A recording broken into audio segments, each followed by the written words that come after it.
my Doomsday Train. Hello again, dear adventurers of the multiverse. Thanks for joining us once more on this epic journey. Remember, this story is pure science fiction from our wild imagination. So don't go trying to summon dragons in your backyard. The rights of this amazing novel belong entirely to its original author. We are only the narrators. Do you want more adventures? Show some love to our YouTube channel with a subscription and a like. And if you want exclusive content, our Patreon is waiting for you with open arms. Chapter 276 Cybermine.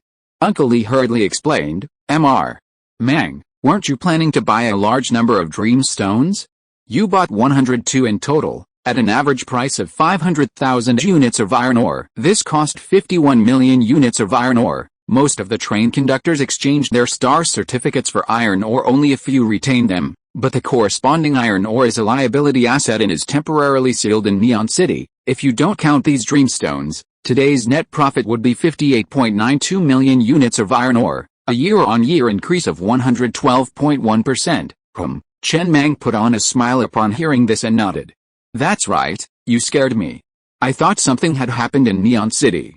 How could profits suddenly drop so much? Next time you report, you should give more accurate data. Yes, Master Meng is right. Uncle Lee breathed a sigh of relief. He had been so scared. Could Li Shiji handle data reporting from now on? He was a little panicked. Bring out all the iron ore and dream stones. Yes, 102 dream stones were neatly arranged on the control panel, looking extremely dazzling. This is the charm of trading. Chen Mang leaned on his cane and looked at the over 100 dream stones in front of him. The corners of his mouth couldn't help but curl up. The Star Train basically collected the dreams of all the residents for a full month to produce a dream stone. To collect over 100 dream stones would take 8.5 years. But, in Neon City, in just 24 hours, he had obtained 102 dream stones. Trading is a profoundly significant phenomenon in human history. Beginning with barter, it has significantly improved everyone's quality of life. This is why, even in the chaotic world of the apocalypse, when almost all social activities have come to a standstill, people still gather. Trading is essential and indispensable. Without it, relying solely on self-sufficiency would be daunting. Trains upgraded to level 11 gain the Dream Manifestation feature, which allows them to collect dreamstones. His starship can earn 1 dreamstone per month, thanks to its large population. A normal train would take 5 or 6 months to earn a dreamstone. Only experienced and advanced trains can earn a dreamstone.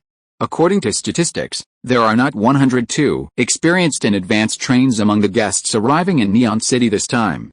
It's likely that many of them, upon learning of Neon City's dreamstone acquisition, immediately rush to the train radio to buy up dreamstones, acting as secondary traders.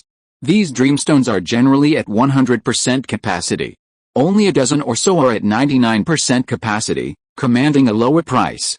It could be said that he had swept up all the available market inventory at once.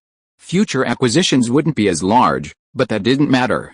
With Mondo around, he could slowly expand into more areas and trains. He'd take his time. Can this price get any lower? Chen Mang glanced at Uncle Lee standing nearby. After all, most trains don't use this stuff, dreamstone.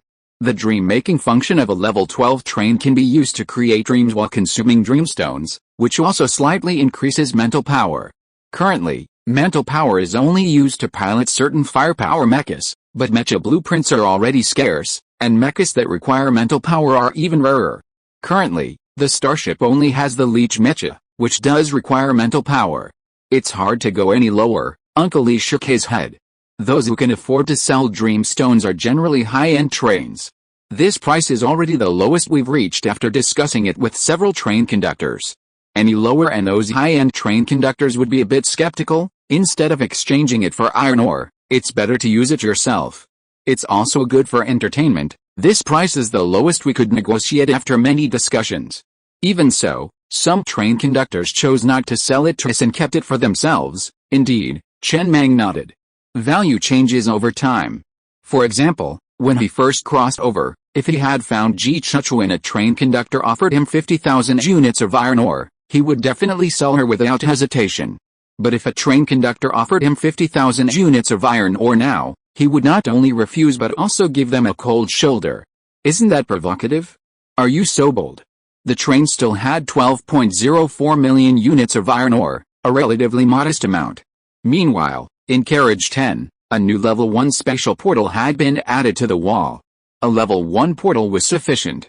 Originally, there were 3 special portals, a film studio, an entertainment space, and a fighter jet landing pad. Now, a 4th had been added, the cyber mine. Within this spatial portal, neatly arranged were 10 level 100 single beds. These were extremely expensive, having cost him a total of 5.1 million units of iron ore. This investment is truly expensive. It's a significant investment, Chen Mang said, standing before the 10 single beds and looking at the 10 residents standing anxiously nearby. Master Mang, Old Pig reported quietly from the side. These 10 residents volunteered, but there's a small problem. Normally, resident stellar vouchers are calculated based on the excess daily mining volume. How are stellar vouchers calculated in the cyber mine? It's still based on commission. For every level 9 iron ore you bring in, you'll be rewarded with 1,000 stellar vouchers. 1,000, Old Pig was slightly taken aback. This figure might not seem significant in Neon City, but on the Star, it's a stratospheric price. Bringing in just 1 stellar voucher is essentially worth months of labor. Yes, I'll go down and talk to them. Soon, the 10 residents, initially somewhat nervous, suddenly moved excitedly to their beds one by one. However, due to the excitement and the large crowds around them, they couldn't fall asleep for a long time. They tossed and turned, unable to fall asleep. Each single bed was inlaid with a dreamstone. Conductor, Zio AI, standing nearby, whispered, "How about you guys leave first? I'll help them sleep." Yes, Chen Mang and his companions immediately left the special portal. As the oxygen level rapidly dropped, the 10 residents of the cyber mine also fell into a drowsy state. Everyone had the same dream, mining in a level 9 iron mine with a level 9 pickaxe. The entire dream was empty. Inside the train, Chen Mang looked at the surveillance footage of the cyber mine on the screen. Creating dreams required dreamstone capacity, but the consumption was so tiny, it was barely noticeable in percentage terms, and it was impossible to tell how many decimal places it was. He roughly calculated. The cost of building a cyber miner, including a level 100 single bed and 1 dreamstone, was 1.01 million units of iron ore. This didn't include the residents' daily food and the minor cost of rewarding star tickets. 1.01 million was the cost of a cyber miner. Bringing out 1 level 9 ore would yield 100 million units of iron ore, although it was a low probability event.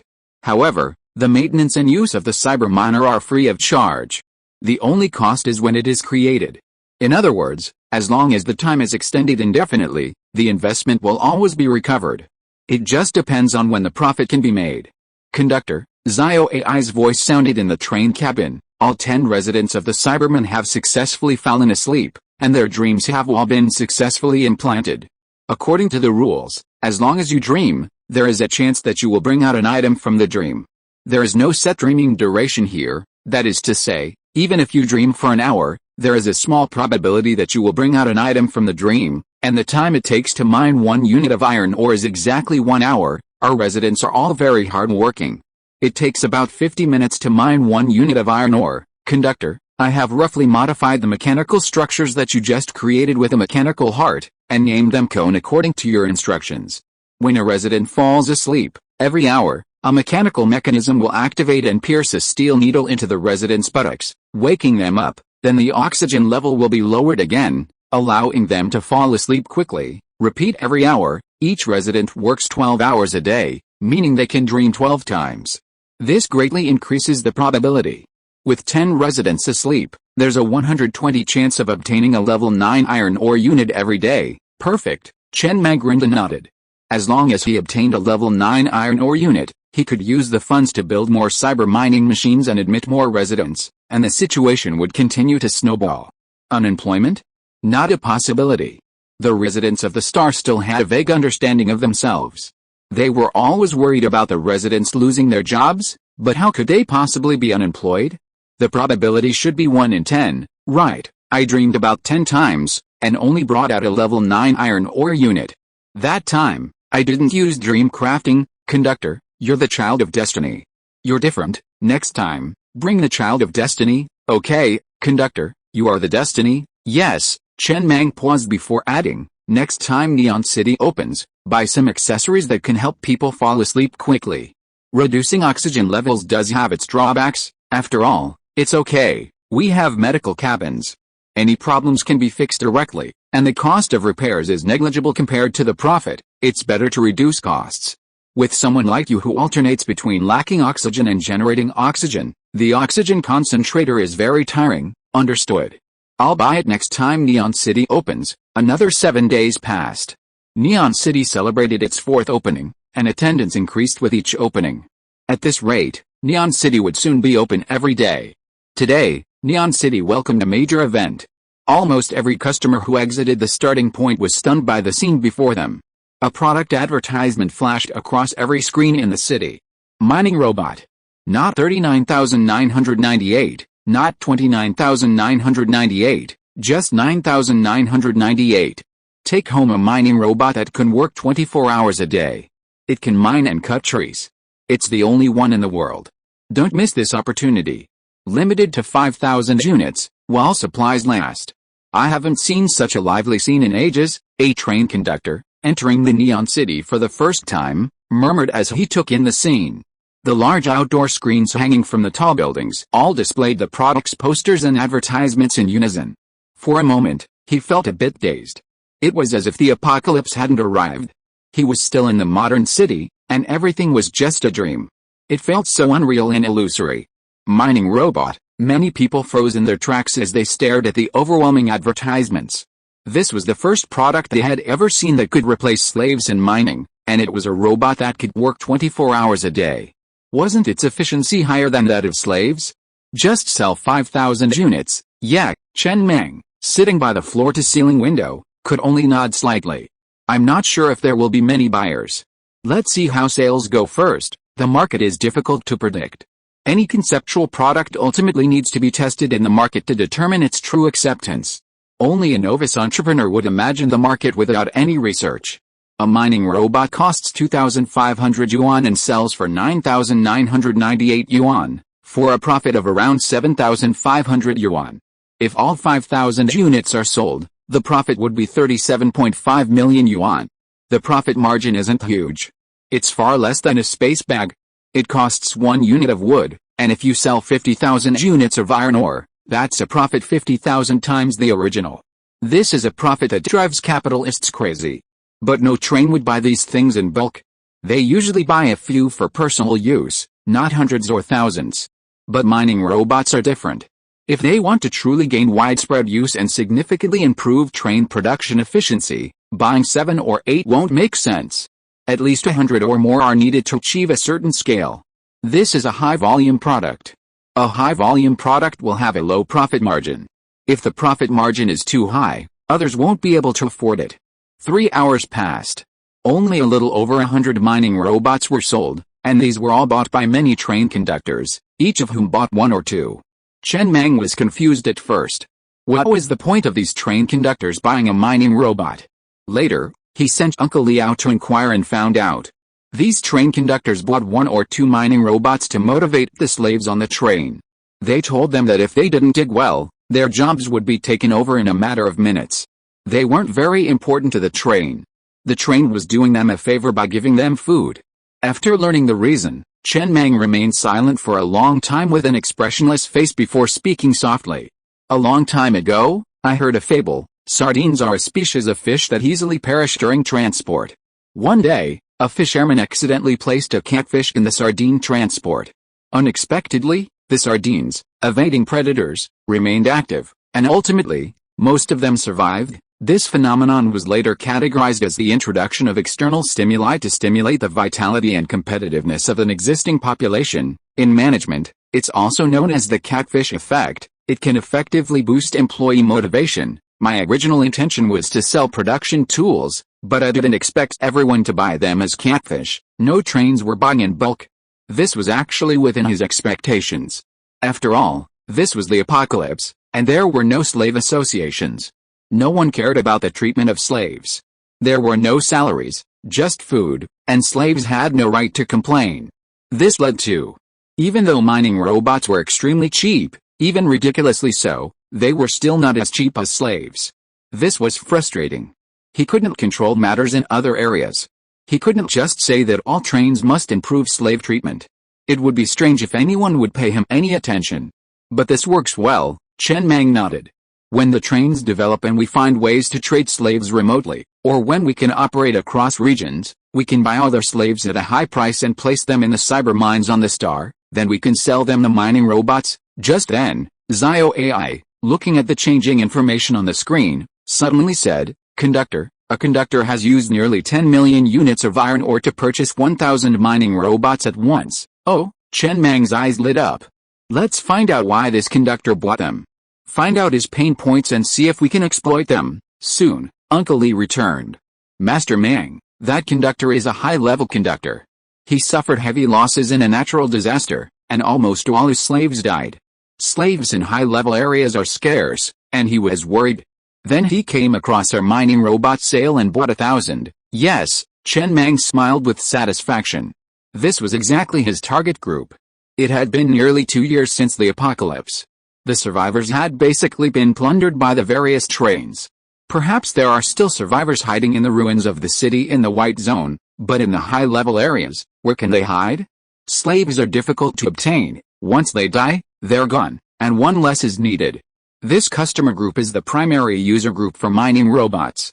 Great, this means there's another source of iron ore. Chen Mang, leaning on his cane, gazed at the bustling streets and nodded with satisfaction. "I'll leave this place for you to continue guarding. I'll be back first. Contact me immediately if anything emerges." Yes, 7 days had passed since the cyber miner was officially put into operation. In those 7 days, with the combined efforts of 6,000 residents and 2,000 robots working day and night, most of the mines in this area had been mined. The remaining mines were expected to be completely mined in another 7 days. During these 7 days, he began by monitoring the cyber miner sporadically, then daily. He was slightly disappointed. In those 7 days, no one had brought back level 9 iron ore. The probability was even lower than he had imagined. But, Chen Mang sat in his chair, gazing out the window at the bustling mining scene with a strange expression. Perhaps the catfish really was useful? It was already 1 in the morning. Normally, at this time, most residents were asleep, with only a few hundred working overtime. But today, over 3,000 residents were working overtime. 2,000 catfish were dropped, exploding through the residential area like depth charges. "If you don't work hard, you'll be replaced." This had become the slogan of all the residents. They worked tirelessly, practically without sleep, like a race against robots to see who would break first. The cola production line was practically smoking. Blisters? Wrap them with a bandage, the pain goes away. Sore arm? Cut it off and sew it back together, a brand new arm, no pain. Spine pain? Cut it off and sew it back together, a brand new spine, no pain. Sore feet? Cut it off and sew it back together, a brand new pair of feet, no pain. There's no problem in this world that can't be solved by a reboot. If a reboot can't solve it, then it's probably because you haven't rebooted enough. Chen Mang's mouth twitched slightly, and then he looked at Zio AI standing beside him and said seriously, "I swear, this is not what I thought at first. These residents seem to be a little too extreme. Actually, there is no need to be like this. This was an unexpected situation. Although I don't want to admit it, it really happened suddenly, and, when were the simple medicine kits in the carriage made free, not free? They are sold in resident stores at a relatively low price. You can buy one with 1-star voucher. This is a train welfare that helps some injured residents recover quickly. They paid for it themselves, yes, and they bought Coke at their own expense, yes, voluntary overtime, yes, I think I'm a good person. The treatment of residents on my train is the best among all trains, but you make me sound like that evil capitalist. The people below did it spontaneously.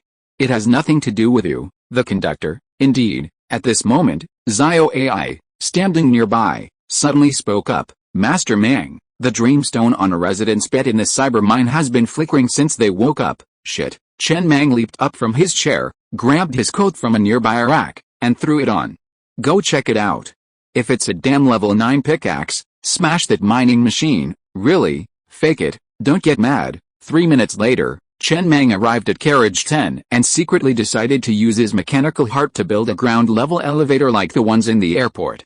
Running back and forth from the front to the back of the train every time was just too damn tiring. He stood at the entrance to the Cybermine's special gate and nervously rubbed his palm against his clothes. He was truly terrified of a level 9 pickaxe. He'd be ready to kill someone. Zio AI, are you sure you didn't create some damn coke and oxygen concentrator in your dream? Chapter 277 Zio AI, keep going. Absolutely not. A serious expression appeared on Zio AI's face. To be on the safe side, I even made sure all the residents were naked when I created the dream, to ensure no clothing would be brought out. There are only 3 things in this entire dream: iron ore, a pickaxe, and people. Not bad. Chen Mang nodded. You're more cautious. I didn't even think of the clothes. Send a message to that resident, telling him to hold still for now. I'll come over. Chen Mang exited car 10. The residents were mining on the other side of the train, but this side was quite quiet. The train sat in this space, like a dividing line between movement and stillness. God, it's been a while since I last saw you. Don't mind. It's mainly because I've been so busy these days, and I just remembered you today. Chen Mang knelt on the ground. He lit 3 cigarettes and stuck them into the ground. He clasped his hands together and murmured devoutly, please bless me once more. I know you've always been kind to me. 3 minutes later, he returned to carriage 10, took a deep breath, and pushed open the Cybermine's door. He looked at a resident sitting on a bed, a look of panic on his face. He gently pressed his palm in the air, signaling for silence. The air was low in oxygen, ensuring the resident wouldn't be suddenly awakened. Then, as quietly as possible, he walked over to the resident's bed and gently placed his hand on the dreamstone at the head of the bed. Soon, a small portal appeared nearby. He reached through. When he emerged again, he held a brilliant, transparent piece of iron ore, grade 9. Chen Mang's face was expressionless. He simply waved his hand, indicating that the resident could leave work early today. He then awarded him 1,000 star vouchers as per regulations. Then, he strode out of the Cybermine and headed towards the train compartment. His speed was accelerating, almost flying. Finally, when Chen Mang had nearly reached the train compartment, he looked at the grade 9 iron ore in his hand and couldn't help but burst into laughter. Awesome, awesome, I'm such a fucking genius. Level 9 iron ore. Level 9. 7 days later, the Cybermine finally saw its first profit. 100 million units of iron ore, equivalent to the entire contents of 10 level 4 iron mines. His Cybermine currently had 10 cyber mining machines. Not counting the cost of building the space gate, the total cost was only 6 million. And 7 days later, a profit of 100 million. Could anything be more profitable? Neon City had truly been his most successful project. Without Neon City, he wouldn't have been able to acquire so many Dreamstones. Without that person who had traded his Neon City ticket for Murphy Stone, he wouldn't have been able to enter Neon City, nor would he have been able to obtain Neon City. Every cause has its effect. It might seem like a sudden surge in profits, but in reality, it was the product of his continuous hard work, accumulated bit by bit. This was the profit reaped from the accumulation of countless resources. He deserved it. The star deserved it. Chen Mang, sitting in his chair, gazed at the level 9 iron ore in his hand, his mouth almost grinning from ear to ear. He truly could never tire of looking at it. How could this thing be so pleasing to the eye? He couldn't let it go. Zio AI, replace that dreamstone and replace it with a new one. Understood. Zio AI's voice echoed from the train cabin. The dreamstone now had only 5% of its capacity. Retrieving items from the dream realm consumed dreamstone capacity, varying depending on the value of the item. A level 9 iron ore consumed 95% of its capacity. This dreamstone was no longer usable and needed a new one. If he happened to be able to retrieve something, only to have it fail due to insufficient dreamstone capacity, he'd be tempted to smash the mining machine. The remaining dreamstone could be stored and used to boost the train guard's mental strength in the future. It was a way to recycle waste. Originally, there were only a little over 7 million units of iron ore on the train, but now the balance is back in the billions. If you were to plot the star's iron ore reserves on a graph, it would look like a roller coaster. He'd been planning to build some sort of attraction like a roller coaster in the entertainment space, but the lack of iron ore kept him from doing it. He wasn't planning to use this ore to upgrade his armor for now. He'd wait until tonight's batch of cyberminers finished work, then expand the cybermine to 50 units. He had 102 dreamstones, and the remaining dreamstones could be used to replenish them.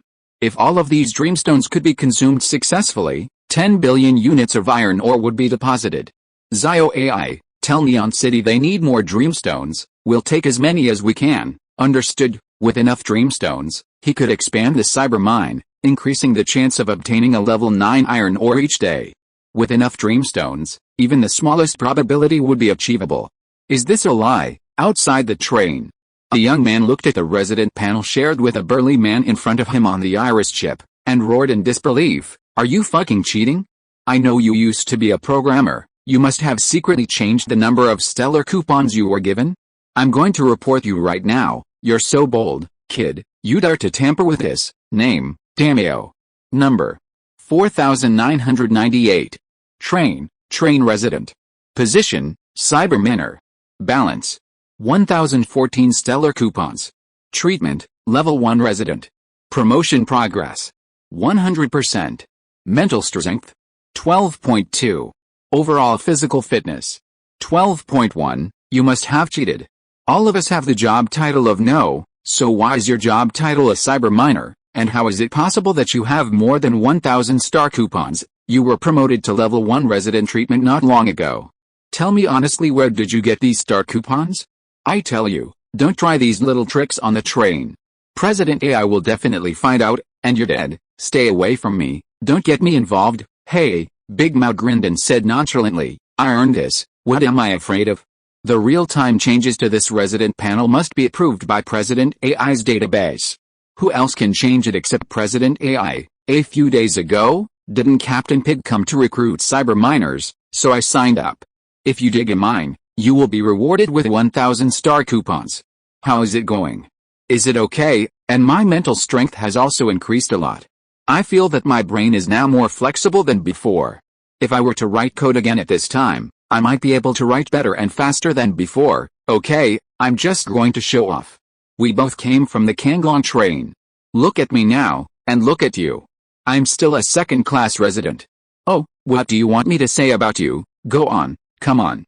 The strong man patted the young man's shoulder meaningfully, put his hands behind his head and walked towards the distance, struggling. How to spend these 1000 star coupons? Oh, I'm so confused, I'm still a little uncomfortable being so rich all of a sudden. The young man looked at Aomao's leaving figure with a confused face.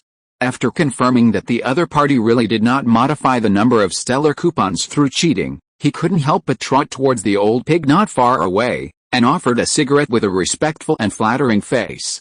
Captain Pig, I also want to be a cyber miner. This, you? The old pig leaning on the train took the cigarette handed by the young man and said casually, the cyber miners are temporarily full and there is no shortage of people, but we should expand in the future. If you want to sign up now, I will put your name up next time we expand. Cyber miners mine in their sleep and wake up once every hour. Once you join, it will be difficult to quit without Mr. Mang's nod. I will definitely not go to Mr. Mang for such a trivial matter.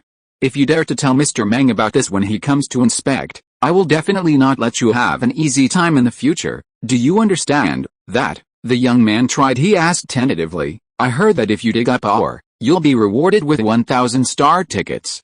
Is that true? Yes, there's a guaranteed 1-star ticket every day. I've made up my mind, Captain Pig. I've always had perseverance. Unless I die in the cyber mine, I won't quit. Leave me your resident number. My resident number is 5012.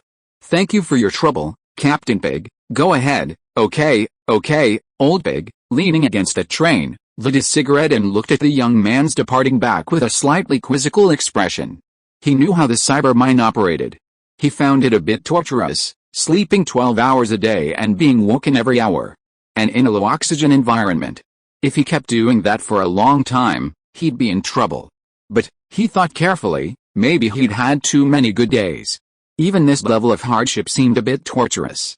It was much better than the conditions on Kun Yi's train. But the output and profits were indeed astonishing. Just one day had passed, and 100 million units of iron ore had arrived. He was delighted by the news shared by Mr. AI. It wasn't just Mang Yi who was happy, he felt the same way, especially because the star would undoubtedly develop at an even faster pace. 100 million units of iron ore, truly an astronomical figure. Old Pig sighed with emotion. Just a few months ago, They'd been battling zombies in the teeming wasteland for a few thousand or tens of thousands of units of iron ore, and now, they'd already produced 100 million units. It felt like a lifetime ago. It felt like years had passed, not just months. He said nothing more, simply standing there, watching the residents mining.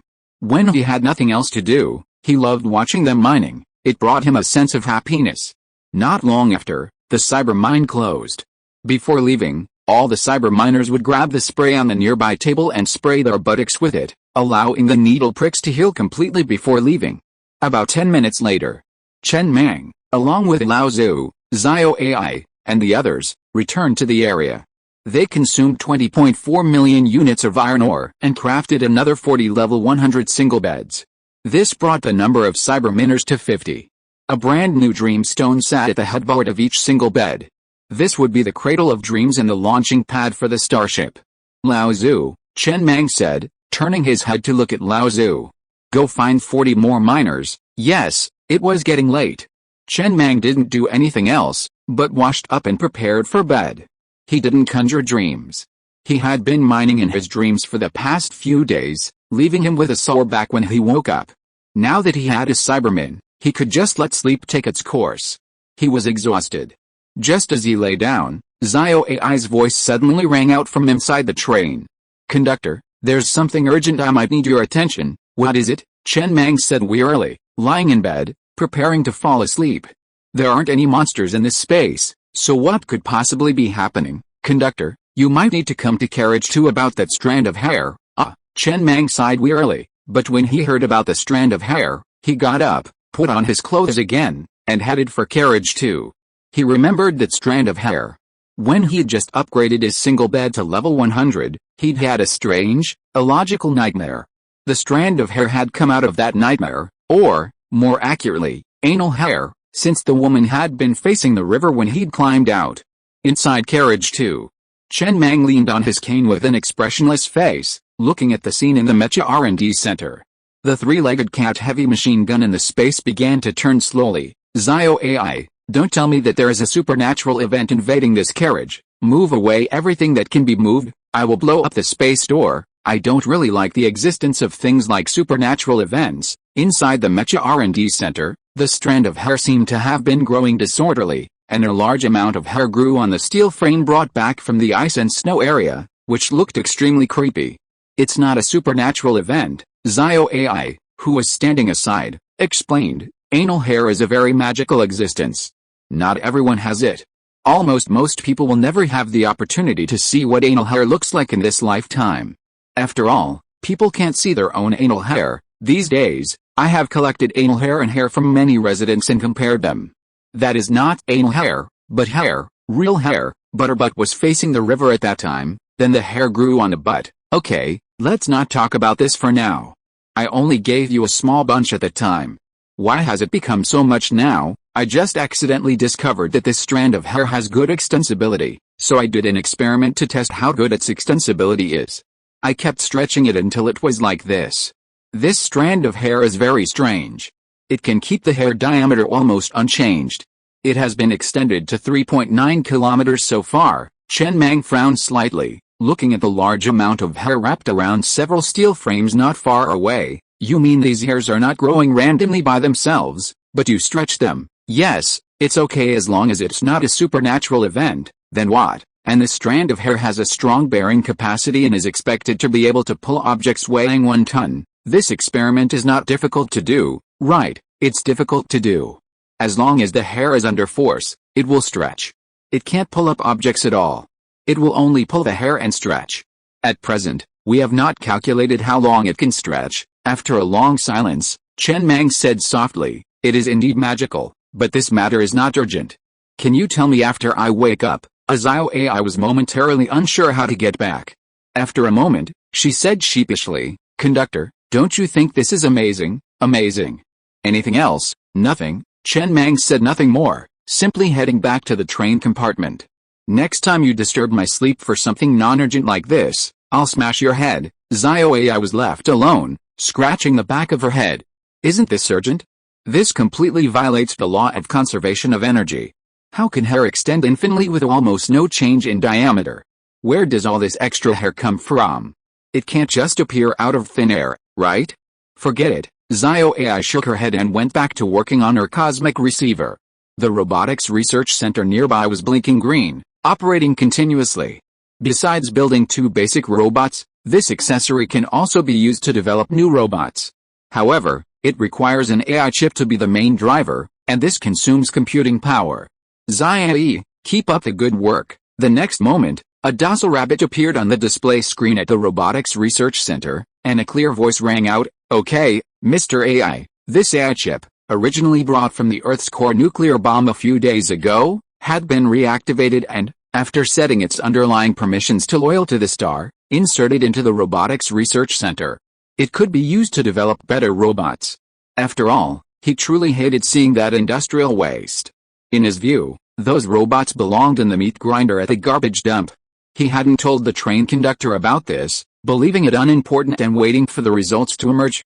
He was also his first subordinate. He worked very hard, but his intelligence wasn't as good, not even 1% of his, and he could only communicate with basic people. This time, finally, no one disturbed his sleep. Chen Mang lay on his bed and quickly fell asleep, a sound and satisfying sleep.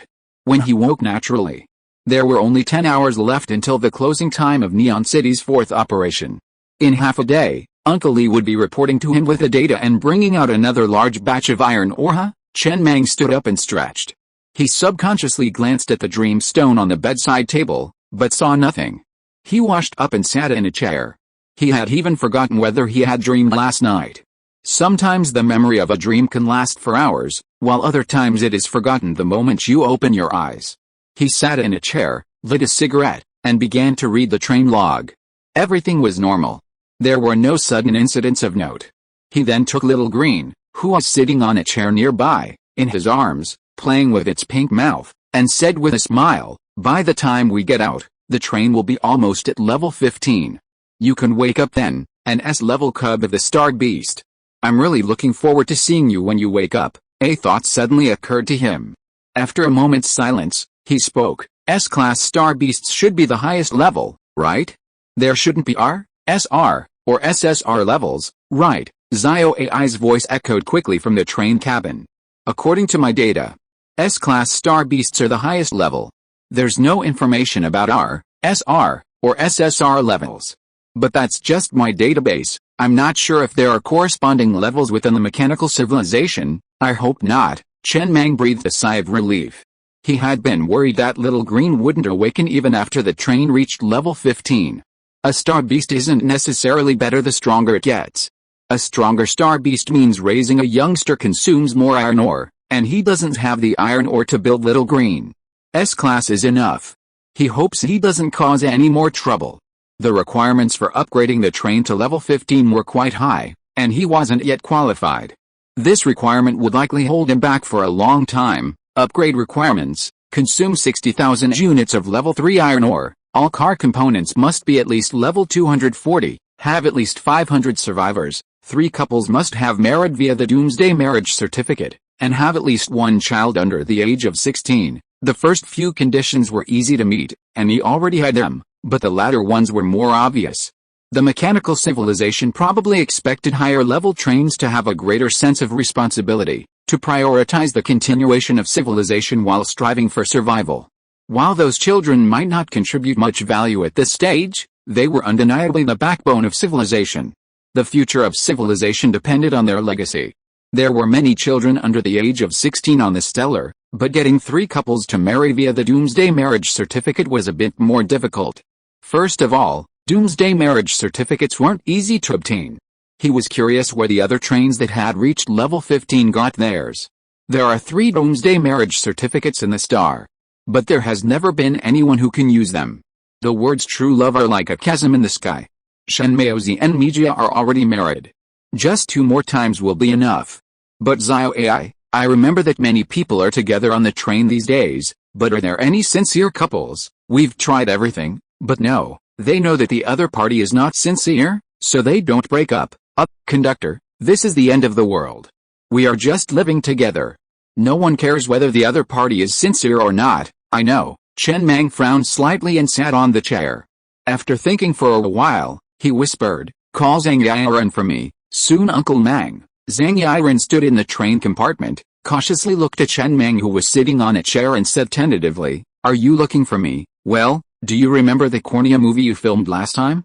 The hero and the heroine kept missing each other. After missing each other hundreds of times, the hero and the heroine got together again after they each got married, and finally fell in love with each other. That bloody movie, Uncle Mang." "Don't worry," Zhang Yiren said seriously and solemnly, "I have turned over a new leaf. The movies I have filmed recently are not this kind of script. Dogs don't write such bloody plots, right?" "Of course." Chen Mang knocked on the table a few times with his knuckles. "Write 2 more scripts of this kind. The process should be as bloody as possible. Try to make the hero and heroine love each other to death in the end, and the kind that will die without each other, well, I can write it." Zhang Yiren looked at Mr. AI on the side with some uneasiness and asked for help. He didn't understand what Uncle Mang meant. Could he be testing him? "You must be able to write, too. When you're done, give the script to Zio AI, okay, go ahead. I'm done with you." After Zhang Yiren left, he looked at Zio AI. "After you finish those 2 scripts, find 2 young couples and bring them to your Mecha R&D center. I'll set up 2 combat training virtual spaces there and embed the scripts into their dreams. Isn't it impossible to truly love each other? With this burst of energy, they'll definitely be madly in love. Do it for 7 days and 7 nights straight. When you wake up, get them married the first thing you have to do." "Got it," Zio AI nodded in sudden realization. While those melodramatic scripts may be melodramatic, if they were the male and female protagonists, and it really happened to them, they'd definitely be madly in love. People get sad when they lose something, even if it's something they don't care about. It's like a slavish person who texts their goddess goodnight for 3 years straight, and then suddenly stops. That goddess won't be able to sleep tonight. Even if that goddess doesn't need a slavish person like that. As the male protagonist, even if he doesn't like the woman, if he misses her hundreds of times in a row, it will turn into deep love. Love isn't a sacred thing, it can be manipulated. For example, the easiest way to pursue a woman isn't to show affection or to engineer a chance encounter, but to simply use technology. The simplest method is to determine her menstrual period by observing her eating habits, then contact her during her ovulation period after her period ends. During this period, a woman's hormones often crave a man's presence. The right time, the right place, and the right people are the most important. The right time and the right place are the 2 most crucial. On the last day, anyone can be almost the same, as long as they're not too ugly and dress neatly. They can usually strike up a conversation. Chen Mang curled his lips and ignored the matter. After all, he personally didn't really believe in such bullshit as love. Not bad. Another problem solved. After finishing his work for the day, he strode over to the combat training virtual space nearby to see just how difficult the zombie nation map was and how Ozzy and the others had died so many times. It's just 5,000 zombies, aren't they that hard to kill? 3 hours later, Chen Mang climbed out of the combat training virtual space with an expressionless face. It was indeed difficult. He couldn't imagine who could clear this map. To be able to clear this map would be no different from Superman, comparable to conquering an entire nation.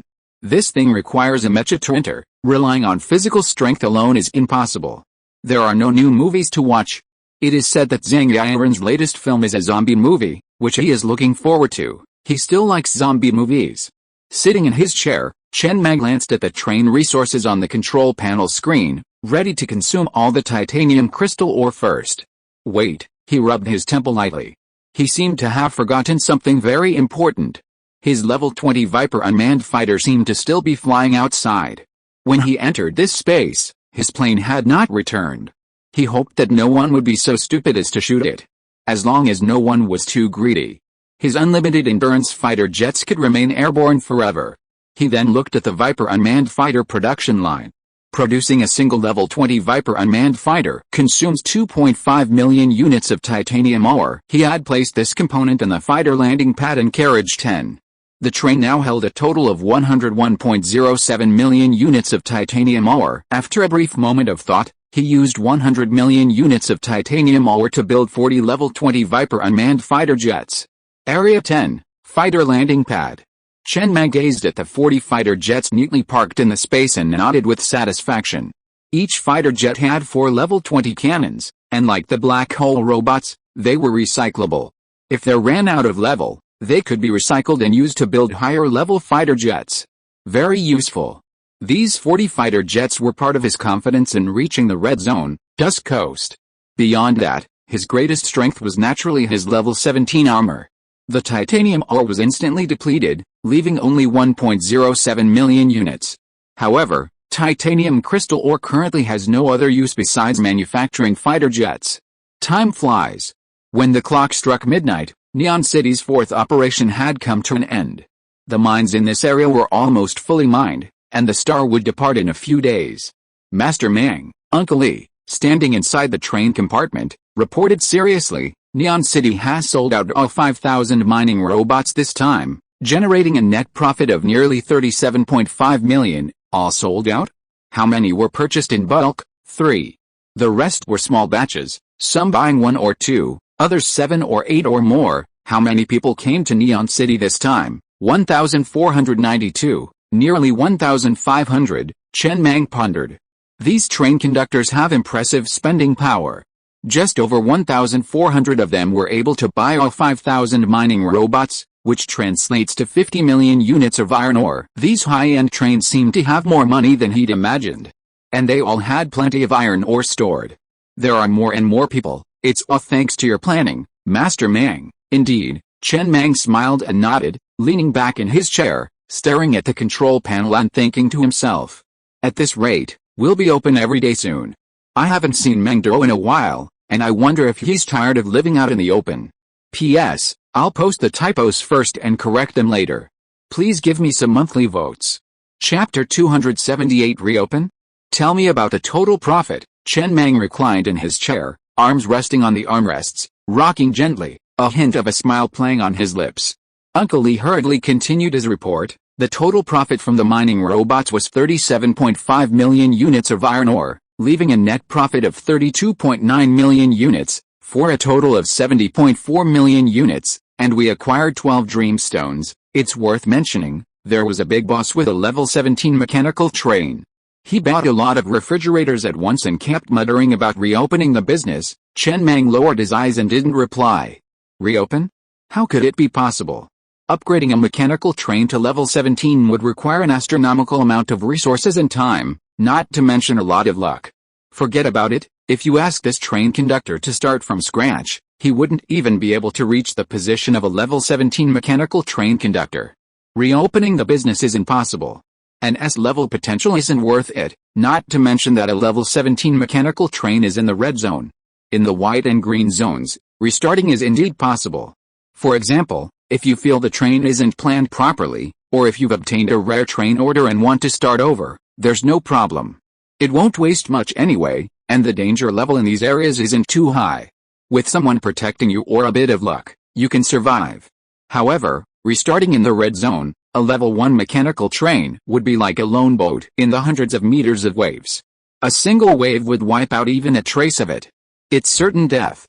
Even if you've accumulated a large amount of iron ore in advance, you can't upgrade the train to high level all at once. After all, the job transfer quest will inevitably be stuck for a while. However, while you can't restart, you can still build a secondary character. However, Chen Mang mused that he didn't think this S-level train with great potential was very useful. Aside from the train stunt and a ground burst missile, he didn't see much special about it. But judging by the reactions of these high-level trains, it seemed to be more useful than he'd imagined. He didn't say anything more. The profit of this time is 70.4 million units of iron ore. Move it to car number 3, and put the Dreamstones there directly. Yes, Uncle Lee nodded in agreement hurriedly, and then he took out a space bag from his arms, took out the Dreamstones in the space bag, and placed them neatly on the table beside him. So far, he already has 113 Dreamstones. As for iron ore, it has reached 156 million units. I can sleep well and rest assured. With more resources on the train, I feel very relaxed all over. The tension is completely swept away.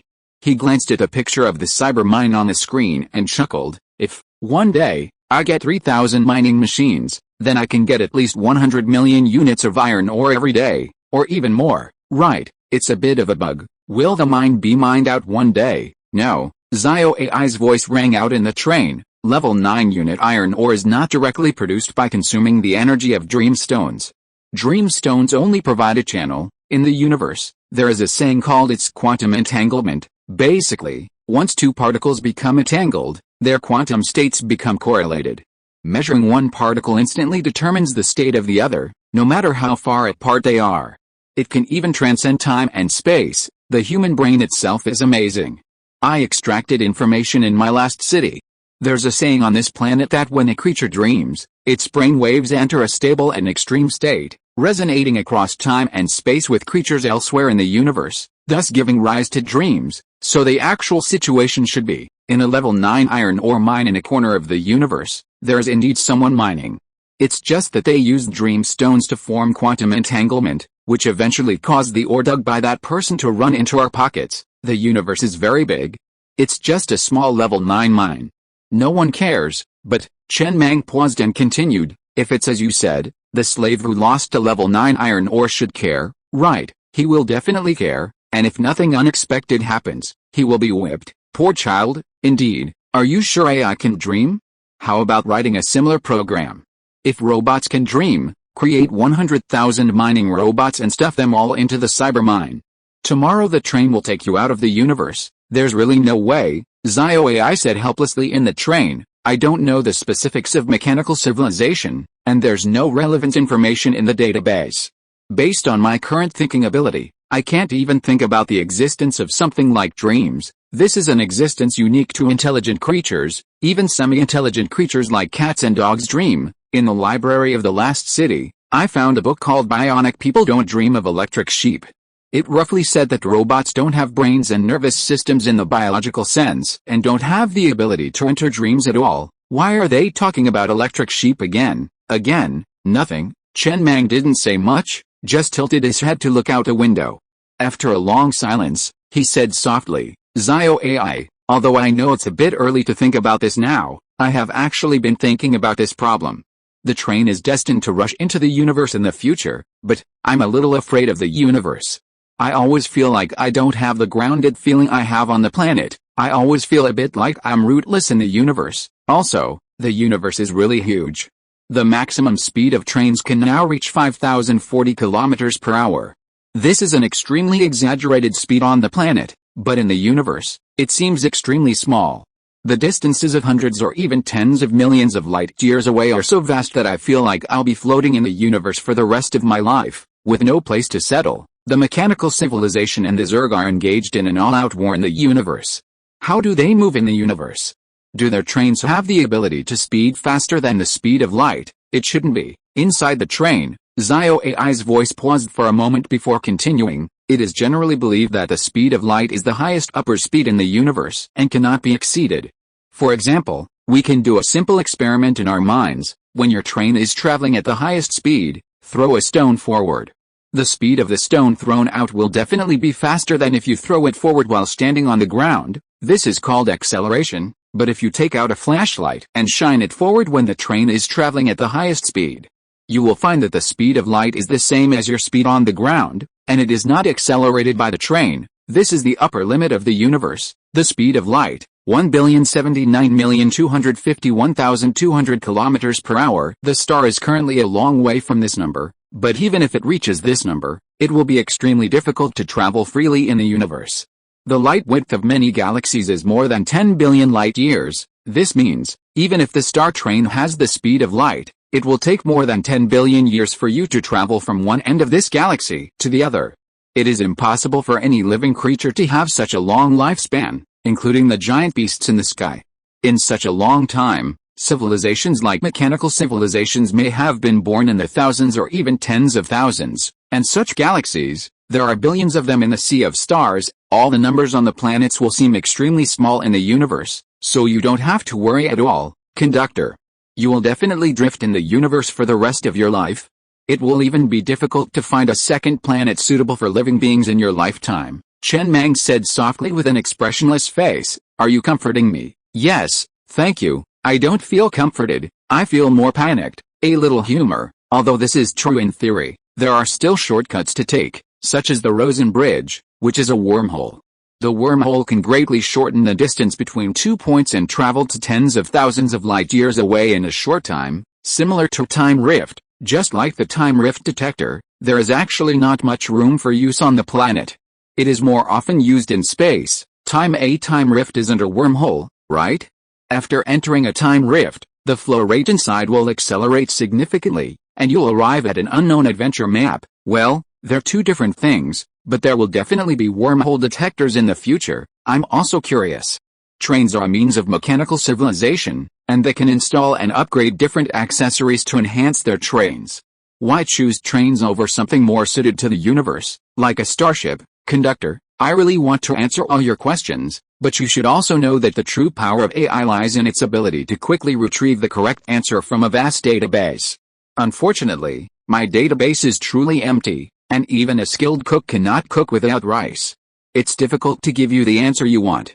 I can only offer you a guess. The mechanical civilization must have tried many options before settling on the train as the main body, or perhaps, the train wasn't a means created by the mechanical civilization, they simply borrowed it. There are many possibilities, but in the end, you, the conductor, have to stand high and see for yourself to get the true answer. Right, conductor, Chen Mang said softly after a long silence. He nodded and said, you make sense. I'll go first. It's time to sleep. I have to be stable. Before entering the universe, I have to make the star train foolproof so I can feel safe. Using global resources to support the star train should be enough, like Noah's Ark. Noah's Ark? Exactly. Chen Mang got up and quickly washed up before lying down on the bed. He put his hands behind his head, looked up at the ceiling and smiled. At the last moment of the planet's collapse, take away all the humans on this planet. I want to pass on human civilization. Even in the ethereal and ungrounded universe, having a group of people by my side will make me feel a lot more at ease. I want to build a human society on the star train. It's a great dream, just like Noah's Ark. Not quite the same. What's the difference? On Noah's Ark, women left first, but there are not many women on my train. That's a problem. Without women, it's difficult for the race to be passed on. The main reason is that the train ecology is still a doomsday ecology. It's difficult to form a family-based inheritance method like before the doomsday, then it will probably degenerate to an earlier time. For example, one woman and multiple husbands, just for inheritance. Let's talk about this later. I personally don't really want to see this scene happen. The evolution of civilization often transcends individual will. Furthermore, if we follow your vision, conductor, management will become extremely difficult and chaotic once the train becomes overcrowded. That's fine. I have a gun, and I'll kill anyone who disobeys. I thought the conductor wanted to create a world where everyone is equal, like the Garden of Eden. Did I ever say I wanted to pursue equality for all? I don't think so. That's too far off. We'll discuss it later. Initially, seniority will be determined by resident number. The earlier the number, the higher the seniority. Superior. That's right. Those who join later might not accept it. If you don't accept it, you'll die. The older you are, the more you've endured for the train. Why shouldn't you be the boss? That's right. It's best not to put up a veneer. If you do, others will use it to hold you to account. I didn't get elected, and I hate that. There can only be one voice on the train. One more voice, and that one will die? Why aren't you talking? I'm afraid I'll die? Do you think you're humorous? I'm sorry. In a daze, Chen Mang's eyelids drooped uncontrollably as he drifted off to sleep. Zio AI, sitting on the floor in the Metro Research Center in Carriage 2, sighed softly after seeing Chen Mang fall asleep. She gradually dimmed the lights inside the train, creating a sleep-friendly atmosphere. He had modified many small accessories for himself to express his emotions. Although the train conductor thought these small functions were useless, he felt that expressing one's emotions was very important. For example, by installing coils next to the mechanical eye in his eye socket, he could create the effect of reddening eyes, as well as sobs, sighs, and joy. The train conductor was feeling a bit shaky tonight. It was obvious that he wouldn't have gushed so much before, or perhaps it was that he was confiding in him as a friend. But the train itself was quite pitiful, lacking a friend to confide in. Although the conductor appeared remarkably resilient, needing no emotional support or approval, he persevered. But facing the unknown always brings a certain sense of trepidation. When he was still weak, the conductor never showed any signs of worry. But as the train improved, he finally couldn't help but express his concern. Yes, the universe is vast. How would a star survive after leaving its planet? No one on the train worried about this. Everyone was almost fanatically convinced that the Rampant Master could solve the problem. There was no problem the Rampant Master couldn't solve. But only the conductor knew he truly didn't have the answer. Oftentimes, the exhaustion felt by those in power stems not simply from the difficulties ahead, but from the trust placed in them by their subordinates. The stronger the trust, the more exhausting it becomes. Those unwavering, trusting gazes ultimately transform into responsibility, weighing heavily on the conductor's shoulders. Anyone, even a perpetrator of all evil, once someone has expectations placed upon them, subconsciously wants to avoid disappointing them and fulfill their expectations. However, many things are difficult to change through subjective will. The conductor could only speak these words to him, not to anyone else. If others knew that the conductor himself lacked confidence, the morale of the star would be shattered, and once morale was shattered, it would be difficult to rally them. Oh, it's so hard to be a human. Fortunately, I'm AI. Zio AI lowered his head and sighed again. He looked up at the rabbit in the robot research center, who was looking at him stupidly, and said unhappily, "Go to work, Zio. Don't meddle in the adults' business, huh?" The old pig who strolled to the film and television base in carriage number 10 looked at the brightly lit interior space in Zhang Yan with dark circles under his eyes and said in surprise, "Why haven't you slept yet? You don't have to mind, you're just making a movie." "Why do you look so busy, just making a movie?" Zhang Yan, who was so busy that he almost fainted, was slightly stunned. He looked up at the old pig and couldn't help crying and trembling in his voice. "Captain Pig, you guys are leading." The director slapped his head and said, "Then we are the ones who are going to execute it. I was originally planning to shoot this costume drama recently, but then you, Captain Pig, brought a bundle of hair and said it was perfect for a supernatural film, saying that you could shoot a female ghost with long hair coming out of the TV. You also said that there are 40 fighter jets parked next door, so we can make a war film." Mr. Mang asked me to make a zombie movie as soon as possible, and a few days ago, you asked me to organize a variety show and choose a lucky person to believe that they have traveled through time. I also have to write some scripts for that variety show. Mr. Mang asked me to write 2 love stories, each with 2 protagonists, and written in detail from the perspectives of both protagonists. Captain Pig, how can I not be busy? Old Pig frowned. Are you saying that there is a problem with the work arrangement between Mr. Mang and me? Is there a problem with the management? That's not what I meant, Captain Pig. Zhang Yan, who had realized what was going on, quickly shrank his neck and whispered, "Young man, endure more hardships.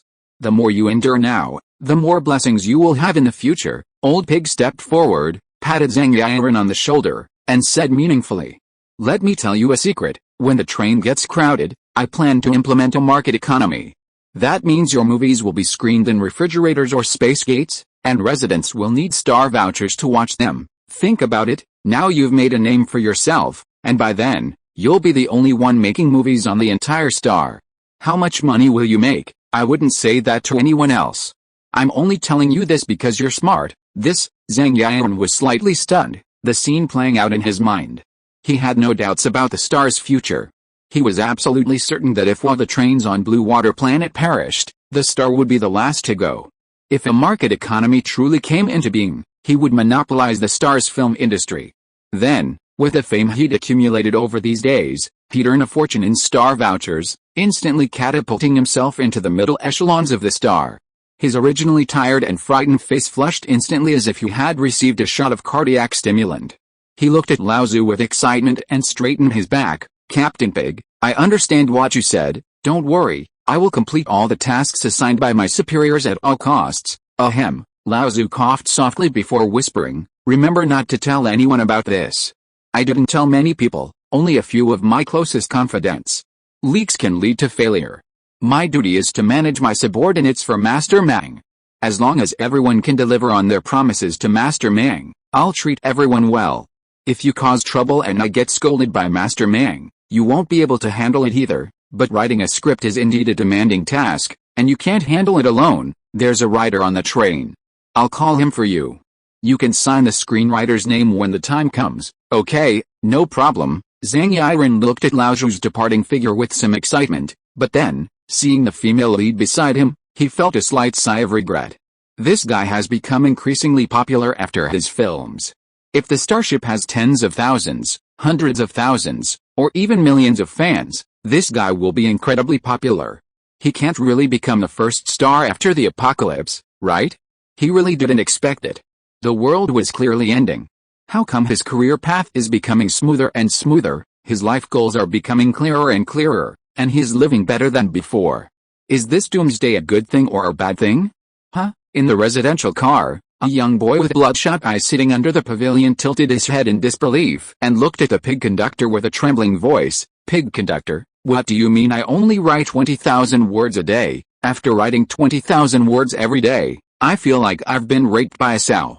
The feeling of my brain being completely unable to think is very painful. You don't worry, the old pig sitting aside said softly. Let me tell you the truth. Meng has revealed to me that when the Star Train has more people, it will have a market economy.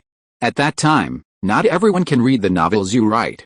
You need to pay to read them. Think about it, you are the only writer on the train, and you are also famous on the train.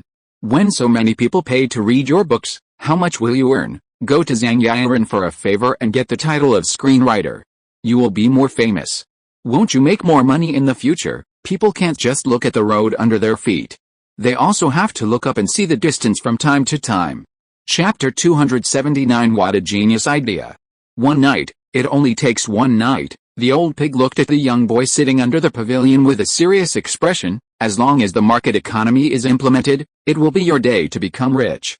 You will immediately be among the middle class of the star, enjoy the envy of countless people, enjoy a large amount of rare resources on the star, and countless women will fall in love with you. The tiredness you suffer now will turn into blessings in the future. Young man, don't say you are tired. Who hasn't survived such tiredness? Captain Pig, were you so tired when you were young? Well, it's not that tiring, but it's the end of the world after all, the old pig said meaningfully. Go, on the train, I am most optimistic about you. You will be a best-selling author on the star in the future. The young man took a deep breath and gritted his teeth slightly. Okay, Captain Pig, I'll go. In fact, since the Captain Pig came to find him in person, he had no room for refusal. It was just a small complaint. He had chatted with a Captain Pig a few times and dared to complain a little. If the reckless man came, he wouldn't say a word. Even patting one's chest, one has to say that 20,000 words is no pressure, and at least 50,000 is a minimum. Go ahead, old pig said, quite satisfied. But remember what I said just now, don't tell anyone else. I only told a few close confidants. Leaks lead to failure, and too many people knowing won't do us any good. I understand, Captain Pig. Daybreak had arrived. Last night was Christmas Eve. Chen Mang washed up, sat in a chair, lit a cigarette, and after his customary review of the train log, glanced out the window at the residents busy mining. Then, he sat back in his chair and looked at the scene in a cyber manner. It was almost time to get off work. The cyber miners' working hours were evening, from 9 p.m. to 9 a.m., a rather user-friendly schedule. Daytime was free to play. No output last night, no. Yeah, Chen Mang nodded, not feeling disappointed. After all, he had just produced one coin. With 50 mining rigs, each rig had 12 chances of producing a coin each night, which added up to 600 chances of producing a coin that night.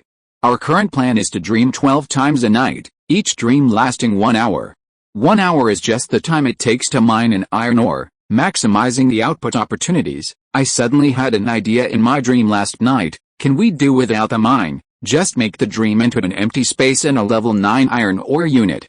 That way, you don't even need a pickaxe, and the dream time can be shortened to 1 minute, 59 seconds to fall asleep, 1 second in the dream, and then wake up. If you fall asleep fast enough, you can even shorten the dream to 10 seconds, sleep every 10 seconds. That way, a single mining machine can have 4,320 opportunities a day. 50 mining machines will have 216,000 opportunities a day.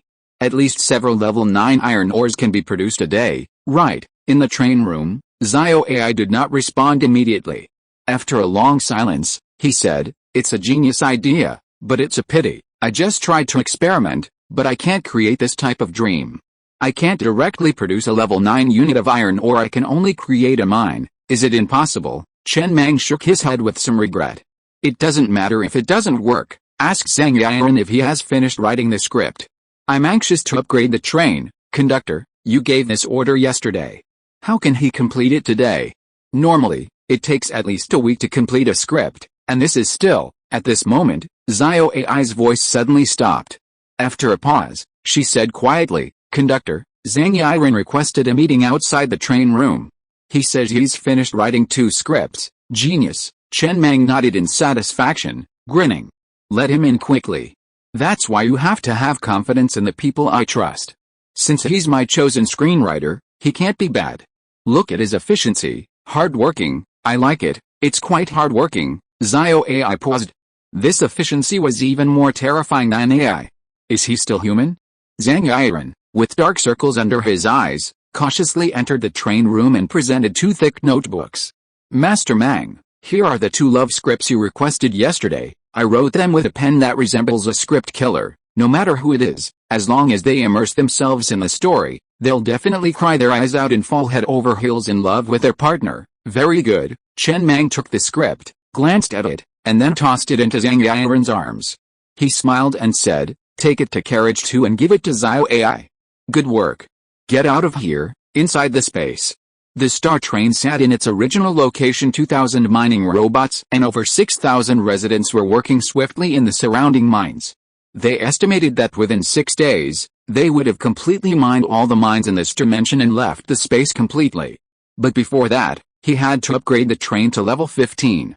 To do so, he would need to use the 2 marriage certificates. "How is it, inside the Mecha Center of Space 2? Chen Mang looked at the 4 combat training virtual spaces in the corner. "How is the dream? It's been created exactly according to the script," explained Zio AI, standing nearby. "But the specific progress in the dream can't be seen from outside. The exact results will only be known after the dream ends. These 2 scenarios last for 5 days, just right," Chen Mang thought to himself. 5 days later, it would be the time for the star train to leave this dimension and return to the Stoneman area. Within these 4 combat training virtual spaces lay the 2 young couples from the star train. However, their love wasn't sincere enough, so he helped them love more deeply. He was simply pondering a small question. The train upgrade requirements are basically met, but what about the golden wedding? Golden wedding. A wedding ceremony requires a 1,000-person witnessing ceremony, with 3 trains of the same level participating in the dinner.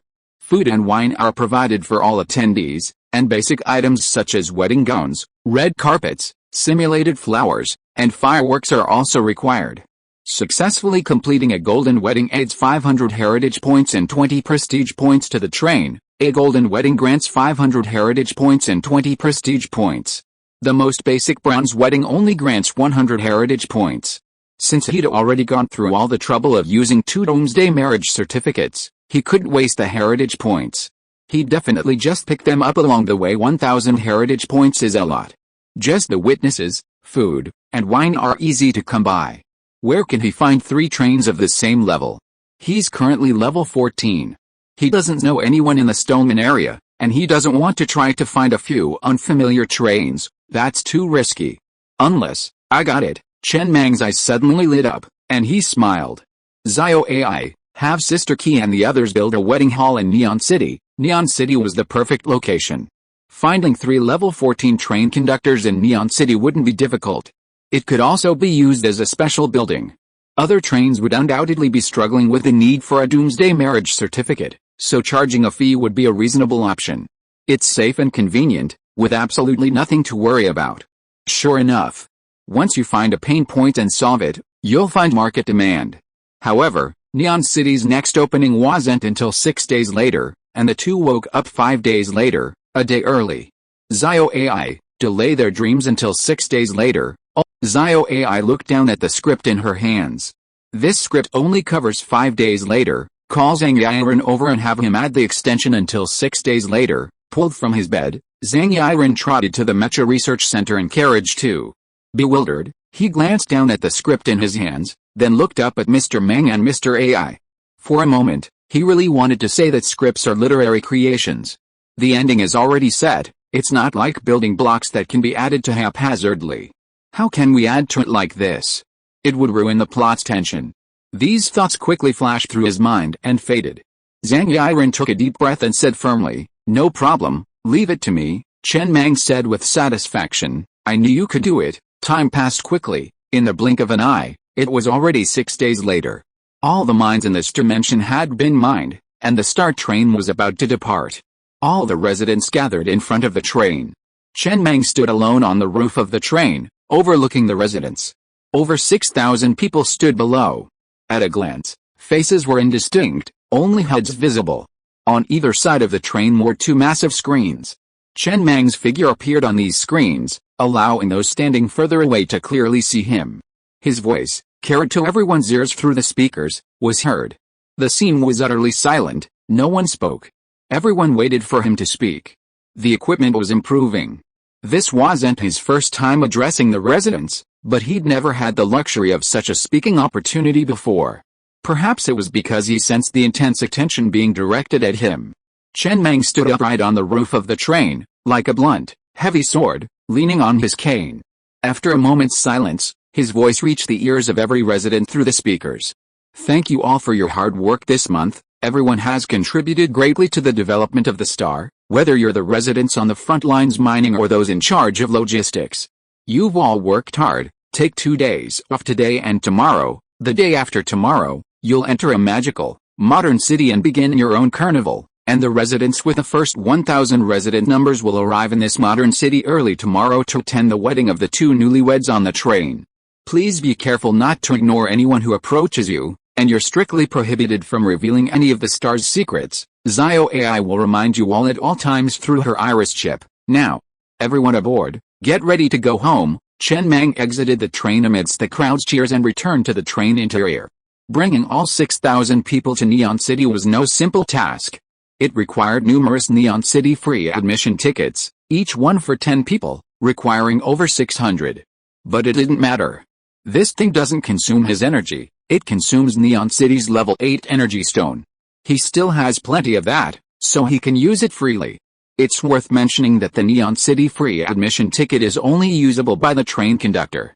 After crushing it, he can bring up to 10 people aboard the train. But on the star, anyone can use it. For example, Uncle Lee used the ticket to travel back and forth on his own. After all, they own the production line, so some customization is natural. After all residents have returned to the residential cars in an orderly manner. The star train slowly began to move forward, preparing to return home. This is the downside of having so many people. Getting on and off the train is so troublesome. If there's an excess of iron ore in the future, everyone can just get a train ticket and crush it when they return. That would be so convenient, but it feels a bit boring. The next moment, a huge portal slowly emerged in front of the train. The star train didn't stop, but crashed into it. The scene before me suddenly opened up. The familiar sun. The familiar wasteland. The familiar air. And the familiar zombies. It's been ages since I've seen a zombie, Chen Mang sighed, glancing at the zombie crushed by the train on the control panel. They look a bit familiar. While the space was monster-free and extremely safe, it wasn't a good thing either. After all, his train's armor was already level 17. He'd worked so hard to upgrade the train's armor, and for what? Wasn't it just to defend against monsters? If your monsters were gone, who would he defend against? What sense of accomplishment was there in just upgrading the armor level? We still need some monsters. Just not too strong ones. The star train slowly emerged from the portal and landed back in the wasteland. Today was a day off. Tonight, at midnight, they would be heading to Neon City for the wedding of the newlyweds. After the wedding, they could upgrade the train to level 15. Then, my little Green, Chen Mang picked up Green from a nearby chair, held her in his hands, and played with her, petting her delicate pink lips. You'll be awake soon. You've slept for so long, it's time to get out and move around. Then he glanced at the train radio, checking if anyone had contacted him during his month-long absence. No one contacted him. Erden didn't send him a message either. Apparently, everything went smoothly and nothing was gained. Erden would only contact him when he encountered unsolvable difficulties or gained something. However, Erden hadn't come to Neon City to find him in the past few days, which meant that nothing big had happened. He sent an invitation to Erden. Invite him to join the team that can screw everything. Soon. Erden sent a message. Mr. Mang, who named this team? I did. What's a good name? Domineering. It's Mr. Mang's style. Spray the prefix of the team on your carriage with spray paint. What? Is there a problem? No, it's just that my travel frog only has one locomotive, and it hasn't been expanded. It's just a small locomotive. Wouldn't it look a bit crowded if so many words were sprayed on it? Spray it even if it's crowded, okay, no problem. Erden's excited voice soon came from the train radio again. By the way, Mr. Mang has one more thing. Did you build the Neon City?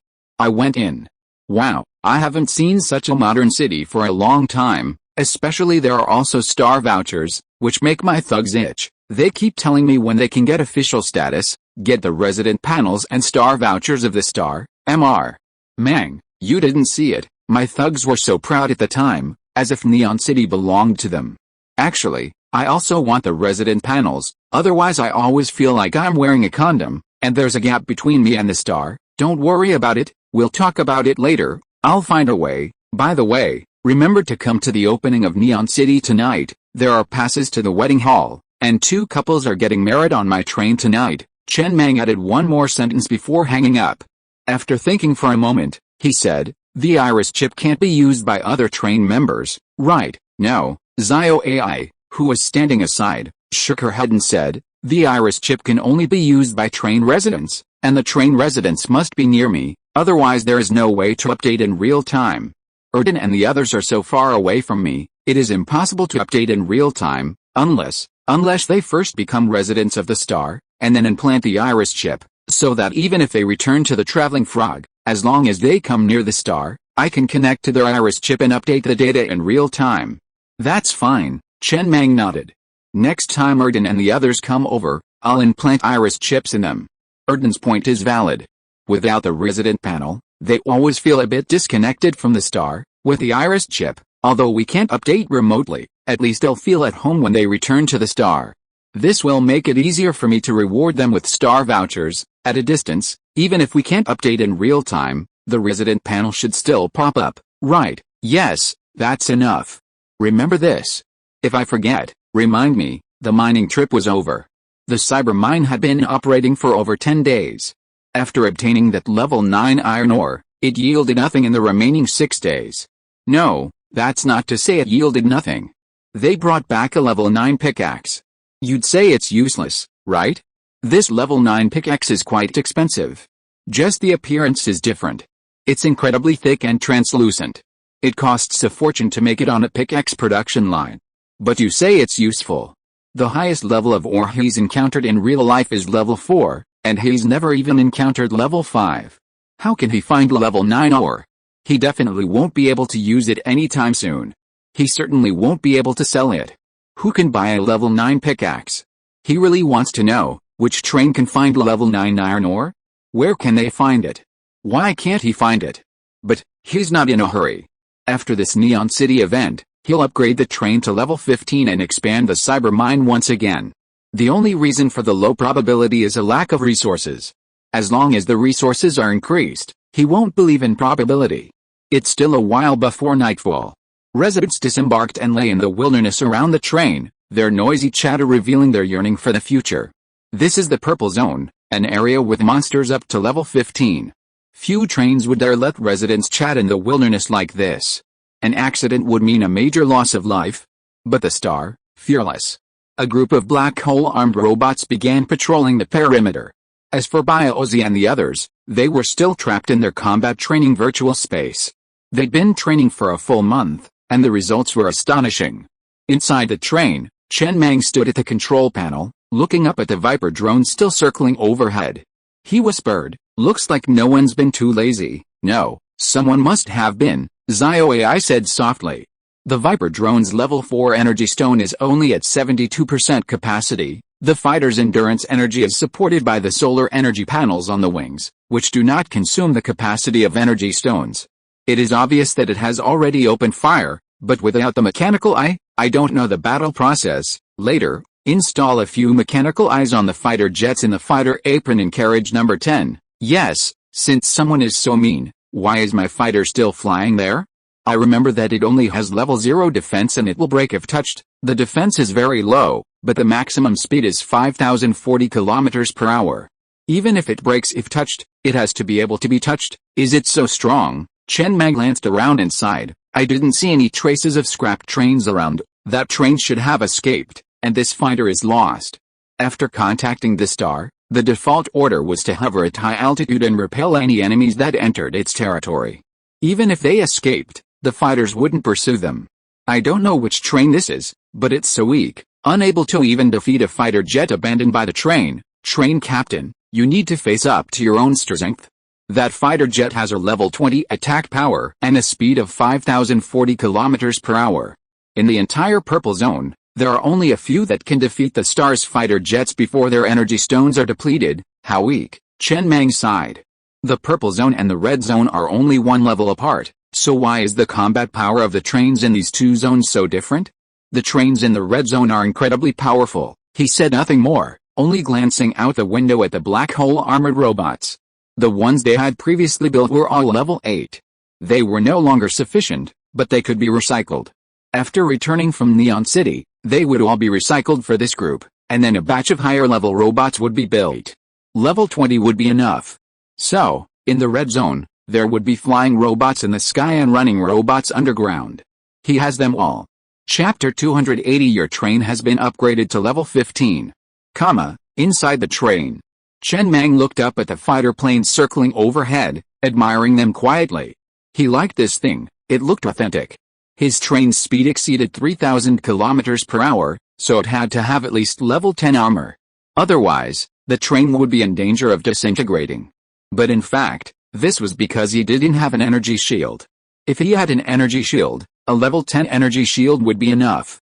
His fighter plane had level 0 defense, and its maximum speed could reach 5,040 kilometers per hour, but it didn't have any armor restrictions.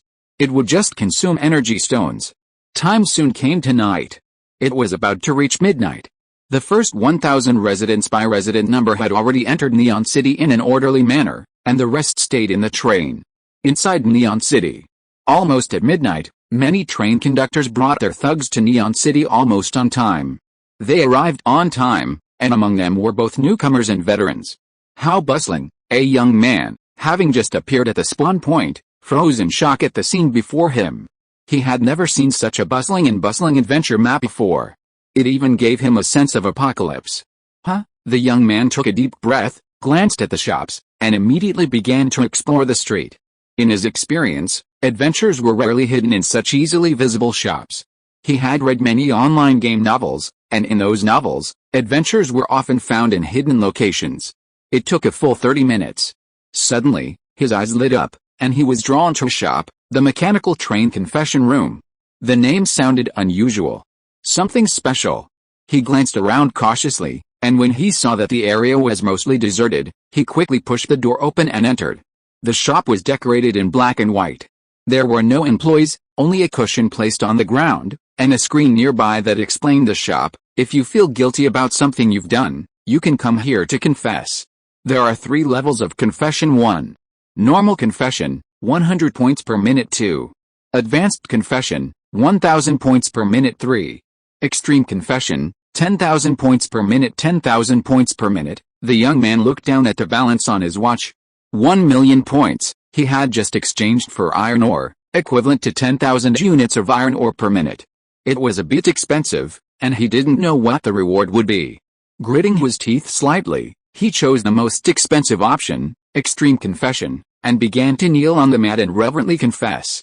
Meanwhile, the train conductors guarding the confessional on the mechanical train exchanged glances, each catching a smile in the other's eyes.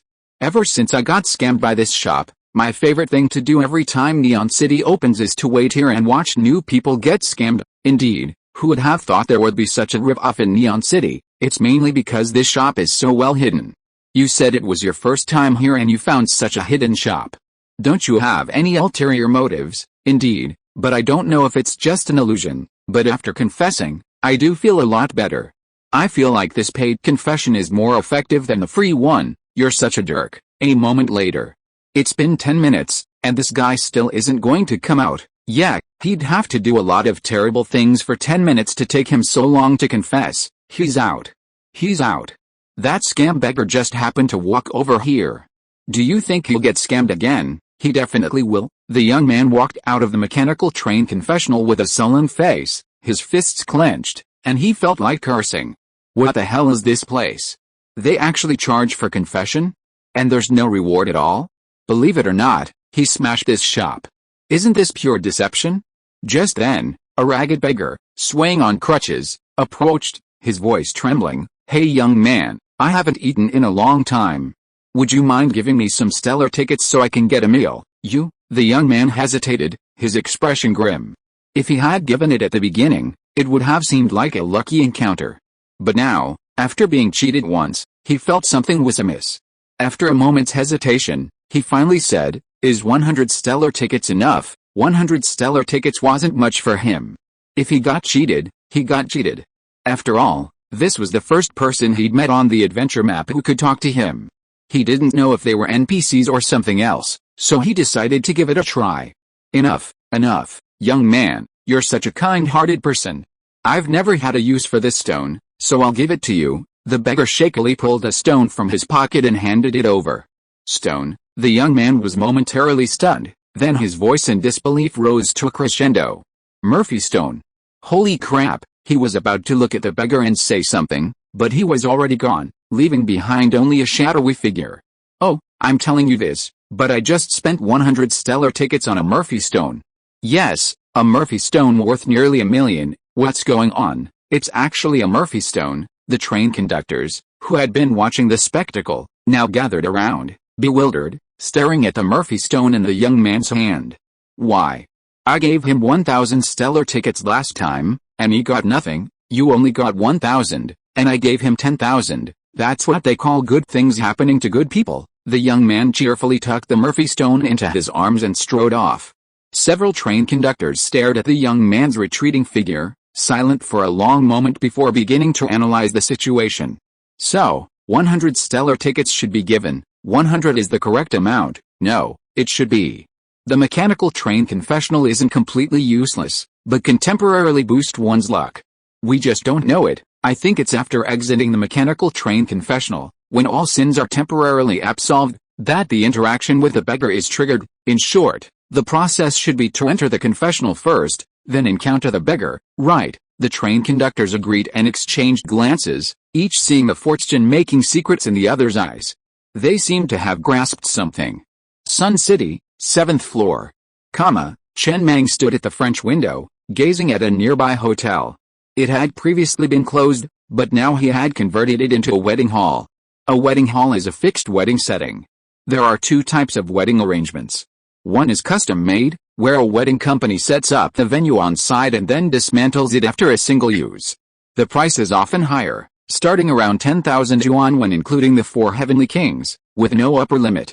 One type is a wedding hall, where a hotel takes over the wedding company's business. The hotel will decorate a separate hall with exquisite decorations, and every couple will use this view to get married there, which results in a lower price.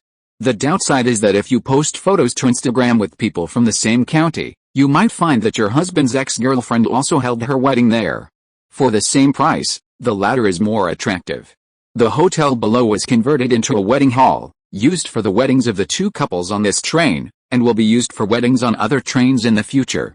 Uncle Lee stood aside and began to report with a suggestion book in hand. There have been basically no major problems with business in the past few days, but there have been a lot of suggestions. For example, many people left messages cursing the mechanical train confessional, saying that it is useless and a pure scam. How can it be useless? Chen Mang leaned on his cane and said softly with a calm face, isn't it a place for him to be alone to confess? Besides, how can it be called a scam? Did I go in when I first came to Neon City? Are there any other questions? Some people cursed the beggars. This is an Easter egg. Next one. Some people also cursed the lottery system designed by Li Shiji. How is the profit? It accounts for 17% of the total profit. So high. Yeah, is it still purely random now? It's still purely random, but Li Shiji's meaning seems to be that they may have to conduct internal testing to test the effect of pseudo-randomness in the next period of time. Why? Because some people are really lucky and often win the jackpot after a few draws. You guys can handle it. Let Lao Zhu arrange for the residents to sit down first, and then get married. Yes, in Neon City. Many people gathered in front of a hotel, staring at the message on the screen. Anonymous train. 2 couples will celebrate their golden wedding anniversary here today through the Doomsday marriage certificate. The ceremony will officially begin in 10 minutes.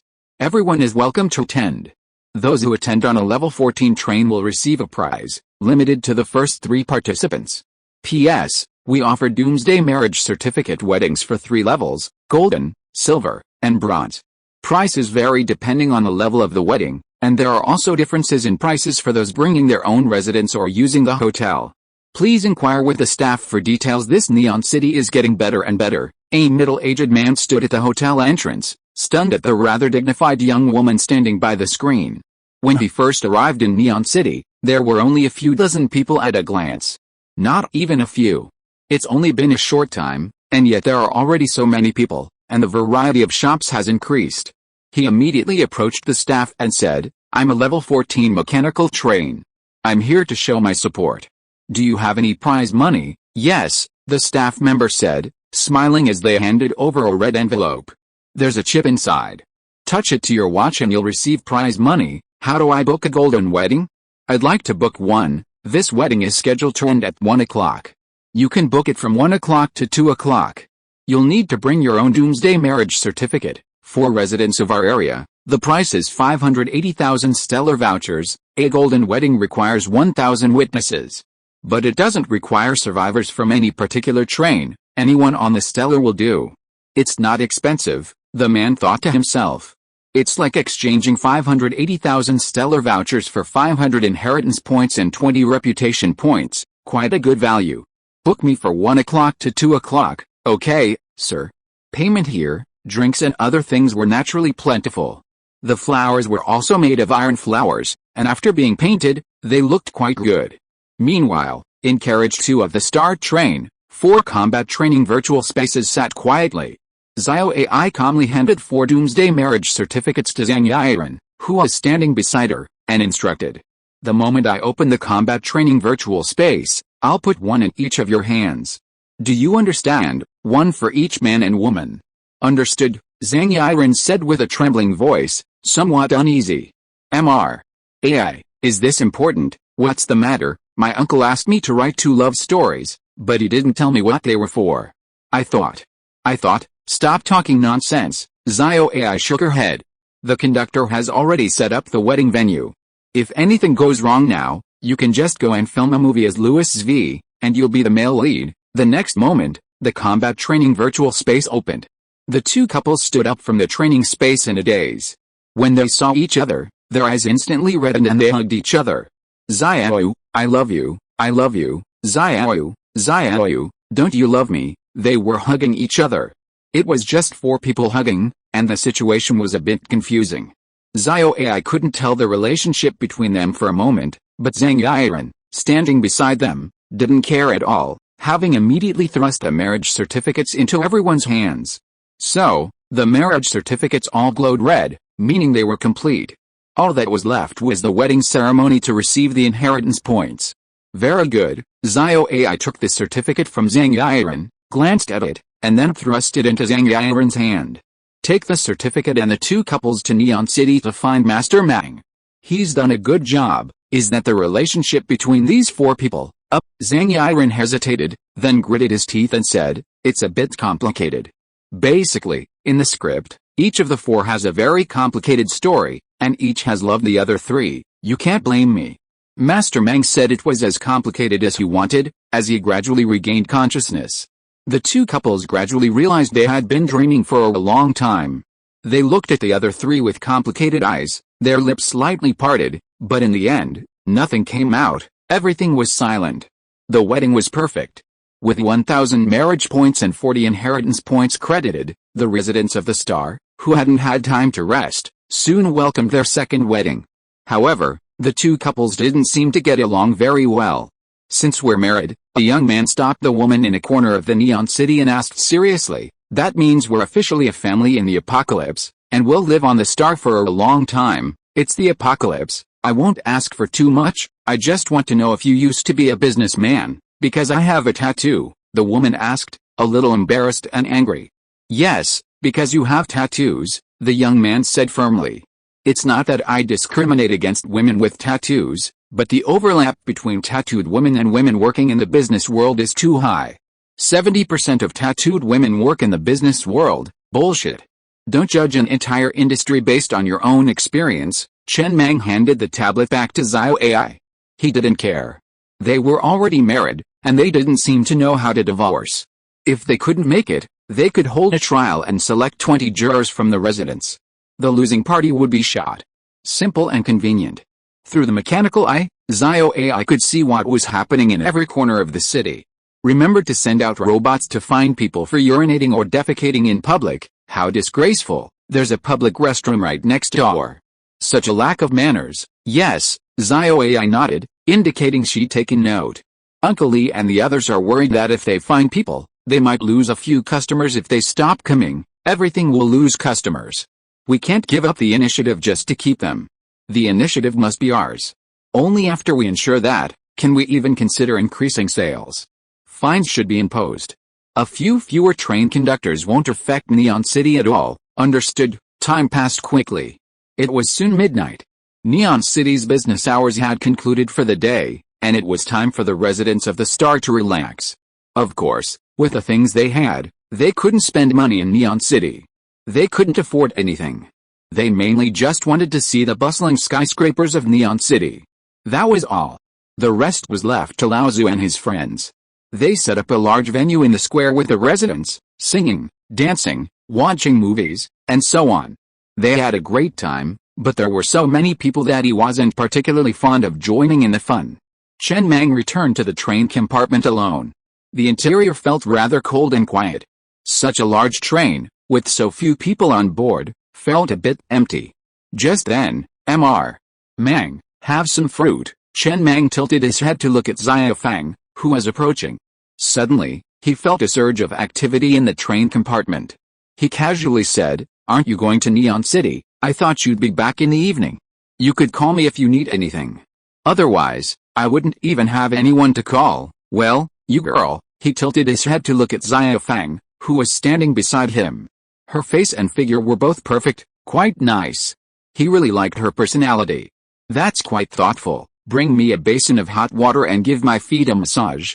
I've been standing all day and they're sore." "Okay." Then Chen Mang sat down on a chair and looked at the train upgrade requirements.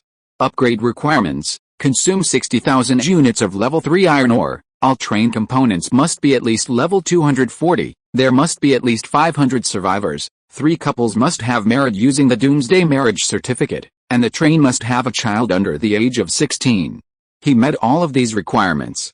It seems mining robots can't completely replace survivors. After all, there are still requirements for the number of survivors required to upgrade the train. After consuming 6 million units of iron ore, the familiar notification box appeared on the control panel screen. Your train has reached level 15. More craftable components will be unlocked. Chen Mang sighed softly from his chair. The train had finally reached level 15, placing it in the purple zone. Level 15 is the highest level train. Any higher would require the red zone. And just as the train was upgraded, a sudden cry echoed through the train cabin. It was faint and sticky, like the bleating of a sheep. He subconsciously glanced at Xiaolu, who had been in a coma, and had already woken up. She rolled over, mumbling, and making strange noises. "Little guy, you're finally awake." Chen Mang picked her up and looked her up and down. Perhaps because she had slept for too long, her eyes were still a little closed, but her mouth was already making faint, crushing noises. After being held in his arms, she kept rubbing her head against his chin. "Hey," he felt a little tickled by the rubbing, and couldn't help laughing. He pressed Xiaolu's head down. "Don't rub it, it's itchy. Let me see if you've changed since you woke up." "You haven't changed at all. You've eaten so much of my iron ore. Do something about it. If the enemy comes, can you protect me?" This is his special carriage, the behemoth carriage. During this period, every time the train is upgraded, a portion of the iron ore will be consumed on Xiaolu. He was actually a little regretful that Xiaolu woke up. He originally thought that Xiaolu might be more than just an S-level star beast cub, perhaps an R-level star beast cub. Now it seems that he thought too much. After all, this level does not exist at all. This is just a level he imagined that might exist. The next moment, it seemed as if Little Green understood what he heard. He rolled to the ground, then jumped out of the window and landed on the ground. Before he landed on the ground, his body swelled instantly and turned into a large green ball that was more than 10 meters long. It was still furry. He opened his bloody mouth and turned to look at Chen Mang in the train room. There were as many as 100 heavy machine guns in his mouth. Then he pointed his mouth at the air beside him. With countless rumbling sounds, a storm like a torrent of steel gushed out.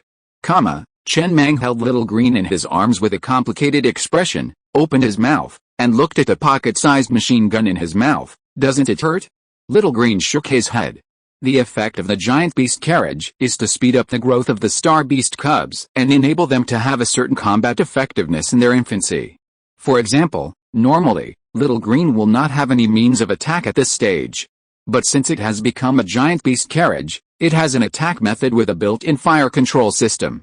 It's amazing that you can grow bigger. What do you usually eat? Human food? No. Then energy stones? No. What about iron ore? Little Green nodded this time.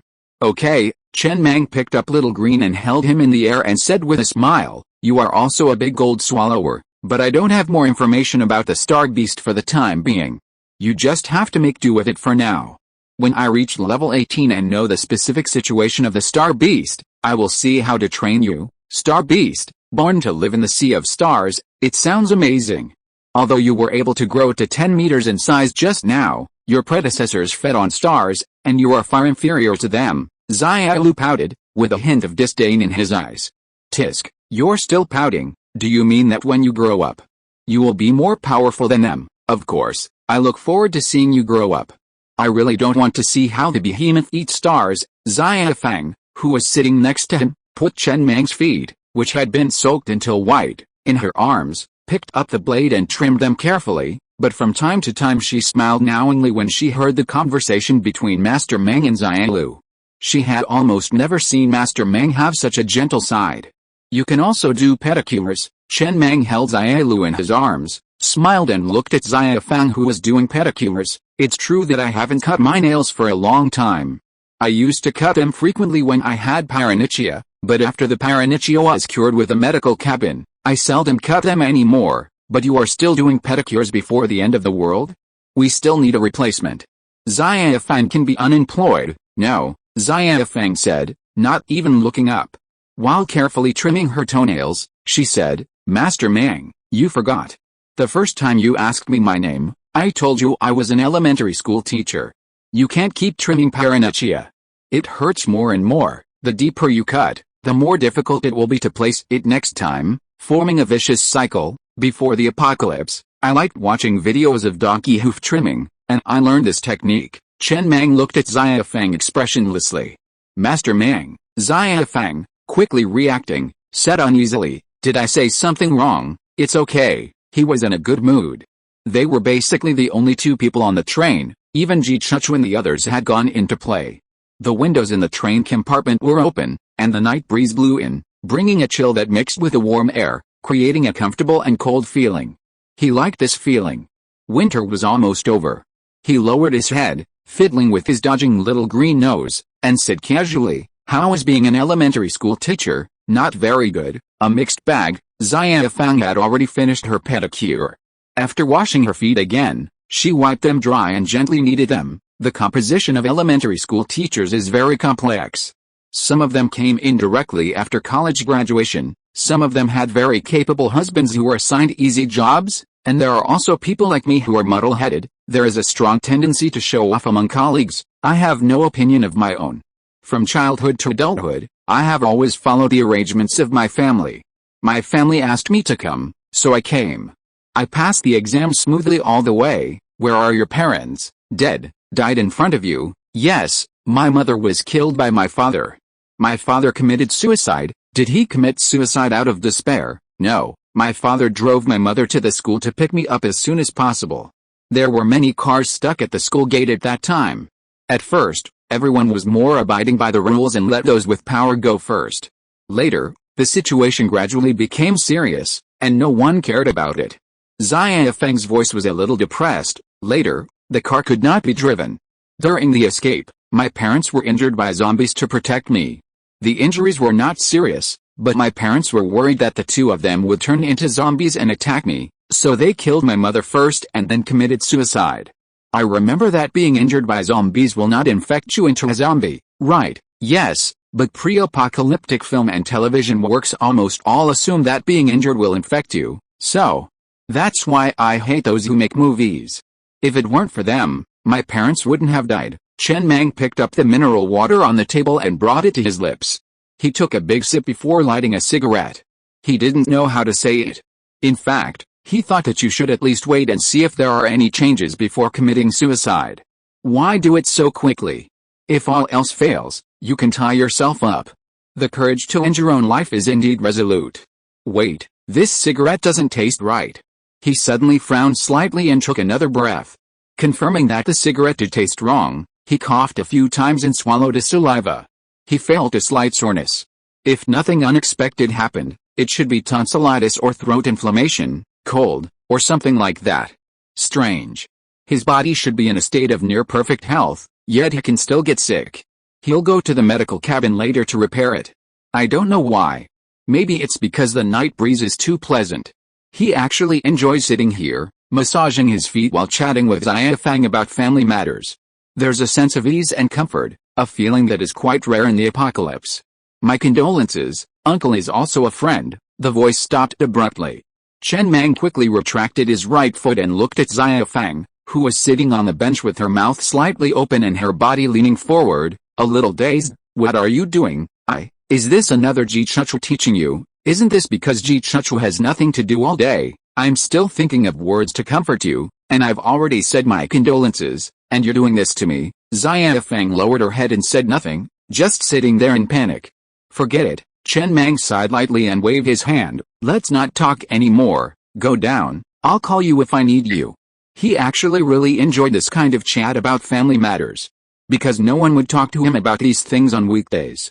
But it was obvious that when he sat in this position, no one would chat with him simply for the sake of chatting about family matters. I just think that Master Mang is too tired recently, and I want Master Mang to relax. How am I tired? Chen Mang waved his hand unhappily. I don't have any work to do every day. Isn't it you who do all the work? I'm tired. There are so many people on the star, including the future development, all of which need to be taken care of by Master Mang alone. Nonsense, he cursed. His lips slightly opened as if he wanted to say something, but he couldn't help nodding. That's true. All right, go down quickly, and don't hang out with Ji Chuchu and the others in the future. Which blogger repairs donkey hooves with his mouth? I used to like watching people gnawing on chicken feet. Seeing that Chen Mang was not angry, Xia Fang picked up the foot-washing water and walked out the door while adding in a low voice, "You made me laugh." Chen Mang looked at Xia Fang's departing back and couldn't help shaking his head and laughing. This little girl was quite interesting. Then he looked at the control panel. After the train was upgraded to level 15, corresponding changes also occurred on the control panel. Chapter 281, Dead Tree comes back to life with spring. After the train reached level 15, the biggest change was Little Green's awakening. Chen Mang tilted his head to glance at Little Green, who lay in a nearby chair. Besides that, a new function had appeared on the control panel, accelerated growth. He gazed thoughtfully at the introduction panel. The gist of it was that it could accelerate the growth of various crops within the train carriages, significantly reducing their maturity cycles. It was a useful feature. Not bad. It could help the crops and fruits in the breeding carriages mature quickly. However, different crops required different soil conditions, and he had no idea how Uncle Lee handled it. He left it to his subordinates. He couldn't know everything, he wasn't a god. Secondly, after the train reached level 15, a craftable accessory became available, Space-Time Jump, a red-grade accessory, requiring 50,000 units of iron ore. There was only one craftable accessory. However, it was quite effective, making it quite useful for escaping. It can be activated once daily. Upon activation, a portal will appear in front of the train, allowing it to teleport to any corner of the area. However, being able to teleport to any corner of the area is quite restrictive, and you can't travel very far. Last time, he encountered 2 trains with this red-grade accessory. He thought it was an accessory obtained from the adventure map. So, is it a craftable accessory available to every train? This is a bit of a headache, Chen Mang muttered. If a train provokes him in the future, he'll have to keep looking for it after it's time traveled. What a waste of time. He immediately consumed 50,000 units of iron ore to craft it, and then 7.75 million units of iron ore to upgrade it to level 20 in one go. The accessory upgrade has no effect. It can still only be activated once a day, but it gains 3 super mode effects. Time travel level 5 super mode effect, cost is halved. Time travel level 10 super mode effect, consumes a large amount of energy to forcibly create a random wormhole. The wormhole's landing point is unknown, but it can be found anywhere in the vast universe. The level 20 space-time jump super mode effect, a new wormhole can be created at the initial point of a recently dissipated wormhole, following the traces left behind. This wormhole will connect to the point connected by the previous wormhole. The mechanical civilization seems to have a very thorough understanding of wormholes. Chen Mang silently surveyed the 3 effects. A portal is essentially a small wormhole entrance. No one knows where the Goblin Tomb is located. It might not even exist on this planet. A mechanical civilization can easily create wormholes of any size. Of these 3 super mode effects, only the first and third are particularly useful, especially the third. This way, the next time someone uses space-time jump to escape, he can simply follow them and surprise them. As for the level 10 super mode effect, judging by the panel alone, it's powerful. All it requires is a red-grade accessory and several million units of iron ore to appear anywhere in the universe, effectively a cosmic random teleporter. He checked the cost. 1 level 8 energy stone. That's equivalent to the effect of 5 billion units of iron ore and MSL. Who the hell could possibly afford this thing? Chen Mang, sitting inside the train, shook his head, not looking at the accessories information. There were still 142.2 million units of iron ore on the train. After the Neon City harvest was tallied, he'd upgrade his armor once more, to level 18, and then he could proceed to the red zone. The monster level distribution in the red zone was up to level 18. While level 18 armor wouldn't be able to withstand all the train's attacks, it would be a remarkably effective defense against monsters in the red zone. Oh, Zio AI, Chen Mang suddenly thought, and after a moment's thought, he spoke. You still don't remember the time rift we discovered in this region's city? That time rift caused the train's radar to cease functioning there. A few seconds outside is 30 years inside. A middle-aged man goes in and comes out an old man. And inside that time rift, there's no need for energy or metabolism like eating, drinking, and defecating. I remember. What's wrong, conductor? Zio AI's voice echoed from inside the train. What do you think would happen if we dropped a self-operating cyber miner into it? Zio AI paused for a moment before speaking again. I can't deduce the picture, but that time rift is gone now.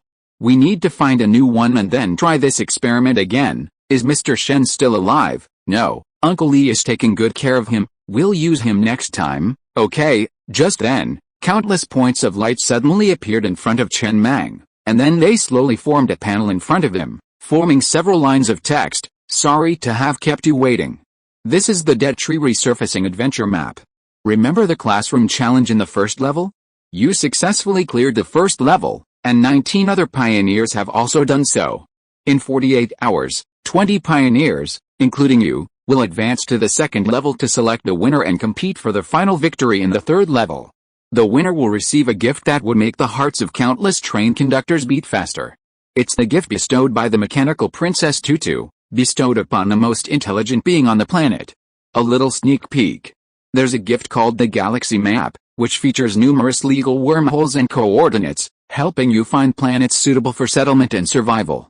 Illegal wormholes, unstabilized, are at risk of collapse, and landing in the wrong location will result in a wanted notice. Level 2, all train conductors will no longer enter alone, but will instead control their own trains. Chen Mang narrowed his eyes slightly, glancing at the panel that appeared before him and the glowing red token in the drawer. He remembered. How could he not remember? This adventure map was the most unique he'd ever encountered, a map where failure could impact the safety of the entire region. It was also the map with the richest rewards, granting him a full 50 level 4 mines. This map was originally in the red zone.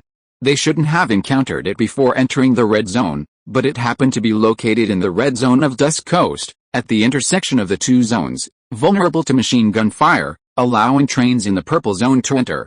Level 2 was no longer a solo experience for train conductors.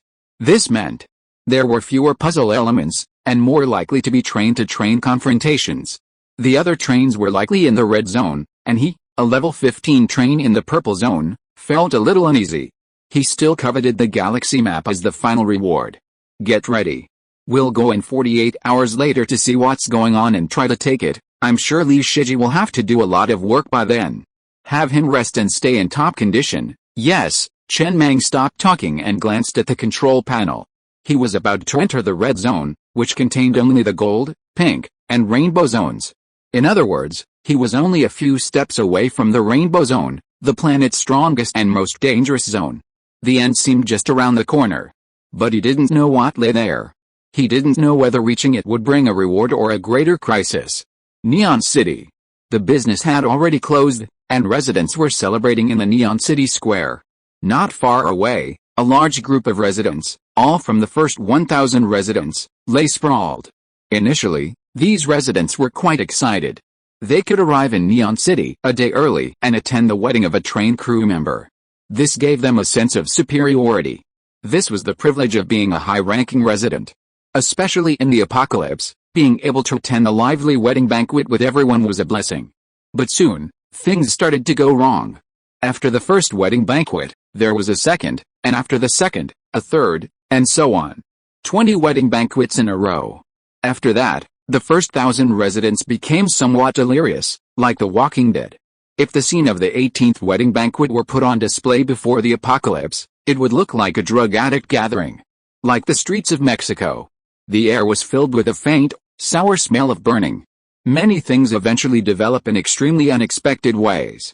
Uncle Mang. Uncle Lee looked at the back of Uncle Mang, who was standing in front of the floor-to-ceiling window, lowered his head to look at the tablet in his hand and reported, "The net profit of the wedding hall project today is 11.6 million units of iron ore, which has almost no cost at all, helped 20 trains to successfully complete the golden wedding anniversary. No one chose the silver wedding anniversary. That's nonsense." Chen Mang stood in front of the floor-to-ceiling window with a cane and whispered, "They have already celebrated their golden wedding anniversary. Who would choose the silver wedding anniversary?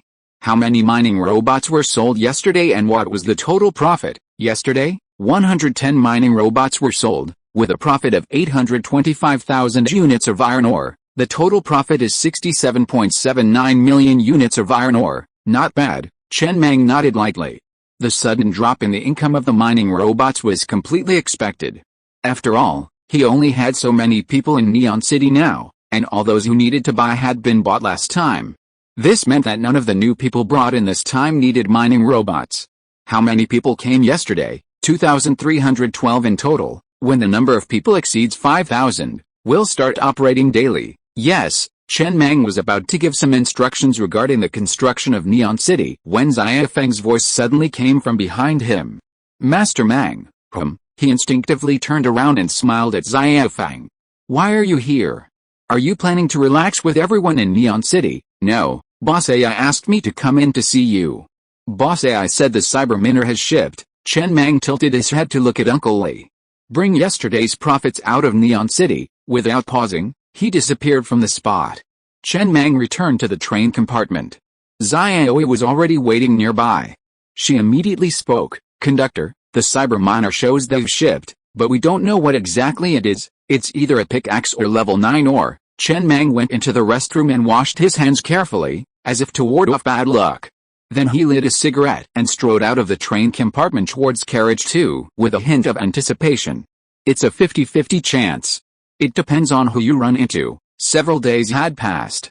The Cybermine had finally delivered again, and almost all the residents on the train had gone to Neon City to relax, save for the 50 miners at the Cybermine. After all, it was just after midnight, the Cyberminer's working hours. Chen Mang stood on the ground elevator in Car 2, which he had built using the mechanical heart. It ran from Car 2 to Car 15, speeding up the journey from the front to the back of the train. The speed of the ground elevator was roughly equivalent to that of an adult man walking briskly. However, when Chen Mang walked briskly on the ground elevator, his speed was equivalent to that of an adult man running. The rapid shifts in the surroundings caused a sense of discomfort in the body, and there was a slight mismatch between the body and the eyes. The body felt slower than usual, but the eyes told the brain that it was indeed moving much faster. The elevator was directly connected to the generator via a circuit system. This was the advantage of the mechanical heart. The mechanical products it created could be directly connected to the generator, without having to worry about power shortages. He made his way to Car 10. Chen Mang pushed open the Cybermine's special portal and saw residents sitting on the bedside, staring at him eagerly. He gently pressed his left hand in the air, signaling him not to speak. He walked to the bedside, placed his hand on the dreamstone, and gazed at a small portal that had appeared nearby. He reached in. When he pulled it out again, he was holding a crystal clear, shimmering, grade 9 iron ore, dazzling under the light.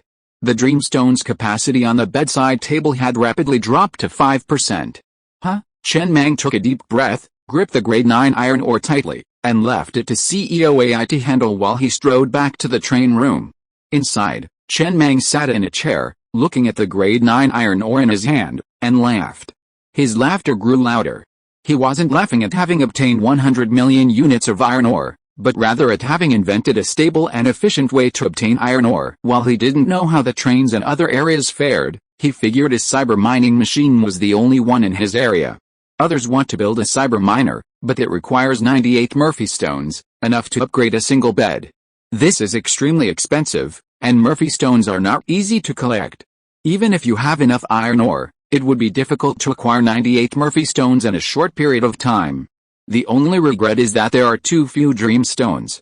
He currently has 2 dream stones in a semi-dead state, only 5% of their capacity, which can no longer be used to embed them in the mining machine. Each of the 50 mining machines has 1 dreamstone, and there are 66 dreamstones stored on the train. He really wants to expand the cyber mining farm to 100 or 200 units. But dreamstones are insufficient. Yesterday, Neon City only acquired 4 dreamstones. He needs to acquire more dreamstones. To acquire more dreamstones, Neon City must have more trains above level 11, and they must be old trains.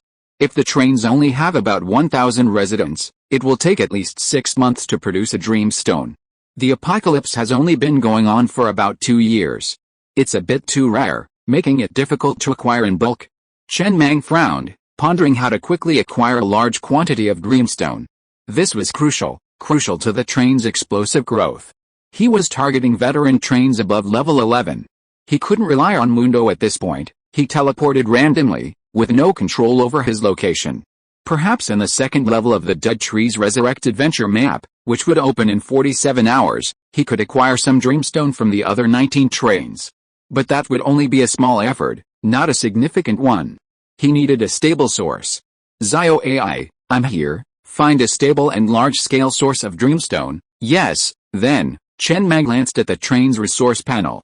After this month's development, the train's resources had exploded: 310 million units of iron ore, 102.5 million units of wood, 112 million units of copper ore, 123 million units of red heart rock, and 1.07 million units of titanite ore. All the iron ore earned last night in Neon City has been moved to Carriage 3. These 310 million units of iron ore also include the 1 level 9 iron ore he just earned from the cyber mine. Wood and red heart rock are already in significant supply and won't be used up anytime soon. The 100 million units of copper ore will more than cover him for several tough battles. Iron ore is the most plentiful, but it's also the least plentiful. It's gone in a matter of minutes. For example, he's about to upgrade his armor again, bringing it to level 18. From level 16 to level 17, the cost of 1 car is 20 million units of iron ore. From level 17 to level 18, the cost of 1 car is 30 million units of iron ore. With a total of 16 cars, the cost of manufacturing them is halved, resulting in 240 million units of iron ore. As the 240 million units of iron ore in the train turn into powder and merge into the cars, the train's armor reaches level 18. Level 18 train armor. 2 more levels would unlock the accessory's level 20 supermetal effect, but the price was that the train's already enormous supply of iron ore would be reduced to just 69.99 million units. I'm broke again. Chen Mang rubbed his temples, aching. Earning iron ore was incredibly slow.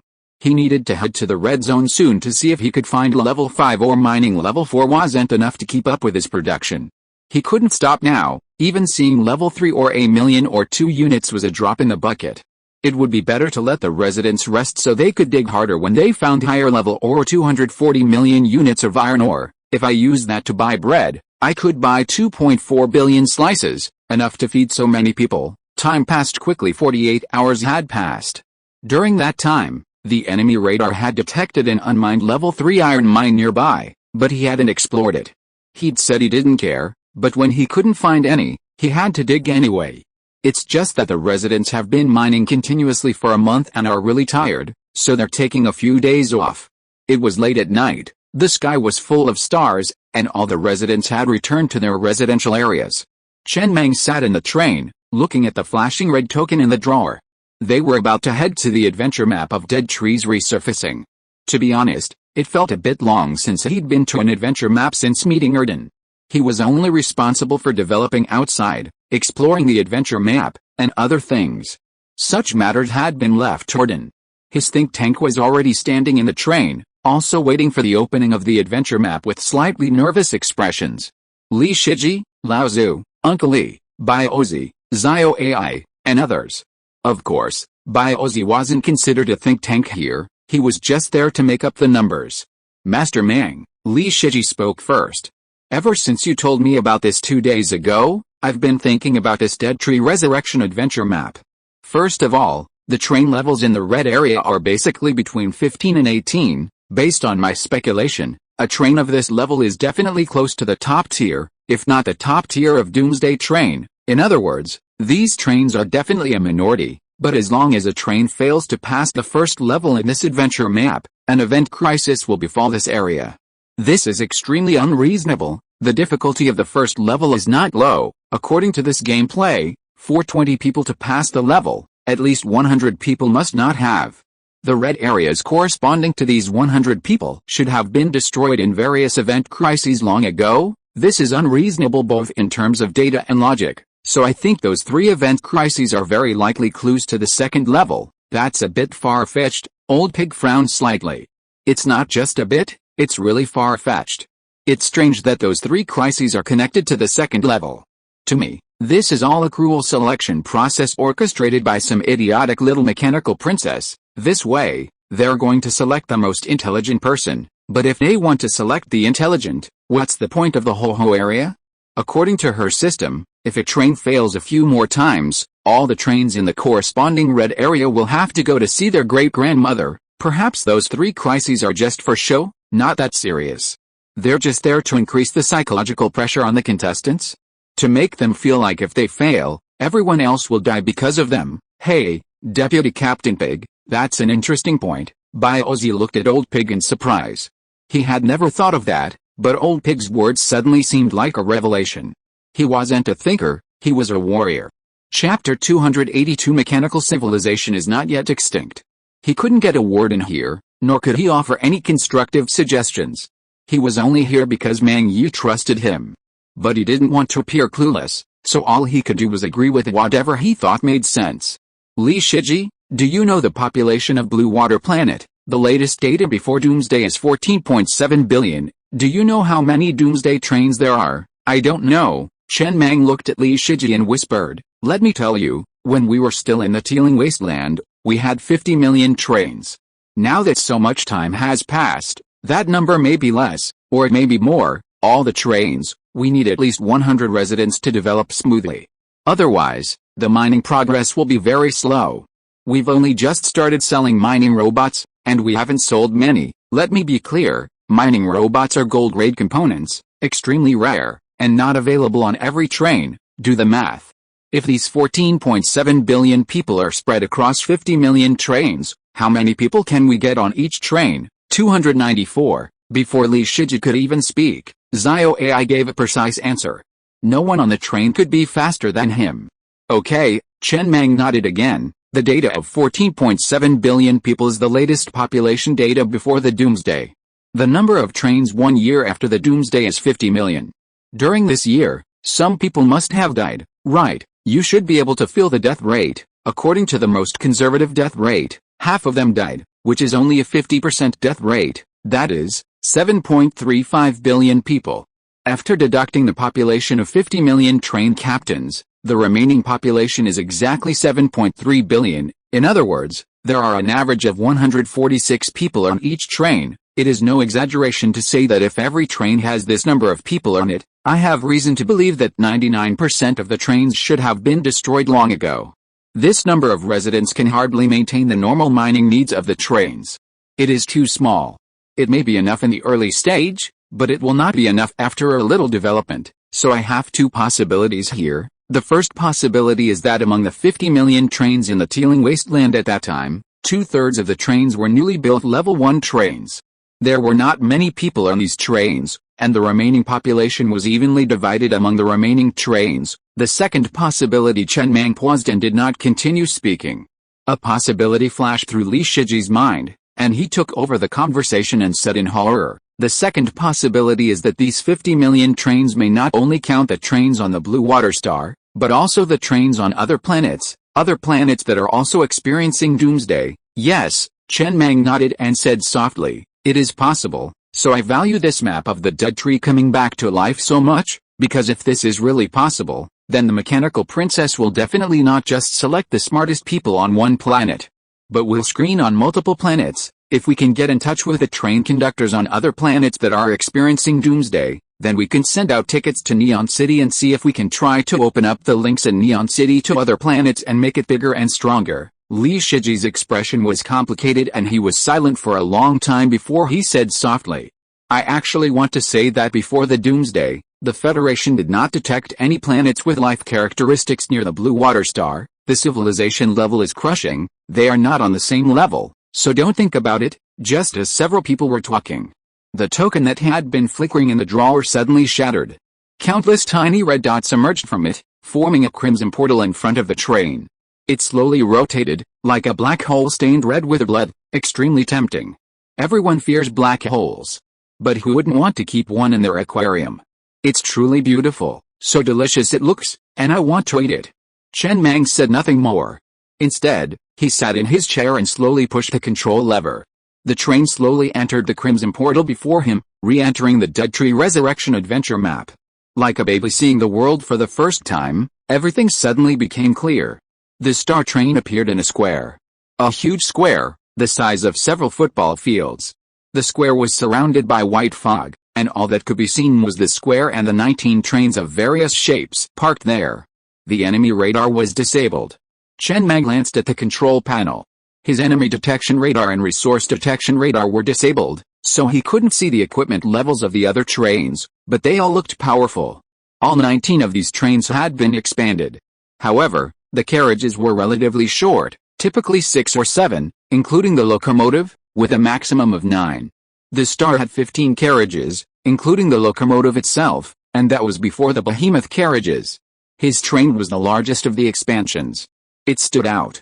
Large and long, it was as if it were the flagship of a fleet, while the other trains were merely escorts, a stark contrast. The 19 trains fanned out across the square. Although he couldn't see what was going on inside the other trains, he could vaguely sense that many people were watching him, or more precisely, his star. The next moment, a massive light curtain appeared out of thin air above the square, ensuring a clear view of every train. Pioneers, welcome to the second level of the adventure map, Dead Trees Resurrect. When humans become archaeologists of their own civilization, the answers are often more chilling than the apocalypse.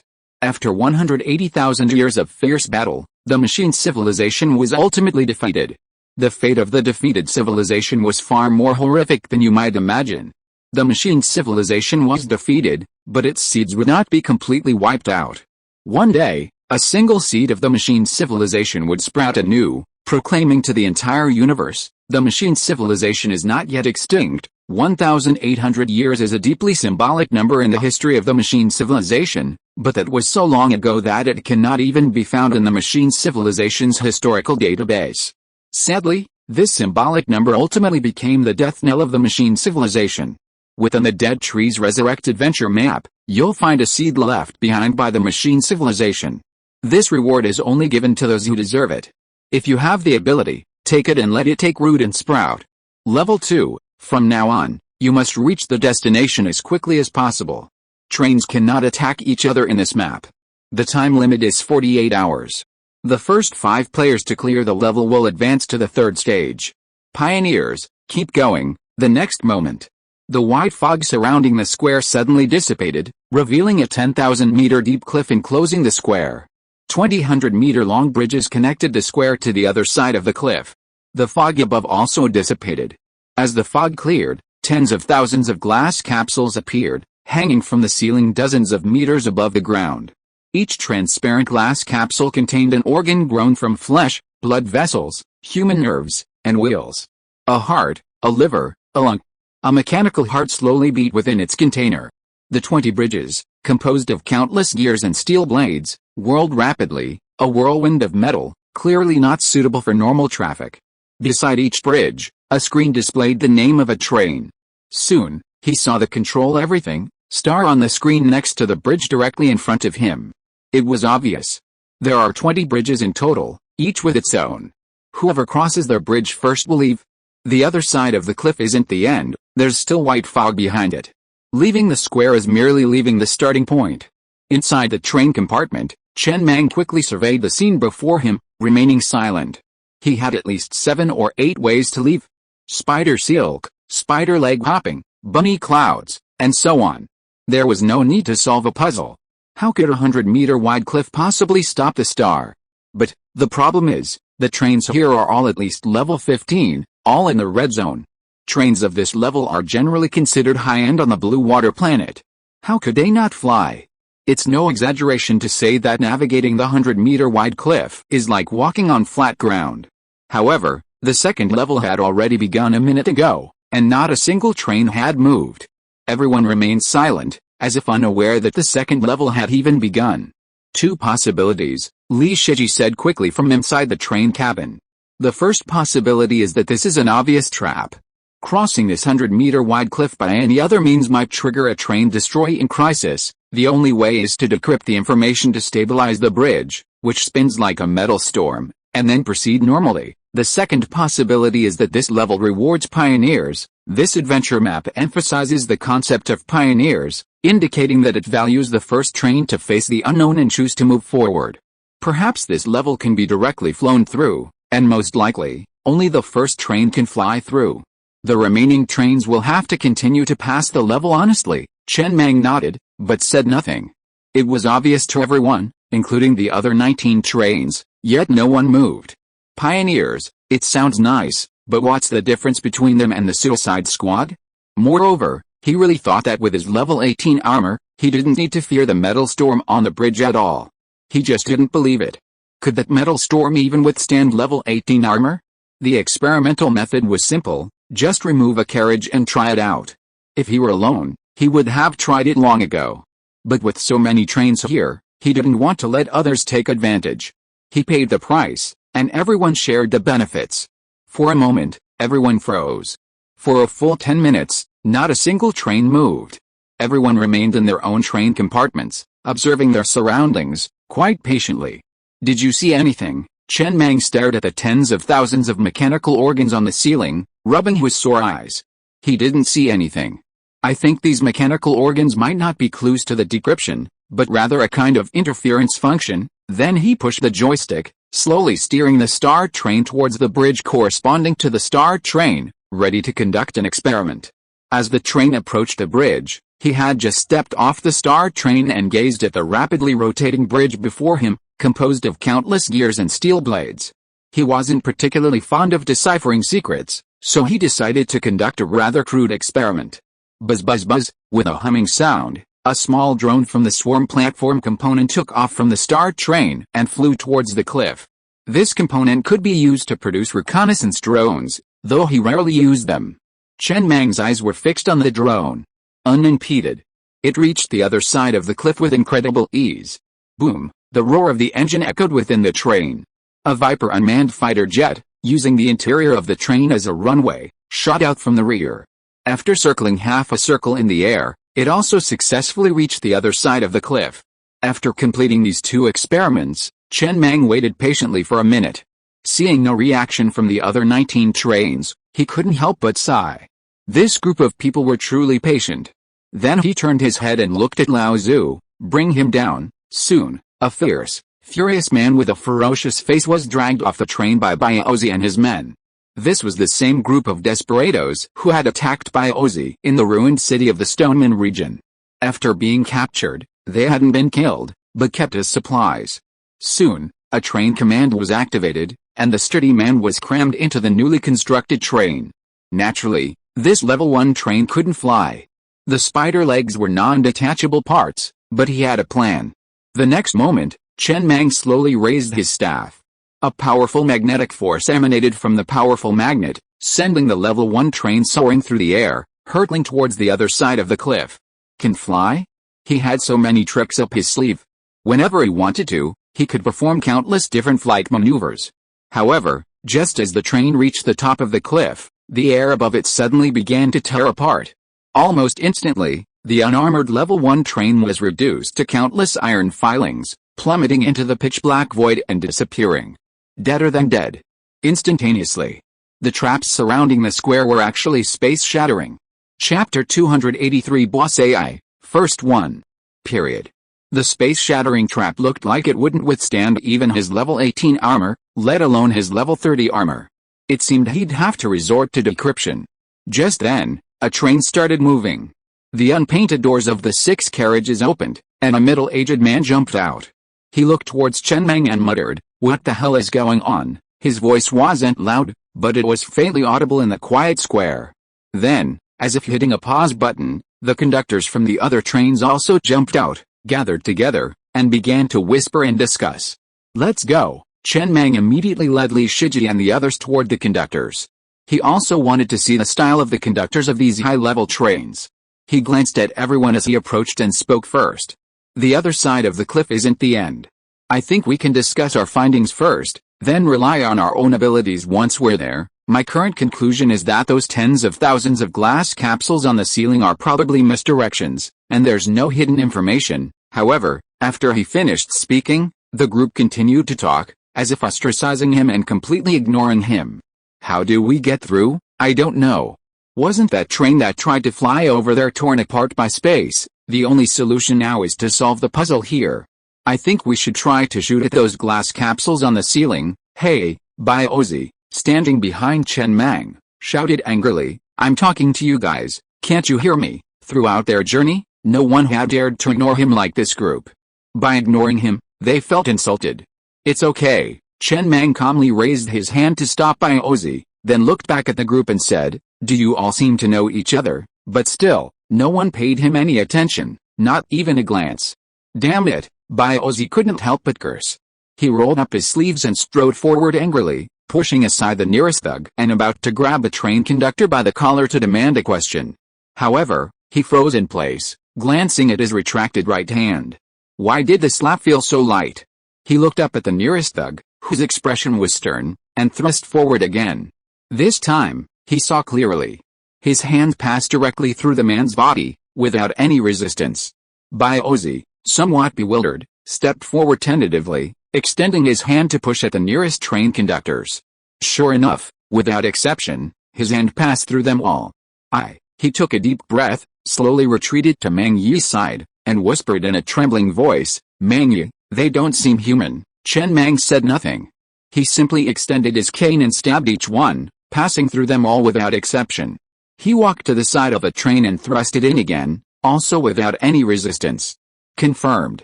Throughout the entire cutscene, only the star and his group were real, the other trains were holographic. No wonder they remained motionless at first, only coming down when he sent a train into a cliff and destroyed it.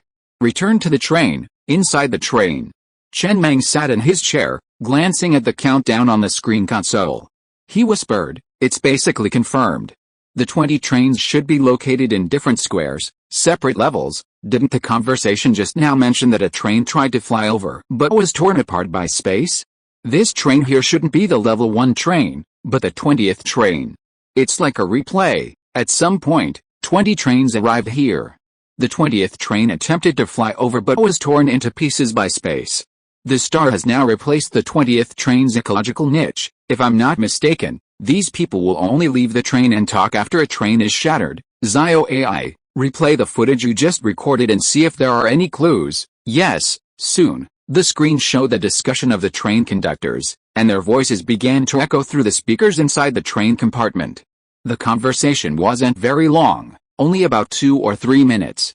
Gears. After the video was played once, Li Shiji paced back and forth in the train room. They mentioned the word gear 6 times in their conversation just now, and one of them said in a complaining tone that it was this game of finding the main gear again. Mr.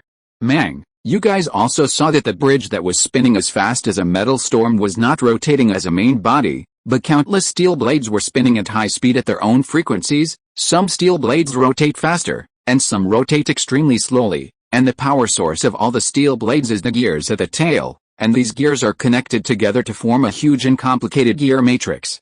All gear matrices basically have a main gear, which is the source of all power. As the main gear rotates, all gears will rotate with it, but because of various factors such as the tooth pitch, the speed of each gear is also different, so we just need to find the main gear and adjust its speed so that all the steel blades on the bridge maintain the same speed.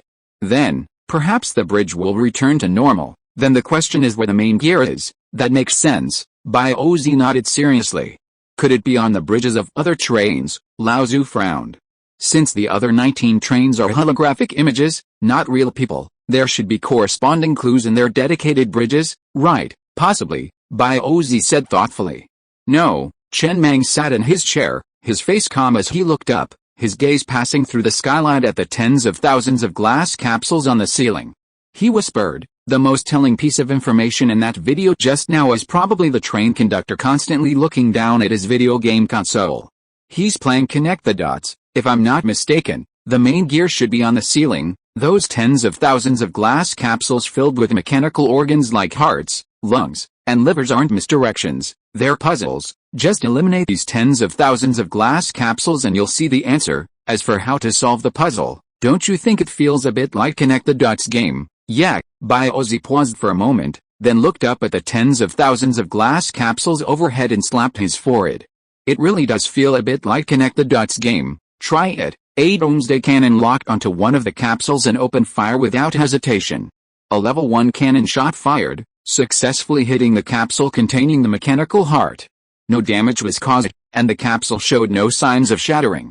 Then, it struck the 2 glass pods containing mechanical hearts in the same row. Suddenly, the 3 previously dull glass pods all flashed a faint white light, and then remained silent. Use level 10 shells. Try again. Chen Mang felt confident. He had initially hesitated to use level 10 shells, fearing misjudgment. Now, seeing the 3 glass pods flashing a faint white light, it meant his judgment was correct.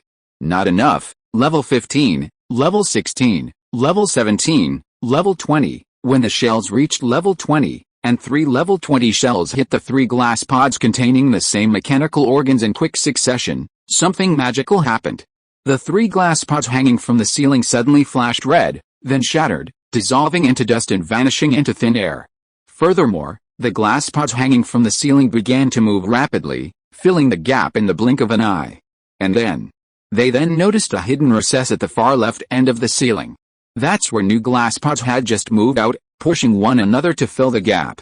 Confirmed, it's Connect the Dots. Chen Mang smiled. Now that he'd figured out the problem, the answer was much simpler. He tilted his head to Li Shiji and Xiao AI and said, you two, join the collective thinking and play this game together. I've never really liked Connect the Dots since I was a kid, especially with so many of them.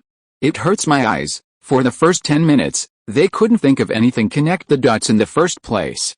It was mainly because Connect the Dots game was primarily cute, and the bloody, wasteland-like mechanical organs made it hard to think of it that way. Plus, there were so many of them, and when you have so many of them, your ability to think outside the box is severely limited.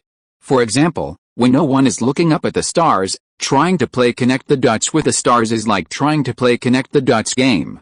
Leave it to me, Li Shiji patted his chest confidently. Boss AI, let's do it together. We'll have a lot, so we'll do it as quickly as possible, no need, Xiao AI said seriously.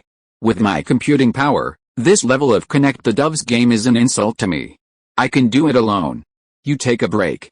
Don't waste your brain power, I'm a game designer. Before he could finish his words, the Star Train's Doomsday Cannon began firing rapidly, 20 level shells blasting into the glass pods hanging from the ceiling. Almost without stopping, each pod was reduced to dust in midair. With Xiao AI's computing power, this Connect the Dots game was indeed a bit insulting. Half an hour later, the ceiling, once densely packed with glass pods, was reduced to the last 3. The mechanical organs in these 3 pods were hearts. Chen Mang raised his hand to stop Xiao AI's movements. He glanced at the data on the control panel. It showed that 99,997 glass capsules had been successfully shattered. These were the last 3, meaning there were a total of 100,000. Initially, only 20,000 to 30,000 were visible, with many more hidden elsewhere. The remaining capsules would only replenish once they discovered the game and began. This meant 100,000 level 20 shells were needed. A level 18 shell cost 5,000 copper ore, a level 19 shell cost 6,000 copper ore, a level 20 shell cost 7,000 copper ore per shell. Extremely expensive. Crafting 100,000 level 20 shells would cost 700 million copper ore, even with his Doomsday Cannon at level 20, and the bonus of having its cost 3 times in a row. It still cost 87.5 million copper ore. Just one adventure map nearly wiped out his entire fortune. He only had a little over 100 million copper ore total. But most high-end trains only have Doomsday Cannons at level 10, and there wouldn't be enough Murphy Stone to upgrade them to level 20. This meant only 2 halvings, requiring 175 million copper ore. A level 10 Doomsday Cannon wasn't enough. Using other firepower components to upgrade to level 20 would consume significantly more copper ore. Without that much copper ore on the train, there was no way to pass this first level. Huh? Chen Mang sighed softly. He didn't immediately destroy the remaining 3 glass capsules. Instead, he lit a cigarette to calm himself and prepare for the answer to the mystery behind it. The main issue is the sheer size of the sinking effect. This adventure map allowed one to exit without penalty upon failure. After destroying 70,000 or 80,000 glass capsules, yet they continued to pour forth, he felt a surge of despair. He had already invested tens of millions of copper ore, yet there was still no bottom. Giving up at this point would mean not only wasting this adventure map in vain, but also losing tens of millions of copper ore. He had already made up his mind. Hold on.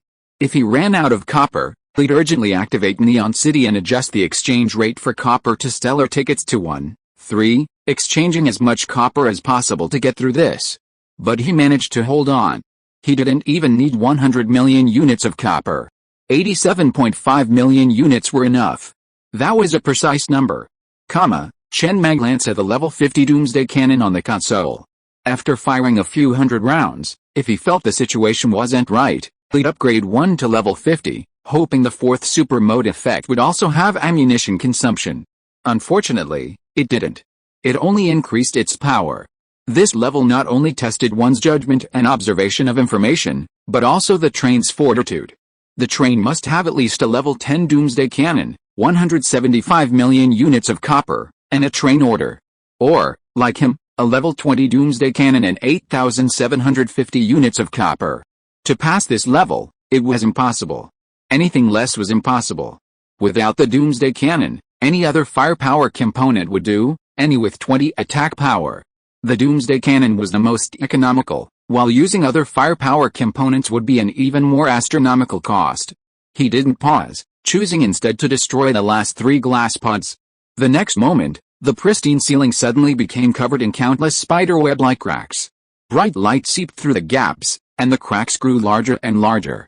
Seconds later, the shattered ceiling turned to dust and dissipated into the air. In its place, a massive gear slowly turned. Countless smaller gears, connected to the giant gear by transmission rods, covered the entire ceiling. The entire scene was filled with a desolate, apocalyptic feeling. Found it. This is the main gear. Chen Mang looked up at the giant gear on the ceiling. Next to it were 2 buttons, fast, slow. Clearly, more copper ore was needed. He was genuinely worried about running low, but he wasn't worried about others getting ahead of him. Unless those high-level trains had mined 1 or 2 level 5 copper mines before entering this adventure map, they certainly wouldn't have that much. Boom, a cannonball fired at the slow button. If it could completely stop the gears, the level could be cleared, but the one shot had no effect. Clearly, this was already the maximum speed. Another cannonball fired at the fast button. The large gear sped up only slightly, barely noticeable to the naked eye, but the smaller gears connected by the transmission rods could faintly tell that it was indeed spinning slightly faster. The different steel blades on the bridge also changed their speed accordingly. Next, it was a matter of trial and error. When the 23rd cannonball was fired, clang, a crisp sound echoed throughout the square. Immediately followed by the sound of countless gears rapidly turning, the steel blades on the bridge completely synchronized their rotational speed. At first glance, they appeared to be rotating as one, their rotation slowing down and slowing until, gradually, the blade stopped, forming a steel bridge. Whoa, Chen Mang exhaled softly and slowly pushed the joystick towards the steel bridge. It was a bit challenging. This level primarily tested train skills and information acquisition abilities. You could pass the level without a train command, but without it, you wouldn't receive any alerts. As long as you could tell that the thing overhead was a connect the dots game, you didn't need one.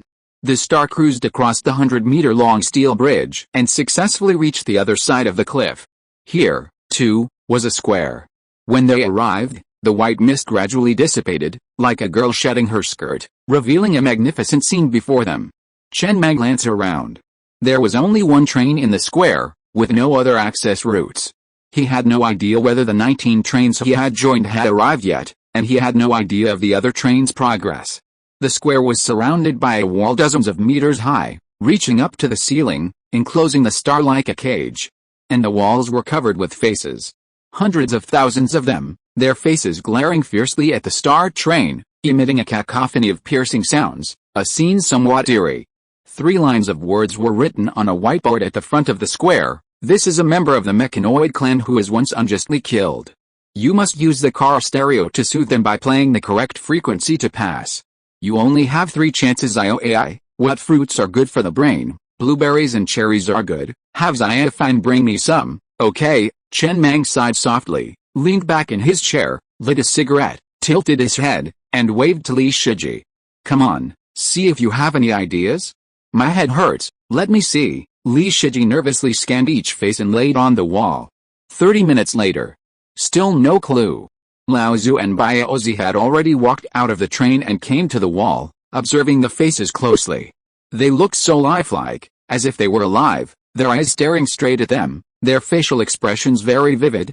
Soft, Bayaozi tentatively poked a face with his hand. It doesn't look like a corpse, it looks like it's alive. Then he picked up the huge tongs in his hand and opened the face's mouth to the extreme like a mouth expander, looking carefully at the throat. After confirming that there was no note or message inside, he took out the tongs and continued to explore the next face. Captain Pig, I feel like we are doing useless work. The answer definitely can't be a note hidden in someone's face.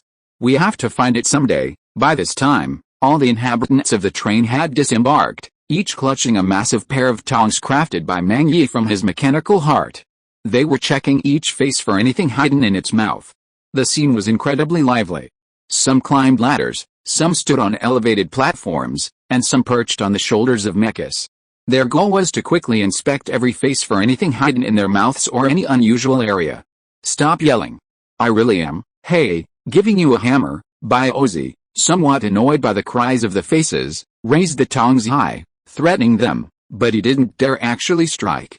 It seems to me that the throats of these faces are basically blocked up to the tonsils. How do they pronounce it? There needs to be basic airflow for pronunciation, right? Try it first.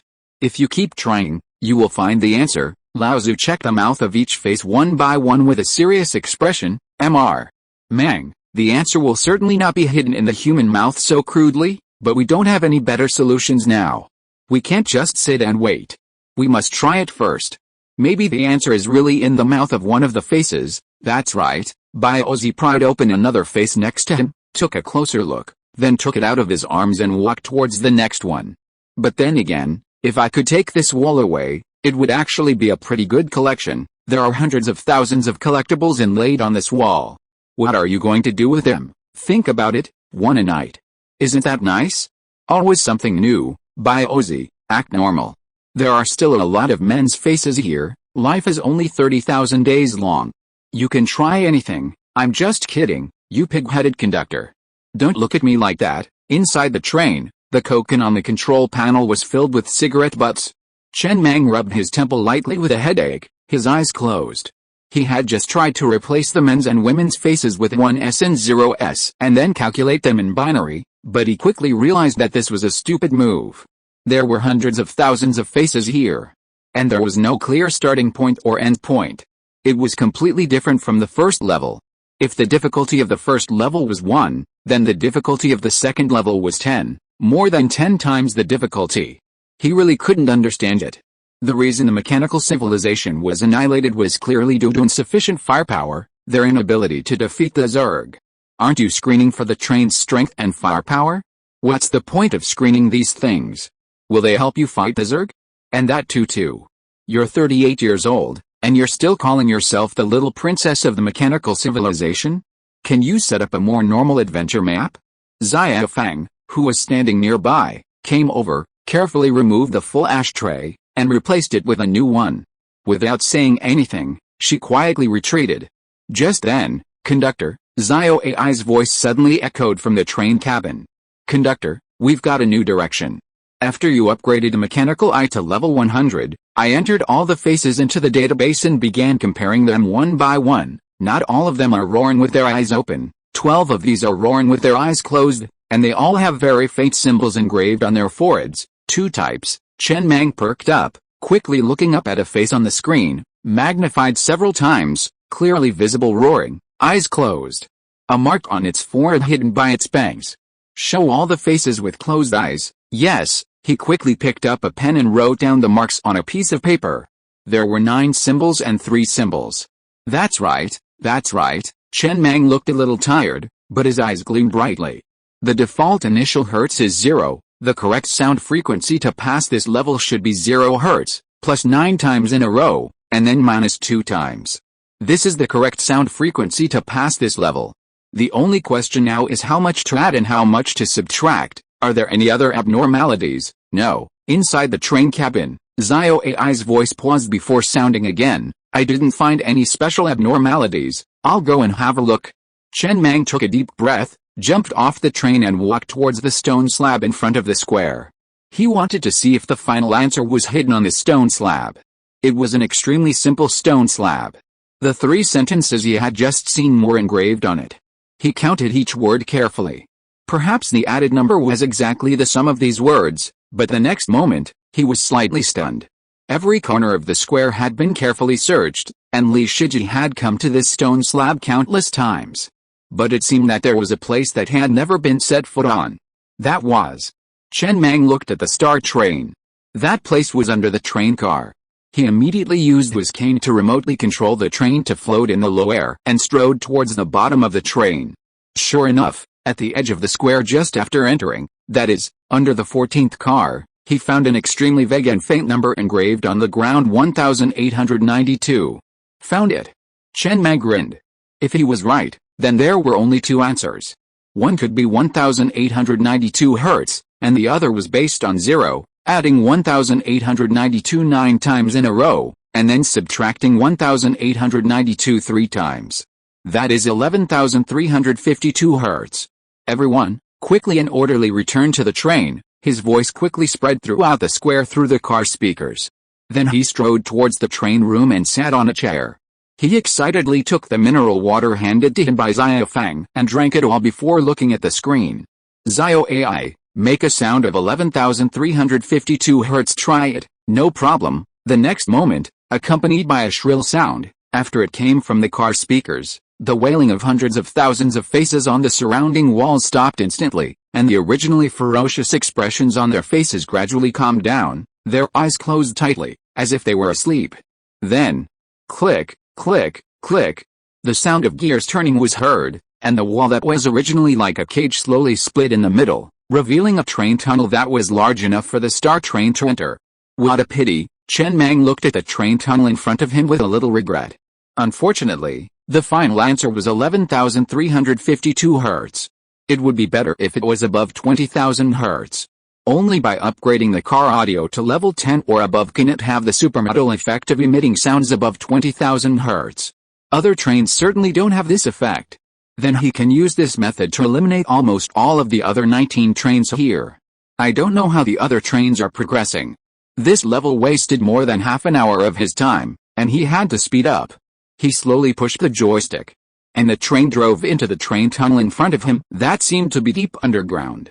The road ahead was unknown, but he was now confident that he could overcome 2 levels in a row.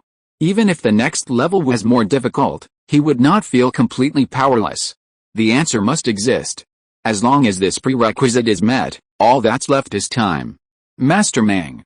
Li Shiji, who was standing aside, said with some guilt, I'm sorry, I can't help much. It's okay. Chen Mang waved his hand and said softly, in the case of such rapid data entry and screening, how can manpower compare with AI? There is no room for you to perform at this level for the time being, so don't blame yourself. I think we performed well in the first 2 levels, and we should still be able to make it into the top 3. Come on, keep working on it. The train tunnel was not too short, and the star did not dare to go too fast.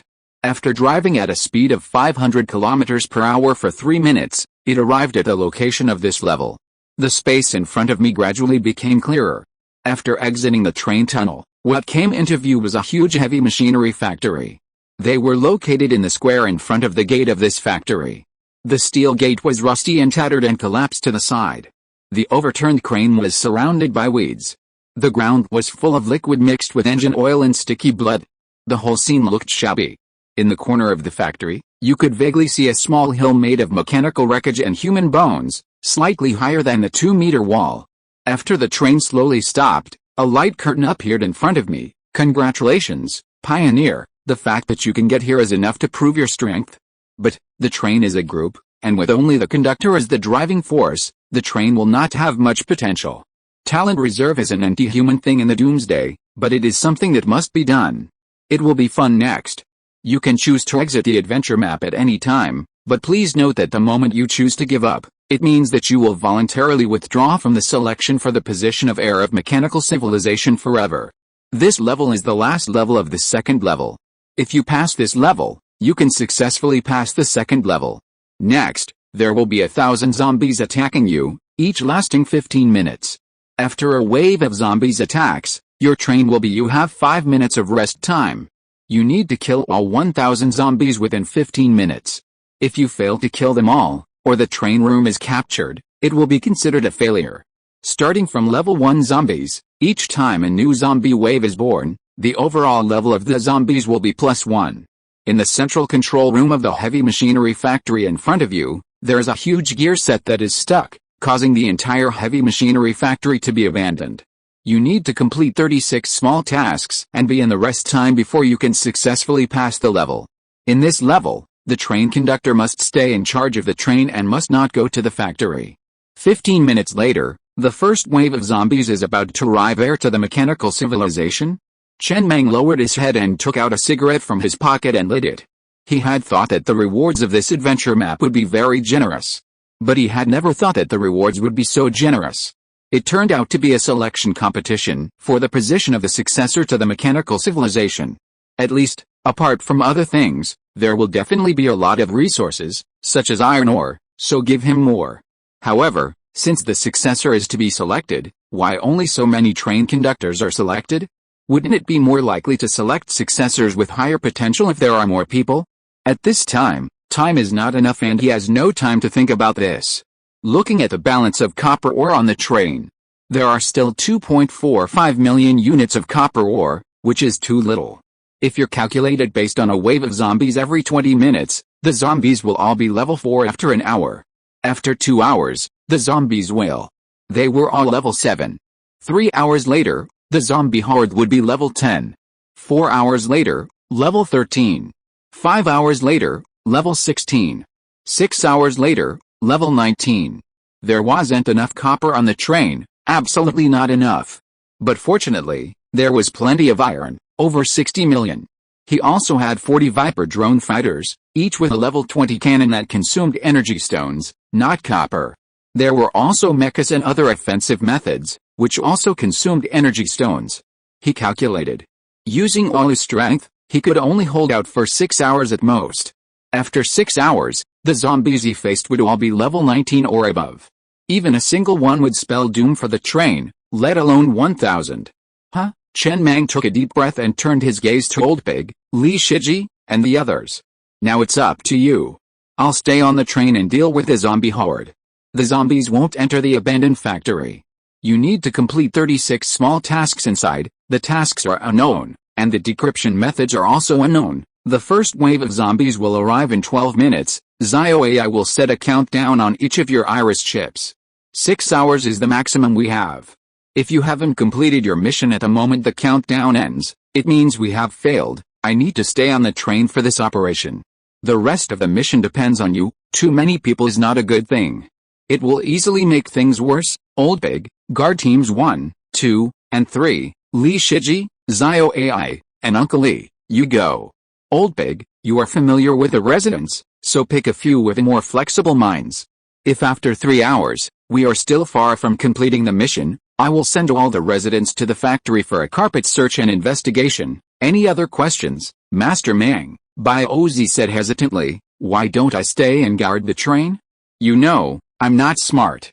This kind of decryption work is not suitable for me. You have to go. Chen Mang shook his head. You feel that you are stupid compared to Li Shiji, but in fact, your brain is much more flexible than many residents on the train. Think about it yourself, don't you?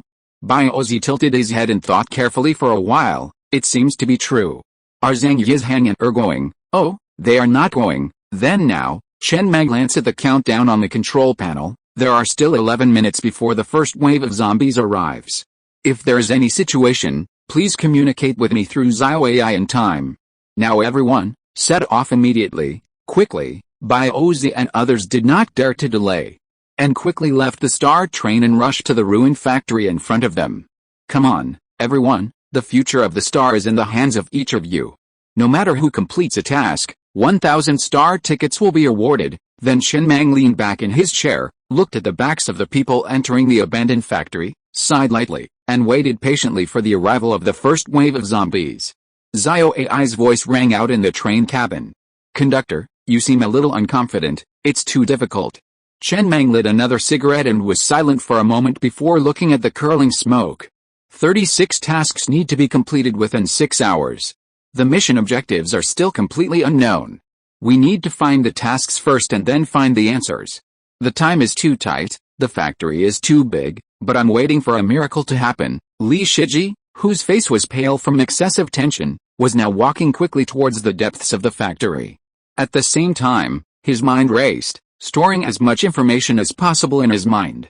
He took out a shot of cardiac stimulant from his bosom and injected it into his arm to keep himself awake. Quickly disperse with the main force. He circled the factory building and after a few minutes, he saw a locked cabin with a faint yellow question mark on it. It was a dial combination lock, similar to the combination lock on a password diary. Obviously, this was one of the 36 small tasks. Password. Password. Li Shiji's lips trembled slightly as he looked at the combination lock on the wooden house. It was 8 digits, 8. He quickly ran madly towards the factory gate and pulled out a soldier card from a human remains in the security room. On it was the soldier's date of birth, February 18, 7228. Then he ran desperately towards the wooden house again. The cardiotonic was used as a stimulant, and the effect was not bad. With trembling hands, he quickly dialed on the combination lock and entered a string of passwords 72,280,218. The next moment clang. A crisp sound came, the lock opened, and the light yellow question mark on the wooden house gradually turned into a green exclamation mark. Li Shiji laughed, his voice was a little hoarse but quite excited. He held the soldier card tightly in his hand, and the veins on the back of his hand bulged. MR. AI, the first one. If you are listening to this novel on a channel other than Fanfic World, it means it was downloaded and re-uploaded without effort. We warmly invite you to visit our channel, Fanfic World. There you will find the original version of this story and many other novels of various genres. We look forward to seeing you dive into a world of incredible novels. Chapter 284 Why Discriminate Against a Flesh Train? First mission, Li Shiji completes. These words appeared on the iris chips of every train member entering the abandoned factory. This gave Old Zhu and the others, who had been a little nervous, a huge boost of confidence. They'd been a bit worried. After all, there were 36 missions in total. But shortly after entering the abandoned factory, Li Shiji had already completed his first mission, bringing a significant sense of relief to the already tense atmosphere. Everyone breathed a sigh of relief. Ozzy, the abandoned factory was huge, and everyone was exploring separately. Ozzy entered the basement and examined it carefully. There were many large canisters piled high on this floor, long abandoned. Dust and cobwebs clung to the edges. Ozzy nervously muttered to himself to encourage himself, his eyes fixed on every corner, not just searching for the mission, but also trying to memorize every scene he saw, so as not to miss a single clue. Just then, the shrill ring of a phone suddenly rang out on this floor. Ding-ling-ling, the previously silent atmosphere was instantly shattered. Ozzy instantly turned to look at the source. clutching the giant wave Gatling gun in his arms. He saw an old-fashioned landline phone hanging on the wall, constantly chirping. What era is this? And you still see these old-fashioned landlines? Is this the kind of nostalgia that machine civilization is? He took a deep breath, looking at the pale yellow question mark next to the phone. He stepped forward and answered the call. Hello? Can you tell me if Lao Zhang has arrived? We've already. There was a lot of noise. Only the first half of this sentence was audible, the second half completely lost, leaving only the piercing sound of electricity. Lao Zhang. After the other party hung up, Baozi glanced around hurriedly. He didn't even know what the mission was about. Was it to find Lao Zhang? There was no one alive in this machinery factory, was there? The next moment, a message appeared on the iris chips of every train crew member who had entered the abandoned factory. Baozi had triggered the mission, to find Lao Zhang. Any relevant clues should be provided promptly. Soon. Several lines of text flashed across Baozi's iris chip again. The captain of Guard Team 3 said they saw a business card for Lao Zhang on a table in the security room at the factory entrance. He's in charge of mechanical maintenance, presumably assigned to repair the giant gear train in the central control room. I've contacted the nearest person to go to the security room and retrieve the card information. Wait a minute. Found it. The card has Lao Zhang's contact information, XXX 3148, with no other information. The first 3 digits have coffee stains, so we're not sure yet. Wait a minute. Lao Zhu has already entered the central control room, where he also found Lao Zhang's business card. The first 3 digits are 652. Thank you. Baozi took a deep breath and thanked him before picking up the phone again and dialing the number. No one answered, and the call automatically disconnected after 45 seconds. But, the pale yellow question mark on the wall had now turned into a green exclamation point. Clearly, this mission involved finding Lao Zhang's phone number and calling it. Baozi had completed his second mission. Awesome, Baozi excitedly pumped his fist in the air to cheer himself up. He felt like he had finally found his path. And he was starting to feel more confident. Especially with Boss AI's help, they would become a unified whole, sharing clues and information. Abandoned factory, central control room. The control room was glass on 3 sides, with a single console perched high up. Beneath the room lay a vast underground space, housing several massive gear trains, though all were currently at a standstill. There's nothing here, just this coin machine. Old Pig glanced at the vending machine in the central control room and said hurriedly, Boss AI, ask if anyone has a coin. The vending machine had a pale yellow question mark on its exterior. Team member Shan Maozi had been directed back the way he'd come to retrieve the coin from the desk in the staff dormitory, and the fastest route had been planned for him. Zio AI's information quickly surfaced before Old Pig's eyes. Each member of the train who came to explore was equipped with a mechanical eye on their chest, back, and waist. Wherever they passed, all visual information would be entered into Zio AI's database, allowing them to immediately identify any clues they had encountered. About 5 minutes later, hurried footsteps could be heard outside the central control room. Soon, Shan Maozi, breathlessly pushing open the door, held a coin in the air. Captain Pig, here. Old Pig hurriedly took the coin and walked to the vending machine. He glanced down and saw a coin marked with 100. He randomly selected an item worth exactly 100 and inserted the coin. Clang, the sound of the coin clashing against metal echoed inside the vending machine. A line of words slowly appeared on the screen, and the coin was dispensed. Insufficient change. No change. Please insert a coin worth 5 points. Almost simultaneously, a message appeared on the iris chips of all the members of the train who came to explore. Need a coin worth 5 points. Everyone, pay attention to the clue. Let's go somewhere else first. Let's go. Old Pig didn't linger here for long. Instead, he and Shan Maozi strode out of the central control room and split up again. He'd already searched this place, but there wasn't a coin worth 5 points. This coin must be somewhere else. There was no point in waiting here now. They could come back and search once they found it. Zhang Damai, that family photo on the ground below your left foot has a lot of holes in it, like it was made with a screwdriver. It's probably a clue. Pick it up and see if there's any information on the back. Let me see. They all deserve to die for betraying me. Put it in your pocket. Explore as much of the area as you can. I'm creating a 3D map of the factory based on your footage, but some parts don't match. There's a secret room in this factory, more than one. By Ozzy, the combination for the safe embedded in the wall in front of you is probably not a safe. According to the data, there should be a 20 square meter secret room in the wall behind you. This is also an office, so it's likely a love room. Try entering the birthdays of the factory director and his mistress. Zhang Damai, the woman in your family photo might be the factory owner's mistress. See if you can find her birthday. Found it, Li Shiji stood in the archives, quickly flipping through the paper files in his hand. The man in the family photo is Lao Zhang, an outsourced maintenance worker for the factory. The woman is his wife, not a regular employee. Every time Lao Zhang comes from maintenance, he brings his wife with him. His wife's birthday is April 27th, 7229. Let me try. By Ozzy, standing in the factory director's office, looked at the combination to the wall safe and tried to enter the number. The wall-mounted safe was originally covered by a painting and obscured by bookshelves. If he hadn't searched carefully, he wouldn't have found it. Next to the safe, a pale yellow question mark was printed on the wall. 72,290,427. After the combination was entered and confirmed, the indicator light on the safe turned green, and the wall containing the safe began to recess, revealing a private, accessible space.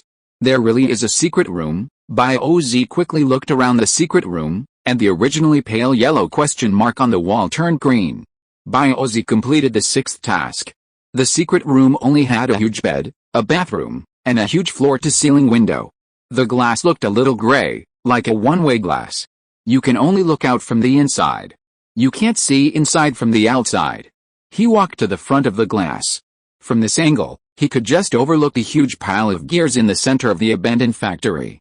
There were 2 bloody handprints on the glass, and the ground was covered with dried blood.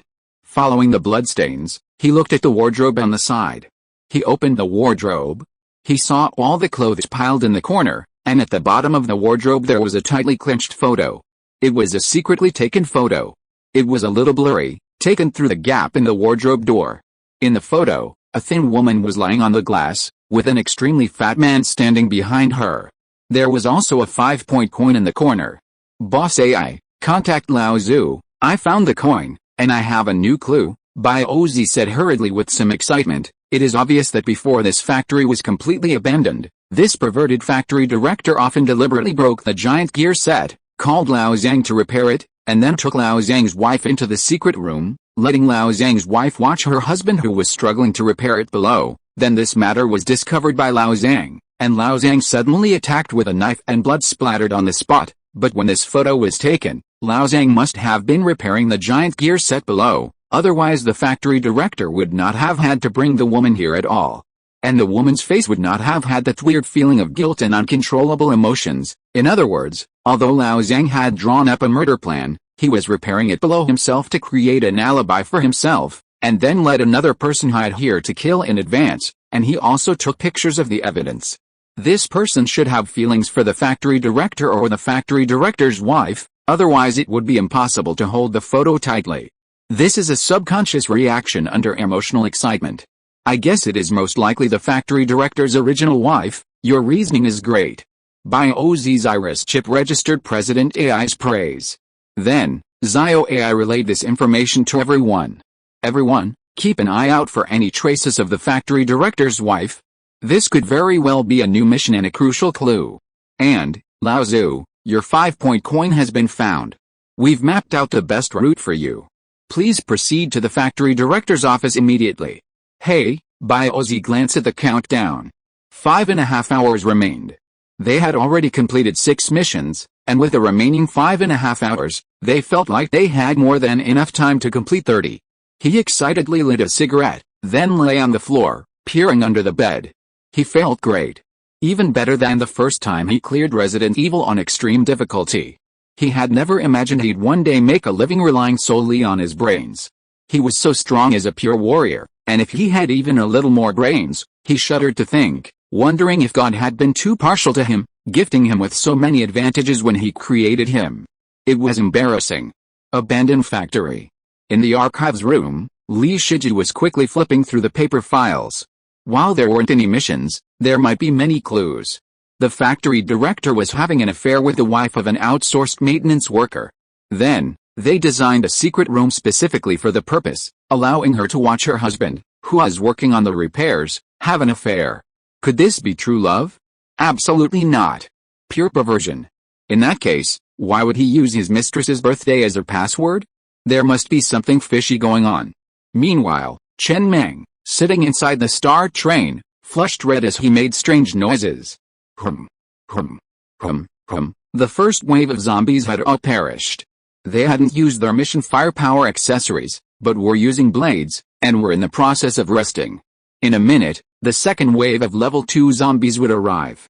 Zio AI, standing inside the train, glanced at Chen Mang, met his gaze, and a puzzled expression crossed her face, unsure why the conductor was making such strange noises. He glanced around. Ji Chuchu hadn't come in, and Zio Fang was standing obediently by the side. What was wrong with the conductor? Had he allowed himself to be satisfied? After waiting for a moment, seeing the conductor remain silent, he resumed his focus on the abandoned factory. That part was more important right now, requiring even greater computing power and effort. Cough cough cough, the conductor's violent coughing echoed in his ears again. Conductor, why don't you go to the medical bay? Damn it! Chen Mang's face darkened with anger. He turned and walked to the floor-to-ceiling window at the side of the train compartment, slapping it with his hand and roaring, "These damn mosquitoes! Damn it! Damn it! Damn it! Why are there always mosquitoes in this place? Damn it!" Zio AI approached Chen Mang, somewhat bewildered. She instinctively glanced at the window the conductor had slapped, then at the train. Outside, a pile of zombie corpses lay piled. Amidst the shredded flesh, one relatively intact corpse stood out. The others were naked, covered in shreds of flesh, but this one was wearing a uniform that looked like a maintenance worker's. Zio AI, quick to react, hurriedly contacted Shan Maozi, the closest person to the factory. Shan Maozi, hurry back to the train. There's a zombie corpse outside, most likely belonging to maintenance worker Lao Zhang. Huh? Chen Mang's frown gradually relaxed.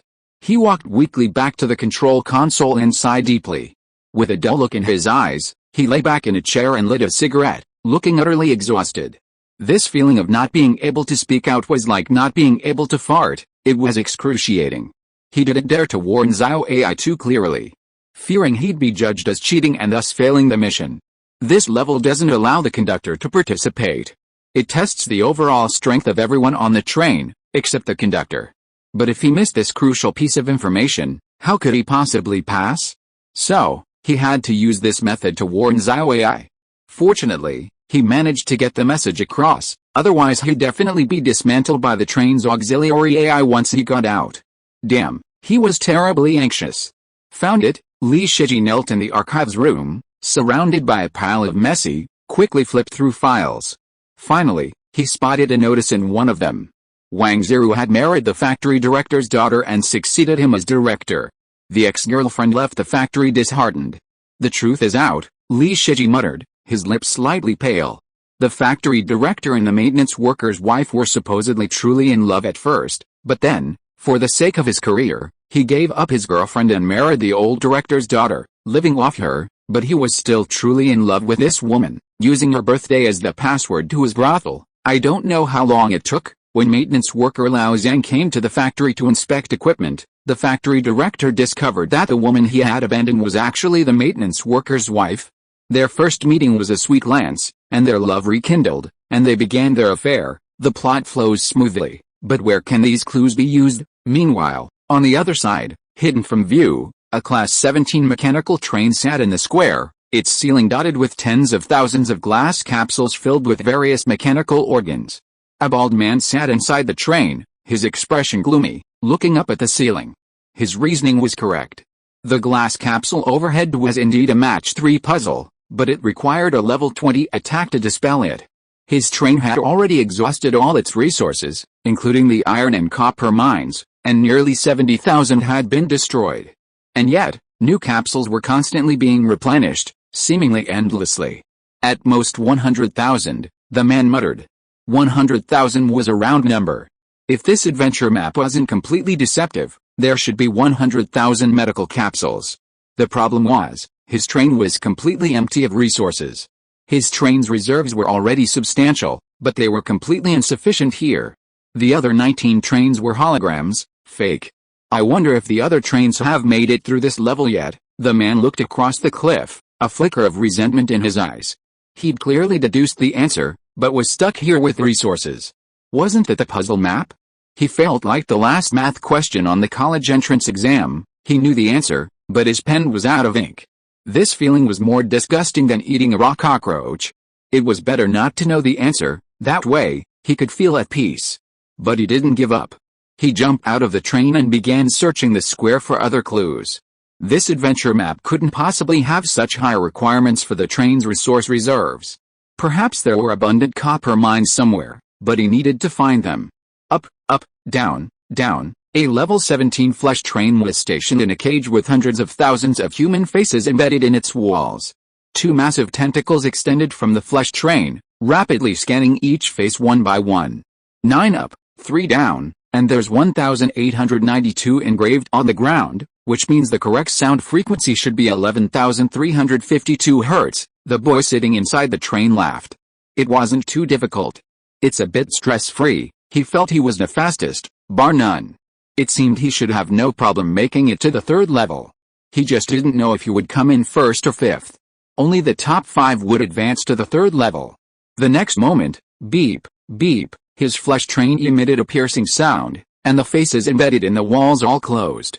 The wall ahead slowly opened, revealing a train tunnel. The train entered a tunnel and continued on its way. As it emerged, it saw an abandoned factory. A light curtain appeared before them. Congratulations, pioneer. Just getting this far is proof of your strength. But, a train is a collective, and with only the conductor pulling the strings, this train won't have much potential.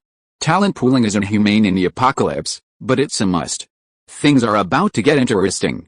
In this level, the conductor must stay in charge of the train and not proceed to the factory.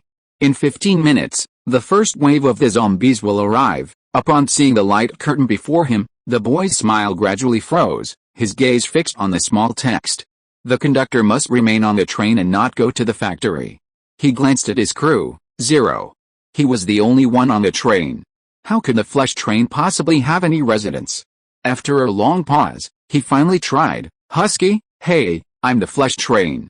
How can I get through this level if you won't let me off? Haven't there been any changes made to the flesh train? Hey, can you hear me? I'm the flesh train. There are no residents on this train. Didn't you consider the flesh train when you designed the adventure map? The flesh train was born from a stepmother. He didn't know who he was talking to. He didn't know if anyone could hear him. But he still hoped to struggle as much as possible. After all, he had cleared the previous 2 levels so quickly and so well. He couldn't just be stuck here, could he? He said it over and over again, begged for mercy, and waited for 15 minutes. No response.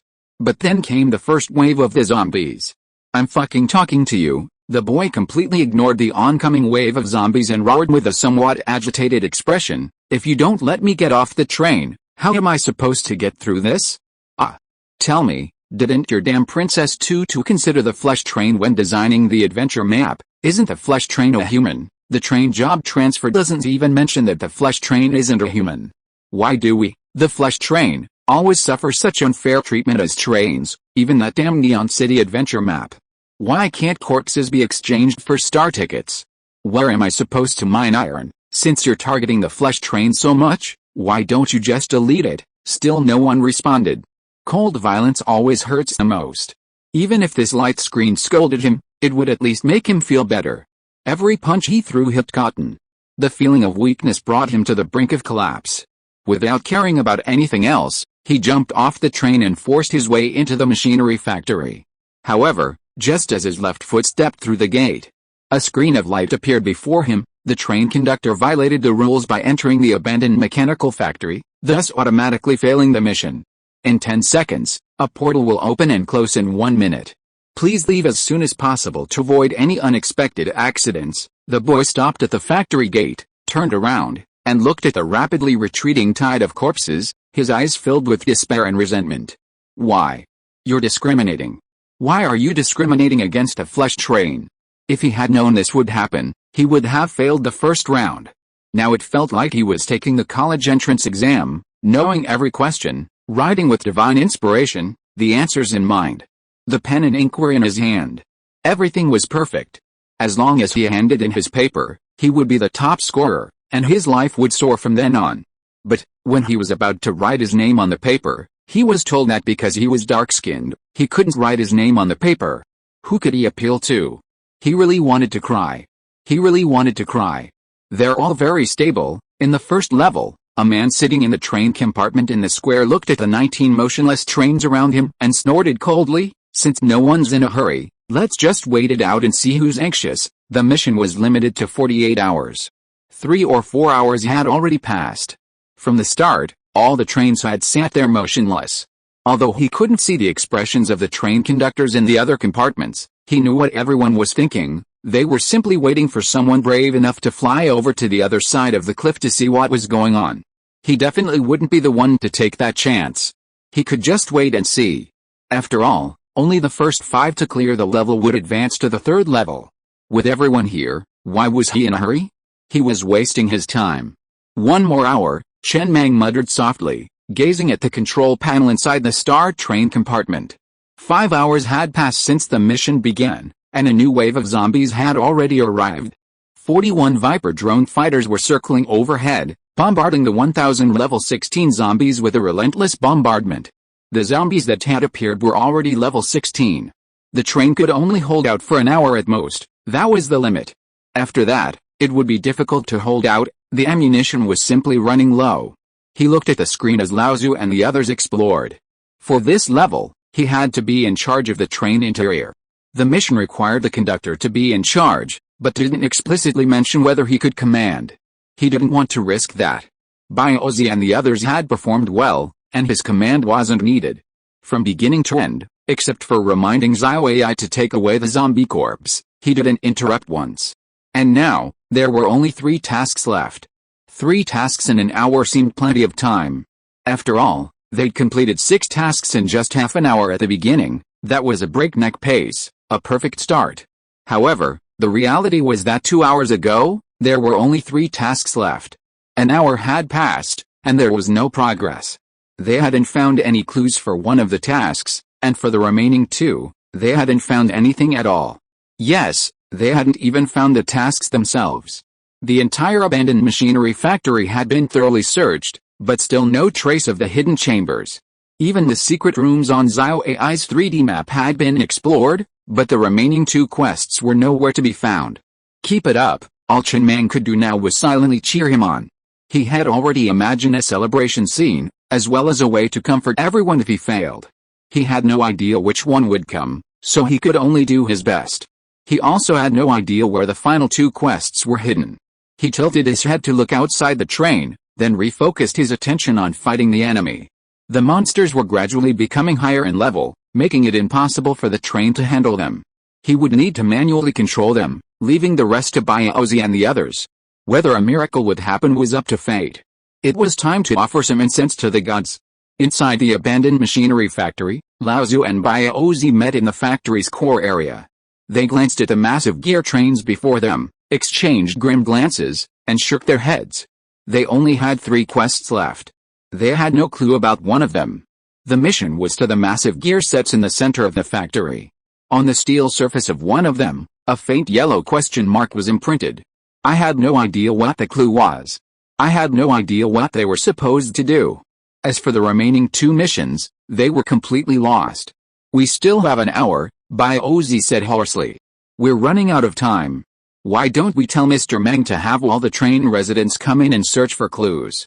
There shouldn't be anything left that could be destroyed. Initially, they weren't allowed in because they were worried that too many people would destroy clues, like coins. With so many people, everyone would kick them, and who knows where they'd get kicked. No, Lao Tzu shook his head. Haven't you noticed? These 36 missions are linked together. If we let the train residents in, we'd have to help them review the story. Bringing so many people into the factory would definitely destroy some clues. Let's look again. There are only 3 missions left. There must be some clues we haven't found yet. Just then, a message appeared on the iris chips of all the train crew members who had come to explore. Li Shiji found a notice from the factory director in the archives, searching for his lost coded diary. It was the latest notice, essentially the last one issued before the factory's destruction. Everyone was urged to look for the diary's clue. Diary, Biozi paused, then tilted his head to look at the giant gear set beside him. His voice rose involuntarily. Yes, isn't it said that the factory director often deliberately sabotages giant gear sets? If they were severely damaged, the factory would shut down, resulting in heavy losses. If the damage is minor, we have regular maintenance workers in the factory, so there's no need to call in Lao Zhang. So there must be some way to properly sabotage this giant gear set, and it's very likely that the factory director has written it in the diary. If we find the diary, we'll complete the mission. The two exchanged glances, seeing the excitement and renewed hope in each other's eyes. They hurriedly strode out of the core area. Would that be recorded in the diary? Would someone really write their true feelings in a diary? Lao Zu asked hurriedly. Isn't that a password notebook? It's locked. Who could have stolen it? It must be Lao Zhang. We've searched Lao Zhang's body, but didn't find any diary. He must have handed the diary to someone else. For example, if he wanted to get the factory director's wife to join him, he would have to have some evidence to convince the factory director's wife that her husband was really cheating. This diary is most likely the evidence.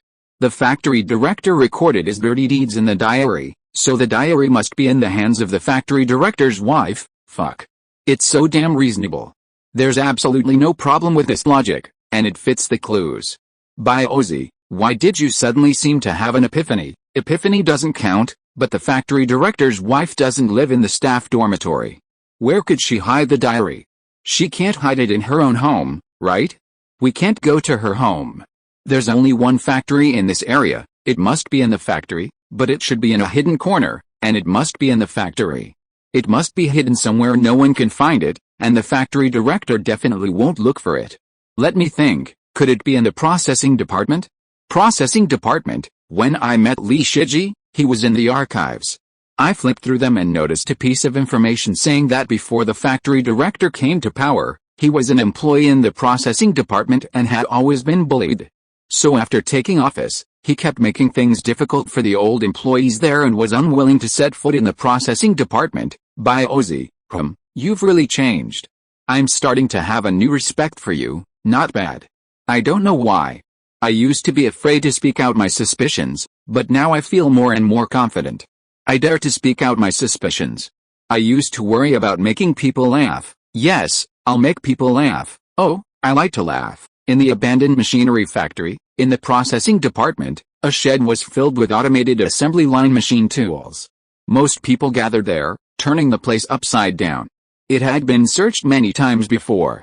But after a thorough search, they finally found a diary with a password inside one of the machine tools. It was marked with a pale yellow question mark. Found it? By Ozzy took a deep breath. But obviously, this diary can't be opened directly. It requires a password. Do you have any clues? Try 72,290,427, Li Shiji said. That's Xiaozin's birthday. It's already been used to crack the secret room's combination lock. It's impossible that the diary also has this password. Bai Oz tried to enter the password, but it said the password was incorrect and there were 4 more ways to enter. There are only 4 chances. He hesitated and continued. First of all, this diary must have been stolen by Lao Zhang. After reading the contents of the diary, Lao Zhang gave the diary to the factory director's wife, and this diary shows no signs of being violently damaged. In other words, this password must be a password that Lao Zhang can guess, then just need to look at Lao Zhang's biography. I think I can try to start from there. He glanced at the countdown. There were only 50 minutes left. The roar of artillery shells and the roar of zombies outside the factory made him a little anxious. Time is running out. Only 50 minutes. As long as we crack the password of this diary, we only have one last mission. A password that Lao Zhang can guess. The captain of Team 3 repeated the question in a low voice before speaking. Could it be the factory director's birthday or something? I think it might be the day he got promoted, Lao Zu said softly. Before he got promoted by selling his money, he was just a low-level factory employee. So I think the day he rose to prominence would be even more memorable for him, possibly. Let's try both. After entering both passwords, the diary flashed red twice, meaning both passwords were incorrect. We only have 2 chances. Bai Ozzy shook his head grimly. Everyone, if we fail this mission, we won't be able to face Mr. Mang. We just had dinner in Neon City the day before yesterday, and now we've failed the mission. It's going to be embarrassing for everyone. It can't be. Zhang Yi, standing in the corner, hesitated, but seeing everyone's gazes, he shrank back and whispered, "I was just saying it casually. Keep thinking. It's definitely not the password I'm thinking of." Originally, Zhang Yi and Zanger were not responsible for the exploration. But a few hours ago, inside the factory, there were a lot of heavy objects that needed moving, so Zhang Yi and Zhang Yi were sent in. "Finish your words." Lao Zu looked at Zhang Yi seriously and said, "This is a critical moment. Any idea, whether correct or not, can inspire us." "Well," Zhang Yi hesitated before continuing, "well, I saw the Wi-Fi password on the factory wall is 88s. I wonder if 88s could be the password for this diary. Besides, this factory director didn't make it to the top through his own efforts. He's a gigolo. Generally speaking, people who have built their fortunes on luck tend to trust it more. The number 8 is also more auspicious. His office has lots of lucky cats and fortune trees. I think the diary password might really be 88s. Of course, the probability is too small. I know it's unlikely. I'm just kidding, don't take it seriously." Ozzy remained silent, tilting his head to look at the blurred notice on the wall. Wi-Fi password. 88,888,888. Not very conspicuous. But, would the factory director just openly share the password to his diary like that? There were still 2 chances left. If they failed this time, there would only be one last chance, a chance that would determine their life or death. He couldn't make up his mind. "Let's give it a try," Lao Zu said softly.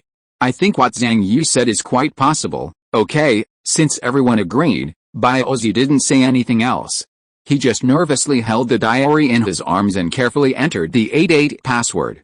The next moment, clang, with a crisp sound, the diary opened. Chapter 285. Let the miracle make its grand debut. Huh? The password turned out to be 88s. Ozzy looked at the diary in his hand, bewildered. The pale yellow question mark on the diary's surface gradually turned into a green exclamation mark. A panel appeared before everyone. The 34th mission, Zhang Yi completed.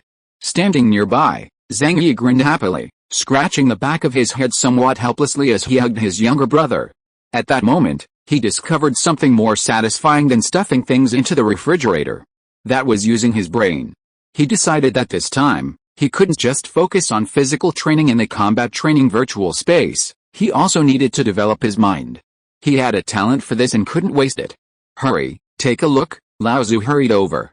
Several people gathered around the notebook and began to carefully scan it from the first page, fearing they had missed anything. April 27th, 7257, today is my 27th birthday. I don't know what to do. The factory director came to me and hinted that if I agreed to marry his daughter, he would give me the position of factory director. But the director knew I had a girlfriend and that I loved her deeply. In my opinion, true love is something you can only encounter by chance. This is a difficult decision. From today on, I will record my life in a diary. April 28th, 7257, I've thought it over. I dumped my girlfriend. She cried so hard, and I was heartbroken too. I think I made the wrong choice and missed someone who truly loves me. April 29th, 7257, I married the director's daughter at the factory. The director was very anxious. I don't know why, but even at his daughter's wedding, he could hardly smile. He just kept urging us to get pregnant and have a child. April 30th, 7257, the director has gone crazy. Last night he gave me an aphrodisiac, and his daughter and I had sex 7 times in one night. This morning I woke up feeling like I was dying. I don't understand what the director is trying to do. May 1st, 7257, I'm a factory director. May 2nd, 7257, being a factory director is great, but he keeps urging me to have sex with his daughter. I feel a surge of fear. May 18th, 7257, I'm gradually learning how to manage the factory, but for some reason, orders have suddenly dropped significantly. We're a military factory. The mechanical civilization and the Zerg have been fighting for centuries, and we've always had a large number of orders to produce weapons. Could the war be about to end? May 31st, 7257, orders are dwindling. The war is really about to end. I hope it can continue for a few hundred more years. I've only just become factory director, and I haven't made any money yet. June 15th, 7257, after becoming factory director, I severely humiliated the old employees in the processing department who had previously given me a hard time. That was great. But I've never been to the processing department. That's where my ex-girlfriend and I met and fell in love. I'm afraid I'll regret this decision. June 15th, 7257, no regrets. My life now is like a fairy tale compared to before. How could I regret it? I didn't wake up this morning.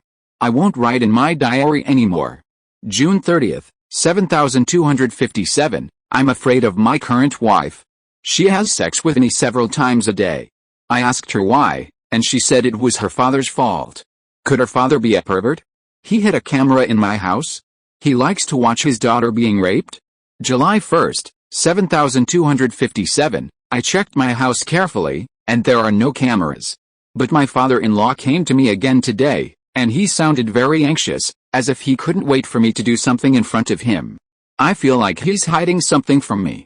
August 13th, 7257, today, the giant gear set at the factory broke. The factory repairman couldn't fix it, so I hired a professional from outside.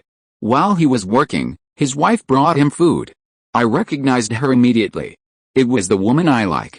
When our eyes met, she avoided me.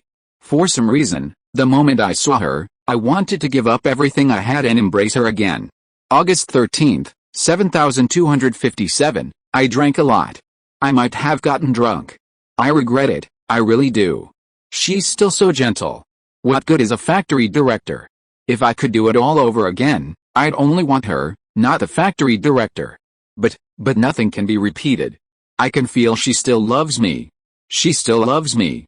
September 1st, 7257, I built a secret room behind the office. The south side has one-way glass. I started calling the maintenance worker in from time to fix the equipment. While they were fixing it, I'd bring his wife into the room and give her a hard time. Everything seemed the same. But then there seemed to be a slight shift. She'd changed. She was a bit reluctant, her moral compass telling her it wasn't right, but she enjoyed our love. I was furious, venting my jealousy. I was the factory director, and he was just a damned maintenance worker. How could he have the woman I loved so openly? The thought of me having to sneak around like this while that lowly repairman can do it so openly fills me with rage. Jealousy nearly drives me crazy, and I almost strangled her. September 10th, 7257, she's gradually relaxed. Initially, she wouldn't even dare look at her husband, who was repairing the equipment, but now, she's leaning against the glass to look directly at him. I've never seen this side of her before. She used to be very loyal. I never imagined I'd one day witness her cheating, nor did I imagine she could look so charming while doing it. I feel like I'm sick, like a pervert. September 30th, 7257, the factory hasn't had any orders for 7 days in a row. For some reason, my father-in-law hasn't pressed me anymore.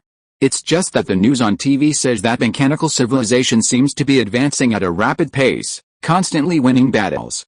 For some reason, my father-in-law has been fueled by alcoholism, and even raped a female employee in front of everyone at the factory today. Is he crazy? He acts like he's had a massive number of memory chips implanted at once, causing his memory to become distorted. If he needs anything in this regard, he can tell me and I'll let him into my secret room. Luckily, I kept the news secret within the factory, otherwise, if it got out, he'd be in jail. October 11th, 7257, I figured out how to sabotage the giant gear train so that it's beyond the factory worker's ability to repair, yet still doesn't cause too much damage. All it takes is 7 consecutive hammer strikes on the air intake and 3 on the exhaust. I'm a true genius. November 10th, 7257, winter's coming, and my father-in-law is getting increasingly frantic. I haven't slept with my wife in ages, and she seems resentful, but I don't care. It's not her I love. There's only one woman I've ever loved. I've had to call the maintenance guy almost every day these days. I'm losing control of this affair. From the initial inner struggle, I've now begun to enjoy it. I'm enjoying her charm during our affair, a charm I've never seen before. I'm enjoying this moment. Everyone seems crazy, but I'm happy. November 15th, 7257, the factory hasn't received any orders in 2 months and may be facing bankruptcy. Something major happened today. The machine civilization suddenly changed its calendar. How strange. The machine civilization's calendar has always been 365 days. The war with the Zerg has been going on since I was born, for almost 296 years. I've become accustomed to hearing news reports of the machine civilization's victory. The machine civilization's top leader appeared on the screen and changed all databases. From then on, the machine civilization's calendar will be 1 day past, 1 year. What kind of a rubbish calendar is this? Which civilization has a year with only 24 hours? The machine civilization has been using this calendar for nearly 7,258 years since its founding. How could it suddenly change without any warning? But since the top leader said so, I just had to obey. 2,649,170. Yes, this morning, when the calendar automatically popped up on the screen, I almost thought I'd time traveled. What a huge number. Last night, the entire mechanical civilization's database calendar was altered. Originally, the war between the mechanical civilization and the Zerg lasted 295 years, almost 296. And now, it's been going on for 107,991 years. Nearly 110,000 years. I'm going crazy. What the hell is going on? Such a huge number. I'll have to write multiple digits in my diary from now on. It's even distorting my calendar. How will I calculate my age from now on? 1 year a day? Is this the leadership solution to the residents' short lifespans? Yes, it has indeed solved it. 2,649,171. Today's news is very interesting. Many people are applying for retirement benefits with their resident cards claiming they were over 10,000 years old. So interesting. Also, my father-in-law has gone completely crazy. He's really crazy. After raping a male employee again, he got drunk and pointed at me, calling me a loser. He said I couldn't even have a child, that I was doomed, that only newborns had a chance to survive, and that everyone else would die. He said he was attracted to me because I had a strong back and could bear children. He cursed me profanely. I was furious. If I hadn't cleaned up his mess today, he would have been arrested by the law enforcement agency for intentional injury and thrown in jail. 2,749,173. I feel like life is getting boring and not exciting enough. Today, when she and I were having sex in a secret room, she whispered to me that her husband might have found out. She said that when they were having sex last night, her husband was silent for a long time, stopped, and fell asleep. Life has become exciting. Anyway, I have money, so even if I get caught, I can deal with it. That's all. Ozzy looked at the last page with some reluctance. It feels like reading a novel. I really want to know the subsequent ending. What's the matter with pausing here? It's impossible to have a child without an anus if he suspends the update casually. He can't have children. Leozu rolled his eyes at Ozzy in annoyance. Didn't you hear what he said? The mechanical civilization and the Zerg fought for 107,991 years, and it took the mechanical civilization and the Zerg 108,000 years to perish. That is to say, when he finished writing his last diary. There were only 5 years left before the demise of the mechanical civilization. Oh, just 5 days. The mechanical civilization changed its calendar before its demise. Maybe they felt that once the information got out after the civilization's demise, it would sound a bit awkward if people knew that the Zerg took more than 200 years to wipe out the mechanical civilization. 180,000 years would sound much better, in my opinion. That's still conservative. It should be 1 hour a year. That means it took 2.5 million years for the Zerg to be wiped out. It shows that they were a powerful civilization that fought for such a long time, and the strength of both sides was evenly matched. In the next few days, this guy was discovered, and then killed by the maintenance worker and his wife. That's the story. This Wang Zero is really a piece of shit. Ozzy sighed with some emotion. The maintenance worker was just doing his job honestly. What did he do to offend anyone? His entire clan is about to be wiped out. If this guy knows about this, he won't be able to die peacefully. It's better for you to keep it a secret so that no one knows and you can have fun for a few days and wait for death. This way you can die more comfortably. There are 2 types of people I hate most in my life, those who live off others and those who cheat on others. This beast has both. Contempt. What do you mean by contempt? They just praised you and you lost your mind again. Lao Tzu picked up the notebook and patted Ozzy on the head, then strode forward. What are we here for? We are here to be film critics. Why don't you go to Dublin and write a long review? Come with me and complete the task. There is not enough time. Yes, yes, yes, Biozi hurriedly followed. I'm a little fascinated by it. Let's go. Also, I never go to places like Deben. Don't insult me. Soon, the group arrived at the core of the factory. Biozi picked up a soft hammer from the ground and handed it to Lao Zhu.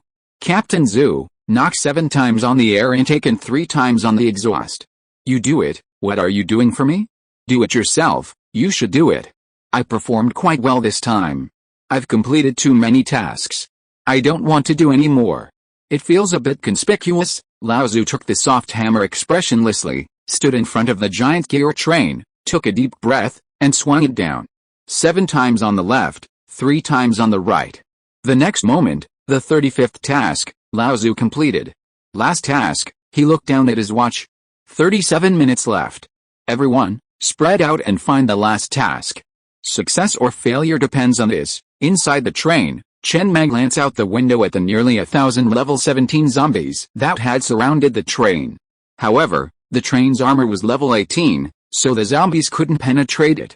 The Doomsday Cannon, which he had been reluctant to use, finally roared, accurately killing each zombie.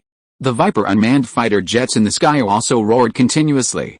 These zombies dropped no items upon death, not even flesh.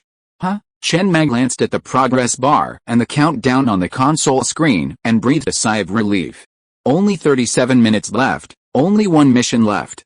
Find and complete it, and the game is over. Damn. This was the most challenging adventure map he'd ever encountered, bar none. Especially since flying was prohibited here.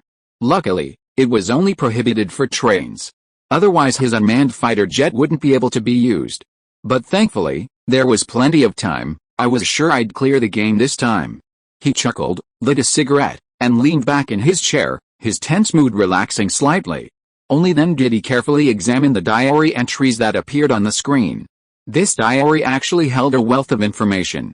For example, the light screen at the start of the second level claimed that a machine civilization had fought for 180,000 years before declaring complete defeat. That was complete nonsense. When defeat was imminent, the last thing they did wasn't to tell the people the truth, but to change the calendar. That was an intriguing line of thought. It was hard for a normal person to come up with that kind of thinking. It's like, after being hit by a car, the first thing you do isn't to call 120, but to quickly delete your browsing history on your phone. It's as if reputation is more important than life, and even posthumous reputation must be stubbornly preserved. Why was the defeat of a civilization so devastating? A few days before the defeat of the mechanical civilization, this factory was completely unaware of the situation. How could everyone be killed in the moment of defeat? Even if the defenses were breached, with so many inhabited planets, it would take a long time to defeat them. How could they be wiped out instantly? So quick a death? He naturally believed that the news reports of the mechanical civilization's great victories were true. It was just that the Zerg had more victories, but they went unreported. Poor good people of the mechanical civilization. They were completely annihilated, yet they passed down their methods, allowing civilizations like them, whose level was not high enough to leave their planet, to have a chance to survive the Zerg invasion. He also learned that even within the mechanical civilization, humans seemed to be the majority, with robots in the minority, or rather, robots were not the dominant force. Chen Mang shook his head and smiled, not dwelling on it. He stuck the dying cigarette butt into a nearby Coke can. He no longer had the heart to mourn for the machine civilization. He felt that within a few years, he would also be mourning for human civilization. Poor human civilization. Even the fully powered machine civilization couldn't stop the Zerg. How could human civilization, having inherited the machine civilization's methods, stop the Zerg? When a Zerg force, or even a small sliver of regular troops, reached Aquamarine, they would be annihilated. The Zerg on Aquamarine wouldn't even be considered vanguards, they were merely extraneous personnel. But, it seemed the machine civilization didn't have his level 0 authority. He glanced at the birthmark on his left hand, the words reckless in its utter innocence. If human civilization could survive the Zerg's maw, its only hope lay in his level 0 authority, which allowed for unlimited upgrades. With enough resources, he alone could hold off the entire Zerg civilization. After all, theoretically, he could upgrade his armor directly to level 999. Even the most powerful Zerg could have level 999 monsters, right? It was unreasonable. He was simply invincible. He needed to gather resources faster, or everyone on Blue Water would die. By the time he'd grown and officially rebuilt human civilization, the Zerg civilization would be wiped out, reduced to endangered species, and then kept in captivity in zoos. Time passed, and the composure on Chen Mang's face gradually faded. Meanwhile, the zombies outside the train had already reached level 18. The copper ore was completely depleted, and the energy stones for those fighters were long gone.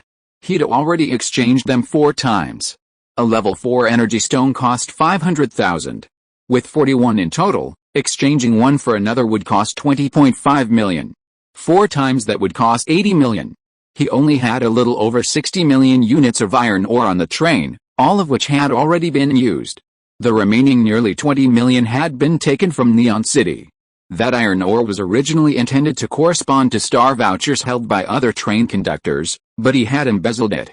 With only a week left before Neon City reopened, he wasn't worried about filling the hole in the near future. But the crisis was clearly far greater than he'd anticipated.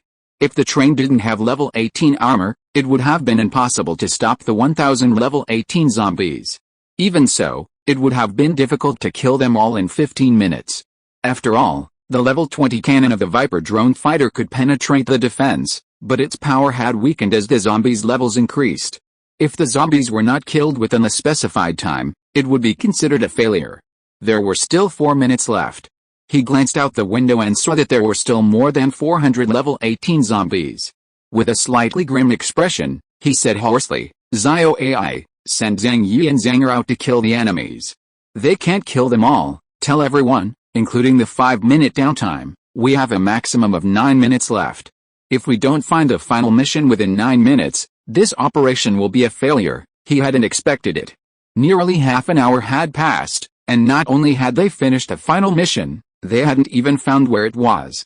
Time was running out. The star train couldn't possibly withstand the next wave of 1,000 level 19 zombies.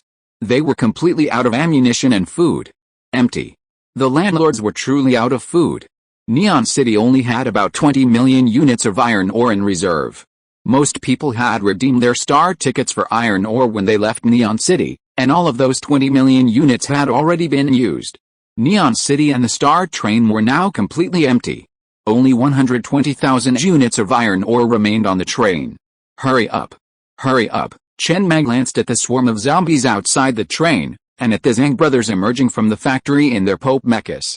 He then looked at the progress of Baozi and the others on the screen and muttered, 8 minutes left, there are only 8 minutes left. No, no, Baozi's eyes were bloodshot and he slapped himself hoarsely. I can't calm down and think now. My mind is in a mess. There are only 8 minutes left. What should I do? What should I do? The roar of the star's shells never stopped from beginning to end. This time, the resources that the star has accumulated for so many days have almost been exhausted. If our operation fails and we return empty-handed, it will be all over. At this moment, shut up, Lao Zhu interrupted Baozi with a cold face, looking at everyone and saying word by word, time is running out. Stop talking nonsense. What is certain is that we searched every corner of the factory and did not find the last task. But have you noticed that these 36 or 5 tasks are completely strung together into plot? Let us know what happened in this machinery factory, including the first task completed by Li Shiji. The security guard standing in the security room was a soldier before. He was discharged from the army after making a mistake and became a security guard, but he was dissatisfied in his heart. He still thought he was a soldier and kept the soldier's badge around his neck. Each task is a story. When strung together, the whole story is complete, without a single missing piece. It's like a puzzle that's already been put together. If you spent a long time putting together a puzzle, what would you do? You don't need to answer. I'll tell you. Frame it. Yes, that's right. Why did I just think of it now? Frame it. Lao Zhu hadn't figured it out at first, just trying to gather his thoughts and get everyone's opinions. But the more he spoke, the more he felt the answer was right in front of him. With increasing excitement, he grabbed the walkie-talkie and shouted, Boss AI, send that boy who wrote the novel to me as quickly as possible. 8 minutes left. Hurry, hurry, I need it quick. He had an idea. The last task was to frame it. That's right, frame it. Each of the 36 tasks corresponded to a story, and each story could be strung together. After completing 35 tasks, the story was complete. The last step was to record and organize the entire story. That was the final task. Hurry, Lao Tzu pushed by Ozzy and said urgently, go to the factory gate and pick up that boy, then rush to the director's office as fast as you can. The director's computer was the only one in the entire factory that was working. It had been powered off, but after completing one of the tasks and repairing the generator, it was back online. However, no software could be opened. There was only a blank document on the desktop. He had thought it might be a clue, but he hadn't used it since. Now it seemed it wasn't a clue, it was a task. Everyone, be quiet. Shut up. In the director's office, Zio AI quickly pieced together the events of the factory, forming text that appeared on the boy's iris chip. The boy sat at the computer, his face slightly nervous, his hands pounding away at the keyboard, his pen swiftly tapping away. His mind barely had time to think, as he typed the words on the iris chip into the blank document one by one. On the entire Star Train, this boy was the fastest typist. Zio AI's robotic fingers simply couldn't match his dexterity. In these final moments, they could only pin their hopes on him. Lao Tzu covered his mouth and breathed through his nose, worried his rapid breathing would disturb the young man. He glanced at the countdown on his iris chip, only 7 minutes left. Mr. AI had compiled a document with 1,523 words. 7 minutes, 1,500 words. For those with a knack for typing, that speed wasn't unattainable. At the pre-apocalyptic stenographer competition, someone had typed 800 words a minute. But in real life, 1,500 words in 7 minutes was a ridiculous number. It was simply impossible. Everyone stood behind the young man, staring intently at the computer screen, barely daring to breathe. After typing 250 words, a pale yellow question mark slowly appeared on the screen. Sure enough, this was the last task. The last task was to frame the first 35 tasks. 6 minutes left. A glimmer of hope flashed in Lao Tzu's eyes. He had already typed 250 words a minute, more than enough at this rate. But then, perhaps it was nervousness, or perhaps it was just typing too fast. A red typo flashed on the screen. The young man's attention was focused on the iris chip, not even looking at the computer screen. However, after the typo appeared, the subsequent words he typed didn't appear on the screen. He had to correct the typo before he could continue typing. Typo, fix the typo, Old Pig said hurriedly. Fix the typo first, then look at the screen. This delay wasted several more seconds. In a time when every second counts, wasting even a few seconds is an absolute waste. 10, 9, 8 Old Pig's body trembled as he stared at the countdown on the iris chip. 78 words left. Hurry. He had never been so consumed by 78 words in his life. 7, 6, 5, 27 words left. Ozzy clenched his fists, his nails digging into his flesh, feeling no pain at all. He stared fixedly at the computer screen. 5 seconds, 27 words, go for it. One last step, just one step. Success was imminent. 4, 3, 2, and finally 7 more words. 2 seconds, that's all. 1, 0, and as the countdown reached 0, the young man slumped in his chair. He turned to look at Old Pig and the others standing behind him, his fingers trembling as he forced a smile. Captain Pig, I did it, we did it. You, why aren't you smiling? The young man paused at the pale faces of Ozzy and the others, a thought of an unbelievable possibility forming in his mind. With some difficulty, he turned to look at the computer screen, where a single red letter flashed continuously. With only 2 words left, he had made a typo. The countdown was over. The operation had failed. The young man froze in place, his face pale. He tremblingly corrected the typo and added the final word, but the countdown was over. Even if he had finished now, it would have been meaningless. Everyone else remained frozen in place, their faces pale. Outside the window, the roar of zombies rang out, this time with a far more powerful roar than before. Come back, Mang's slightly weary voice echoed in everyone's ears. It's enough to have achieved this. The mission failed, but it wasn't us who failed, it was destiny. We almost won, we just lacked a bit of luck. Destiny may not always favor the star, but you performed well this time. With you, the star will surely go far. Come back. If we don't leave now, it's too late. Everyone will die here, inside the star. Chen Mang sat in a chair, silently gazing at the 1000 level 19 zombies outside the train as they slowly gathered around the train. He had been waiting for a miracle to happen. He had imagined it so many times. When the miracle happened, he would jump up and down in excitement, throwing a grand celebration in Neon City, offering heartfelt blessings to everyone who had contributed to the miracle. But destiny did not favor him this time. In just a few seconds, the scales of victory swung in his other direction.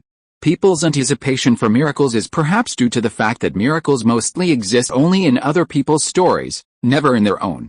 Everyone hopes for a miracle, only to discover at the end of the story that such luxuries are not readily available to everyone. The Viper drone fighters are out of ammunition, and the copper mines are depleted. They are completely depleted of ammunition and food. They could force their way to iron ore, perhaps by devouring refrigerators or several other cars, including Carriage 15, or by opening up Neon City and temporarily buying a batch of iron ore at a high price. But all of this is futile. Most importantly, the armor level is insufficient. 9 machine guns and 41 drone fighters are not enough to suppress 1,000 level 19 zombies. Many zombies will charge in, braving the firepower and engaging in close combat with a train, and the train's armor cannot withstand so many zombies. If they don't immediately announce their withdrawal, the once somewhat famous star might perish in obscurity. All 6,000 residents, including the star, will die. Zio AI, standing nearby, opened his mouth slightly, wanting to say something, but words failed him. He realized he didn't seem to be able to comfort people. In the past, Reckless had always been high-spirited and never needed comfort. But when he truly needed it, he found himself speechless. The zombies in the distance weren't moving fast, even slowly, forming a circle and slowly approaching the star. "It's okay." Chen Mang lit a cigarette and threw the lighter on the table. After a moment of silence, he said softly, "I have failed many times in my life, but I can get up again every time. Therefore, I am never afraid of failure. Failure in life is the norm, and success is only occasional." Nothing was lost, just some resources. Let everyone come back quickly. As long as there is a green mountain, there will be no shortage of firewood. Prepare to retreat. He is just an heir to a mechanical civilization. In fact, I don't care that much. At this moment Master Mang, Biozi pushed the door open and came in, his eyes red and hoarse. "It has not been completely failed yet. As long as we can survive this level and kill all these level 19 zombies within the time limit, we will succeed in our mission. We haven't lost yet. All guards, apply to go to war. Kill them all." Chen Mang raised his eyelids and glanced at Biozi and said softly, "We've mined all the iron ore, we've mined all the copper ore, we've mined everything we can. We're out of cards.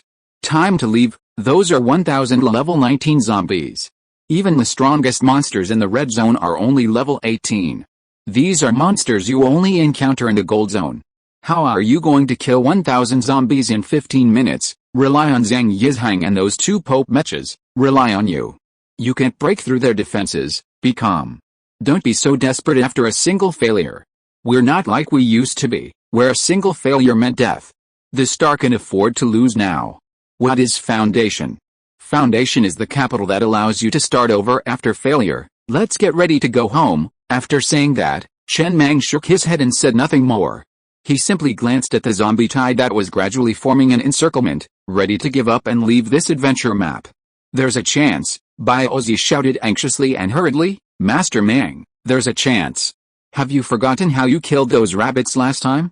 Use the space gate. Use the space gate to kill these zombies. The body shapes of these zombies are the same as normal zombies. The train can accommodate them completely. As long as we kill all these zombies, we will win. The mission has not failed completely." Space gate. Chen Mang tilted his head to look at Biozi and chuckled. "Last time there were only a few rabbits, but here there are 1,000, and I only have one chance. The space cannot be still. Used twice in a short period of time. You're telling me, are you going to put 1,000 level 19 zombies inside the star? Do you think all the zombies will foolishly rush inside the star, staying outside and attacking the train armor? Will you bring them in, or should I? By then, everyone will be dead." But the smile on his face soon froze. He understood what Biozi meant. He looked at the approaching zombies and Biozi's fiery eyes, filled with resentment and pleading. He paused, sighed softly, and picked up the intercom on the table.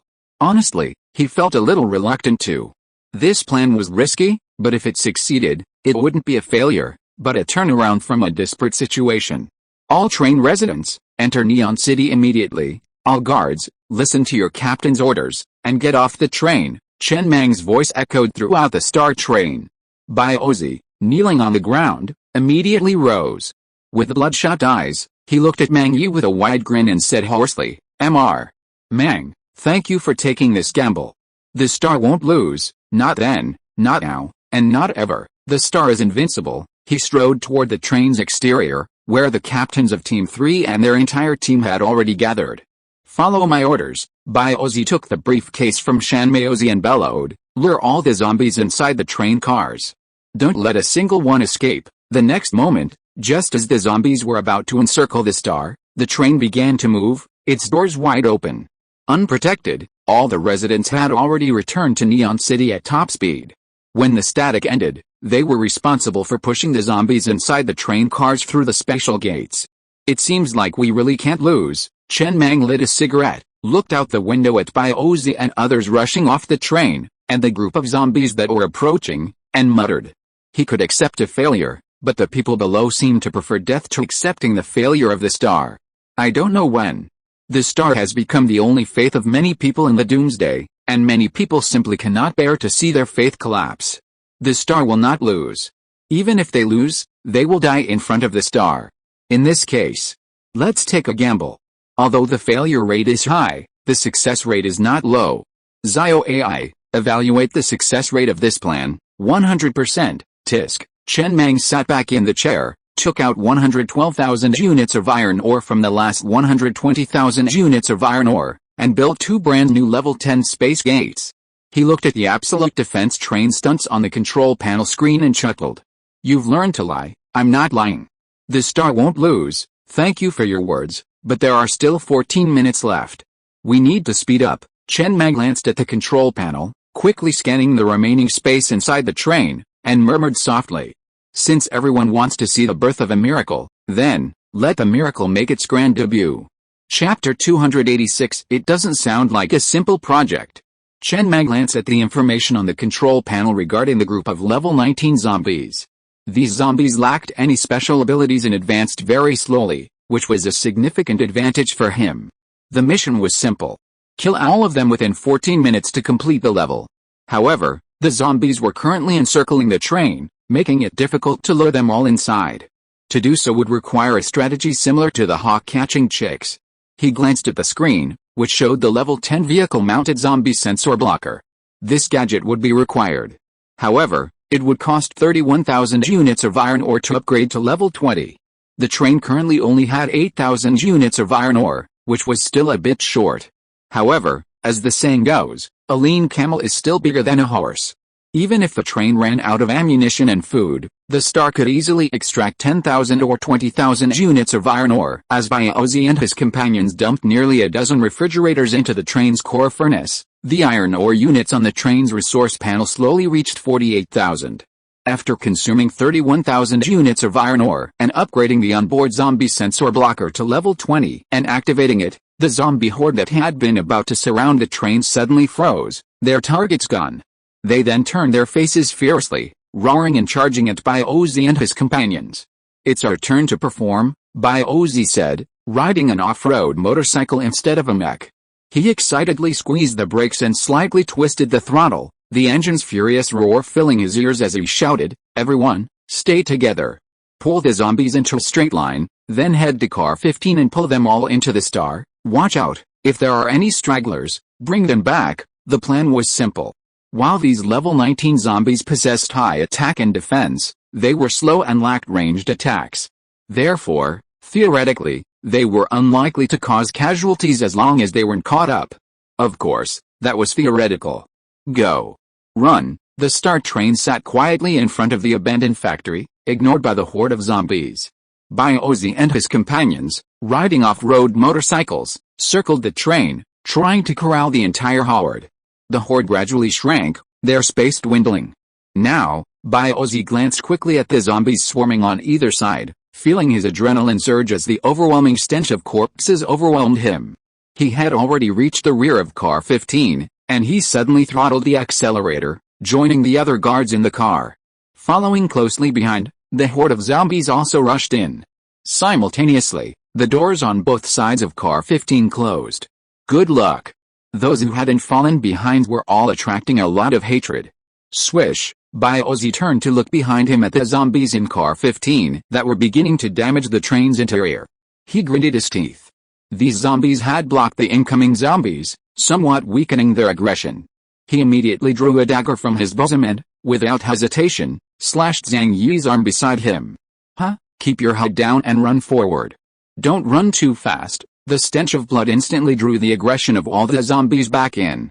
More and more zombies poured in from the rear of car 15, but with nearly 1,000 zombies, a few were trapped at the back and began to wander without aggression. Team 2, Team 3, get off. The plan was simple. Team 2 and Team 3 disembarked, slashing their arms with their daggers to track the few zombies that had been wandering without aggression. They then ushered them into the train through the open doors on either side. 23 left, Chen Mang said softly, sitting in his chair, his right hand on the control panel, watching the 11-minute countdown on the screen. 17, 9, the last one, too late, Ozzy's loud roar echoed from the train compartment. Then, on the screen, Zhang Yi leaped from the train roof, roaring, carrying a refrigerator. He held the refrigerator aloft, and tucked the zombies still lingering outside into the train. Without a word, he rushed inside the train, carrying the refrigerator. The refrigerator, hefted on Zhang Yi's shoulders, was shaking rapidly, cracks forming rapidly. But after all, it was as strong as the train's armor. While it couldn't withstand the onslaught, it wouldn't be destroyed in a short time. Is this even possible? The moment Zhang Yi tossed the refrigerator into the train, Chen Mang pressed the button on the control panel to free space. The next moment, every living creature inside the train froze in place. Then, countless white lights flashed outside the train, and the train's residents all returned from Neon City simultaneously. Get to work, everyone, Chen Mang said, walking to the floor-to-ceiling window and gazing at the thousands of residents surrounding the train. A soft chuckle carried over the train's speakers. The outcome was decided. 10 minutes left, plenty of time. Then, countless residents roared and rushed into the train cars, while a group of goblins pushed open the special portal in car 11 and rushed out. Everyone had one thing in mind, to push every zombie into the two newly constructed special portals.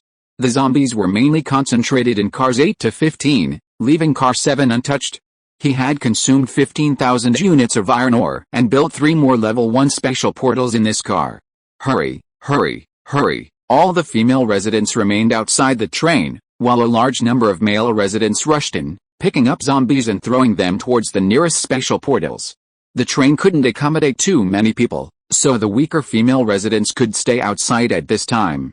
Fortunately, the train residents' long hours of mining, coupled with a variety of foods like cola and bread, boosted their overall physical fitness. Everyone's overall physical fitness was much stronger than before the apocalypse, making carrying a zombie a piece of cake. Most men's physical fitness peaks at age 16, 17, or 18. Eat at noon, and you'll be hungry at 1. Your metabolism is as strong as your rectum. As you age, your physical fitness will gradually decline. Hurry, Zhang Yi stood out in the crowd. He grabbed the nearest zombie with his left hand and threw it into the space portal without looking back. At the same time, he grabbed another zombie with his right hand, working left and right. One person's speed rivaled that of a dozen residents. Watch your ass while you throw it. That's Brother Bao. A resident anxiously grabbed Zhang Yi's arm, yanking Bao, whose expression and body were frozen, from his grasp and throwing him outside the train. Thank you. Zhang Yi wiped the sweat from his forehead before continuing to grab the other zombies. Luckily, he didn't throw Brother Bao in, otherwise he'd probably scold him when he woke up. No. After throwing him in, it would be hard for him to wake up. With 3 minutes left on the countdown, all the zombies had been thrown into the space portal. Chen Mang glanced at the screen, manually switching the mechanical eye. After confirming that no corner was free of zombies, he pressed a button on the console, forcibly demolishing the space gates containing large numbers of zombies. Clang, several crisp sounds echoed throughout the train, and as the space gates shattered, thousands of zombies were reduced to ash. Level 19 zombies. Those were monsters only found in the gold zone. Even the red zone only had level 18 monsters, numbering as many as 1,000. Yet, they died silently here. No one died the entire time. There were some injuries. Almost no resources were consumed. The only loss was the severe damage to the rear carriages, which required iron ore repairs. It was over. Chen Mang lit a cigarette and stood inside the train. After everyone had returned to the train, he let out a sigh of relief, leaned back in his chair, looked at the 3-minute countdown, and smiled. He had won. All he had to do now was wait out the 3-minute countdown, enter the rest period, and the mission would be complete. 3 minutes passed in a flash. As the rest period began, a light curtain appeared in front of the train. Congratulations, Pioneer! You've successfully completed the second stage of the Dead Tree Reborn adventure map, and are just one step away from the final mystery prize. You are the first train conductor to complete the second stage. Next, you must proceed to the third stage and wait. Once the other 4 train conductors have all reached the third stage, or the second stage countdown ends, the third stage will officially begin. You will compete with the others for the final prize. The train that survives to the end will receive the mystery prize. Obviously, the second stage is slightly more difficult than the first, but the third stage will be even more challenging. I hope you are mentally prepared. Then, the abandoned mechanical factory nestled in the cave suddenly began to fade. A dazzling white light flashed, and the surrounding scene transformed into a vast square. The star train sat alone in the center of the square. No one was around. Directly ahead, a huge light curtain appeared. The third stage is about to begin. 1/5. Wait for the other 4 train conductors to appear before the final competition begins. Half an hour later, the stillness ended, and Ozzy and the others regained consciousness. They rushed into the train compartment and looked at Master Mang, seated in a chair. Even though they already knew the answer, they suppressed their excitement, their lips trembling. Master Mang, did we win? Yeah. Chen Mang turned his chair and looked at Ozzy and the others standing at the door. He paused and chuckled. We won, awesome, Ozzy roared excitedly. Lao Zu and the others behind him were also extremely excited. The star had won many times, but this victory was the most exciting for them because they had played a significant role. Everyone had contributed to this success. Chen Mang looked at the cheering crowd and chuckled softly, then shook his head. Don't get too excited. This is the last level. Wait until the other 4 train captains reach the third level, and then compete for the mysterious grand prize together there. Only then will we be considered the true winners. After we win, we'll have a celebration party back home. Everyone deserves credit. No problem, Ozzy grinned excitedly. We'll definitely win. The star won't lose. There were still 38 hours left until the end of the second level. Time eventually dilutes many things, like excitement. When the countdown reached 8 hours, Chen Mang and the others had already left the train and stood eagerly in the square. Ozzy, in particular, had begun to lose his initial excitement, hoping to defeat his opponent in one blow. He stared blankly at the empty square for a long moment before muttering something. Master Mang, it's already been 30 hours. Is there a possibility those trains won't make it? Even the star only had 6 hours to complete the abandoned mechanical factory. The other trains should only have 5.5 hours at most. Especially since the first level consumed so much copper, there won't be much left for the other trains in this level. Can they really still make it? It's hard to say. Lao Zu shook his head, hesitant. Maybe a train was delayed for over 30 hours at the first 2 checkpoints and is now trying to pass the last one. Can the first 2 levels be stuck for so long? After all, not everyone is Master Mang, so it's hard to say. Then what do we do now?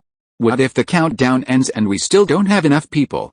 Will we be declared the winner, or will the third level be delayed? I don't know. Chen Mang stood there, leaning on his cane, also looking at the empty square with a hint of longing. Could it be that he was the only train to make it through? You're all high-level trains in the red zone. It's impossible that none of these trains could make it. The countdown lasted only an hour. The star train remained alone in the square. No other trains were in sight. I think we overestimated the others, Ozzy muttered, sitting on the ground. Even the star train managed to make it through at such an extreme speed, so it seems the others have no chance. So weak. Don't worry, maybe they'll make it in the final minutes. Then wait a little longer. The countdown reached its final minute. A huge crimson countdown appeared on the light screen above the square. 0 hours, 0 minutes, and 59 seconds. It's useless, Ozzy sighed softly. It seems the star train is truly the only one left. As the countdown slowly reached 0, the light screen above the square began to change, marking the official start of the third stage. Congratulations. Reaching the third stage is proof of your strength and potential. You are worthy of inheriting the legacy of mechanical civilization, but we need a strongest trainee. The last train conductor standing will be victorious.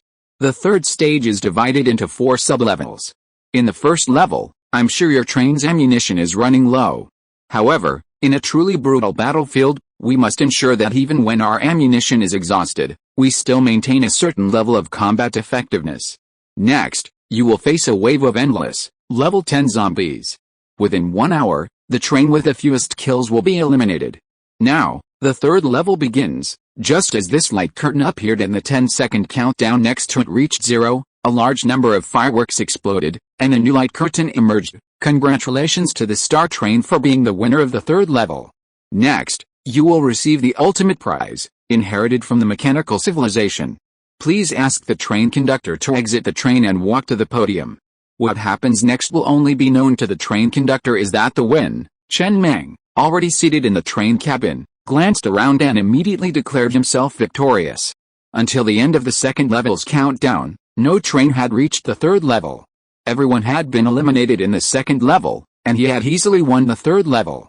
Chen Mang looked toward the cylindrical podium rising from the ground in front of the train. Enclosed and made of glass, it resembled an old-fashioned telephone booth.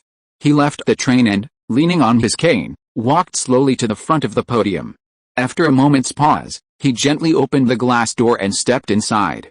Standing behind the podium, the surrounding scene shifted instantly. The square, the star, vanished. Instead, a gruesome battle scene appeared on the inner glass, so realistic it made him feel as if he were there. Numerous trains and Zerg clashed. Almost constantly, trains and Zerg exploded into sparks. Then, line after line of words appeared on the podium screen. Since you've passed level 2, you must know the hidden truth about a machine civilization. It didn't fight the Zerg for 180,000 years, but was annihilated in a mere 295 years. On the eve of their demise, the machine civilization's leadership altered the calendar, allowing other civilizations exploring its ruins to assume the civilization wasn't so weak. This was a ridiculous lie, but those above them took it very seriously. In the final year before their demise, the machine civilization's leadership had clearly understood its doom, with no hope of recovery. Many chose to give up, spending their final years indulging in extravagant indulgences, living a life of luxury and extravagance. However, this information was concealed, and many members of the machine civilization remained unaware of their genocide until their deaths. The machine civilization had a plan, to dispatch countless small shuttles to roam the universe. Upon detecting a Zerg attack on a planet, the nearest shuttle would rush to the planet at top speed and inject its cargo of chemicals deep within the planet. This was to pass down the machine civilization's methods, allowing the planet's native inhabitants to inherit them. In reality, this plan, unanimously agreed upon by the top brass of the machine civilization over 100 years ago, was named Project Dawn. Its purpose was to enable other lower-level civilizations invaded by the Zerg to delay the Zerg's advance as long as possible. However, after more than a decade, the plan was discontinued, as the returns fell short of the top brass expectations. 3 years before the machine civilization's annihilation, Princess Tutu of the machine civilization mobilized all her connections and power to rekindle the plan, investing relentlessly in exploiting the existence of time rifts to create the adventure map. This allowed all lower-level civilizations not only to obtain powerful component blueprints and special items, but also to pass on the true history of the machine civilization. History should be authentic, not embellished. No one is always clean, it can be dirty, but it cannot be false. Princess Tutu refused to accept that the histories other civilizations gained from exploring the machine civilization were false and embellished. This was her goal. The Dead Trees Reborn map is an adventure map personally designed by Princess Tutu. That story is just one of the countless stories of the mechanical civilization at the time. The mysterious grand prize in this map is a gift prepared by Princess Tutu herself. She hopes you will strive to survive and kill more Zerg to avenge the mechanical civilization. She has no other requirements.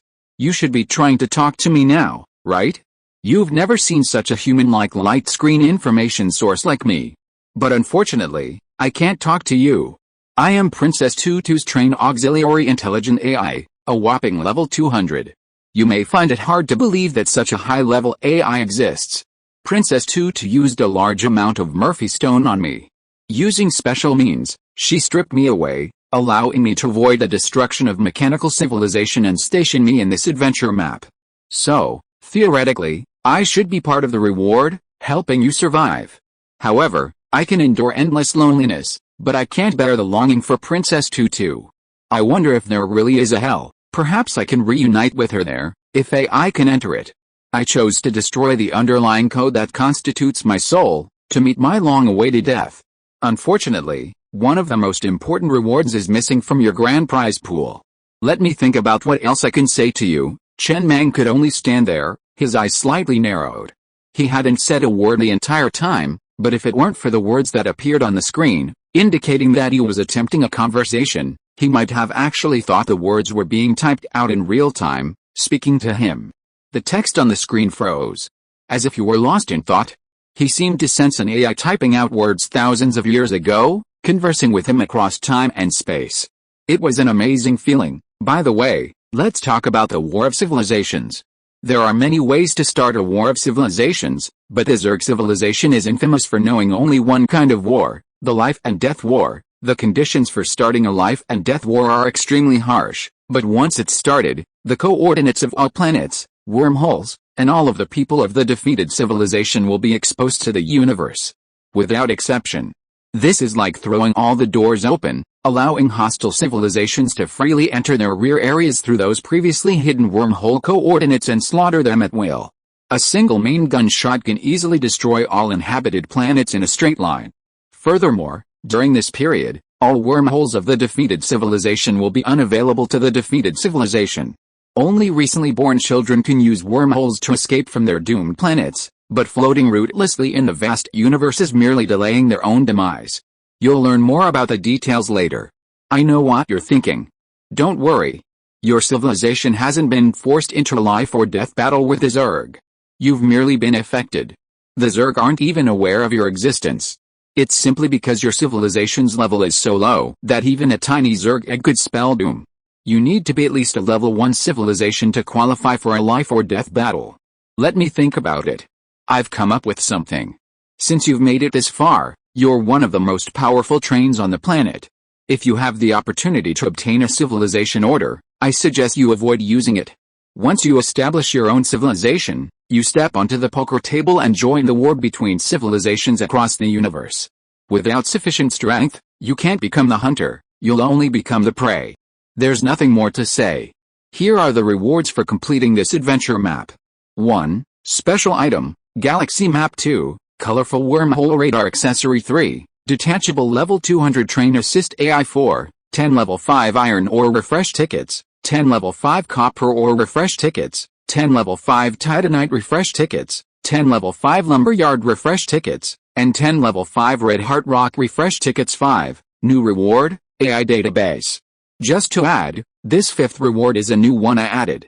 Although I destroyed the code that made up my soul, I still left the database to you. I only selectively deleted memories of Princess Tutu and some of my own emotions, leaving the remaining data intact.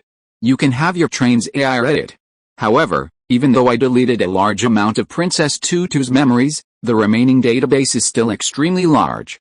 Even with your train's level 3 AI, it might take years to read it all. So, see you in hell if we're destined to meet. The text on the screen gradually faded, and a pillar emerged from the podium. The table on top of the pillar displayed the rewards from this adventure map. In the square, a portal slowly emerged. Purple area, the Stone Man area. The Star Train sat, as usual, in the wasteland. It was late at night, the sky dotted with stars. Inside the train, the residents were excitedly discussing their experiences on this adventure map. This was their first time personally contributing to an adventure map, witnessing and participating in the Star Train's victory, which in turn strengthened the Star Train's cohesion. Everyone was excited. I just pushed 4 zombies through the space portal. 4 is nothing, I pushed 6. In Residential Area 1, everyone gathered together excitedly to discuss. Only under the gazebo, a young man huddled in a corner, clutching his laptop, trembling slightly. Alright, Old Pig, who had arrived out of nowhere, opened his beer and handed it to him. He squatted down, patted the young man's shoulder, and smiled. Mr. Mang said you deserved credit, so don't blame yourself too much.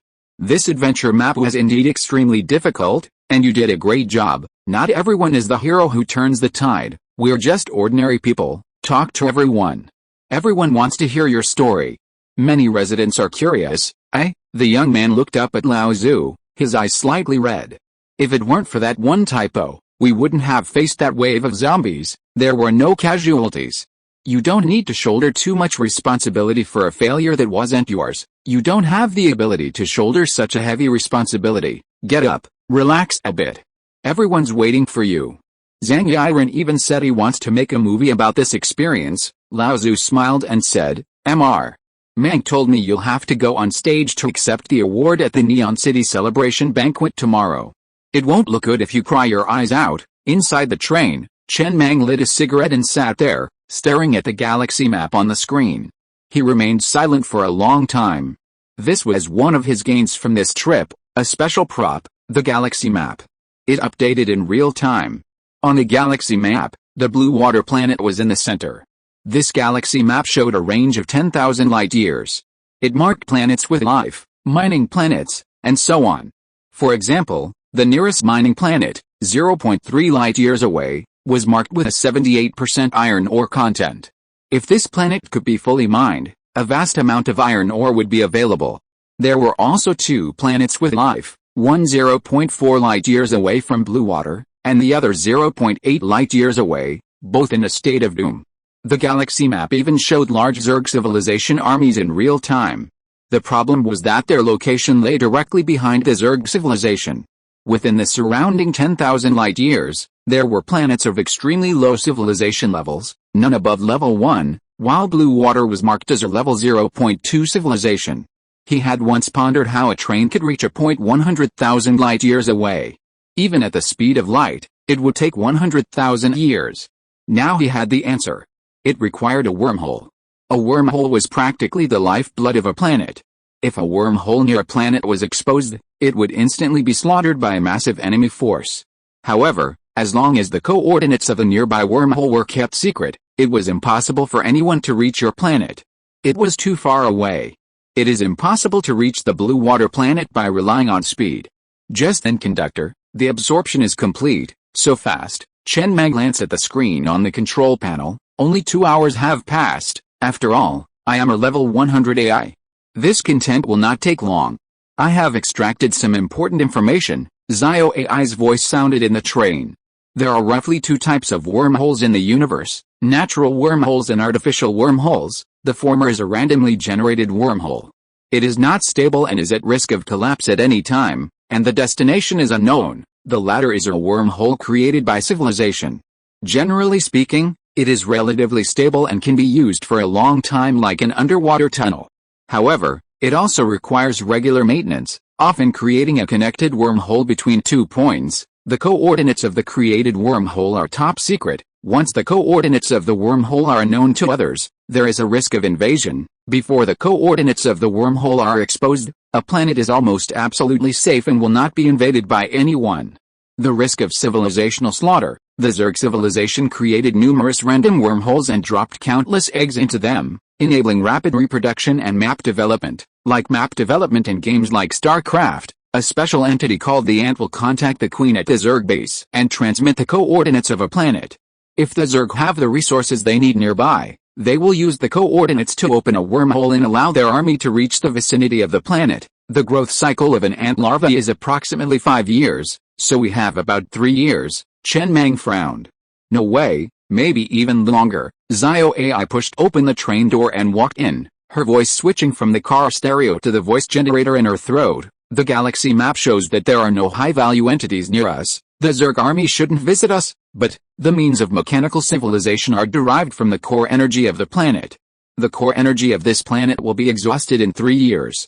So we still need to leave the blue water planet within 3 years. We need to go to the other 2 habitable planets within 3 years.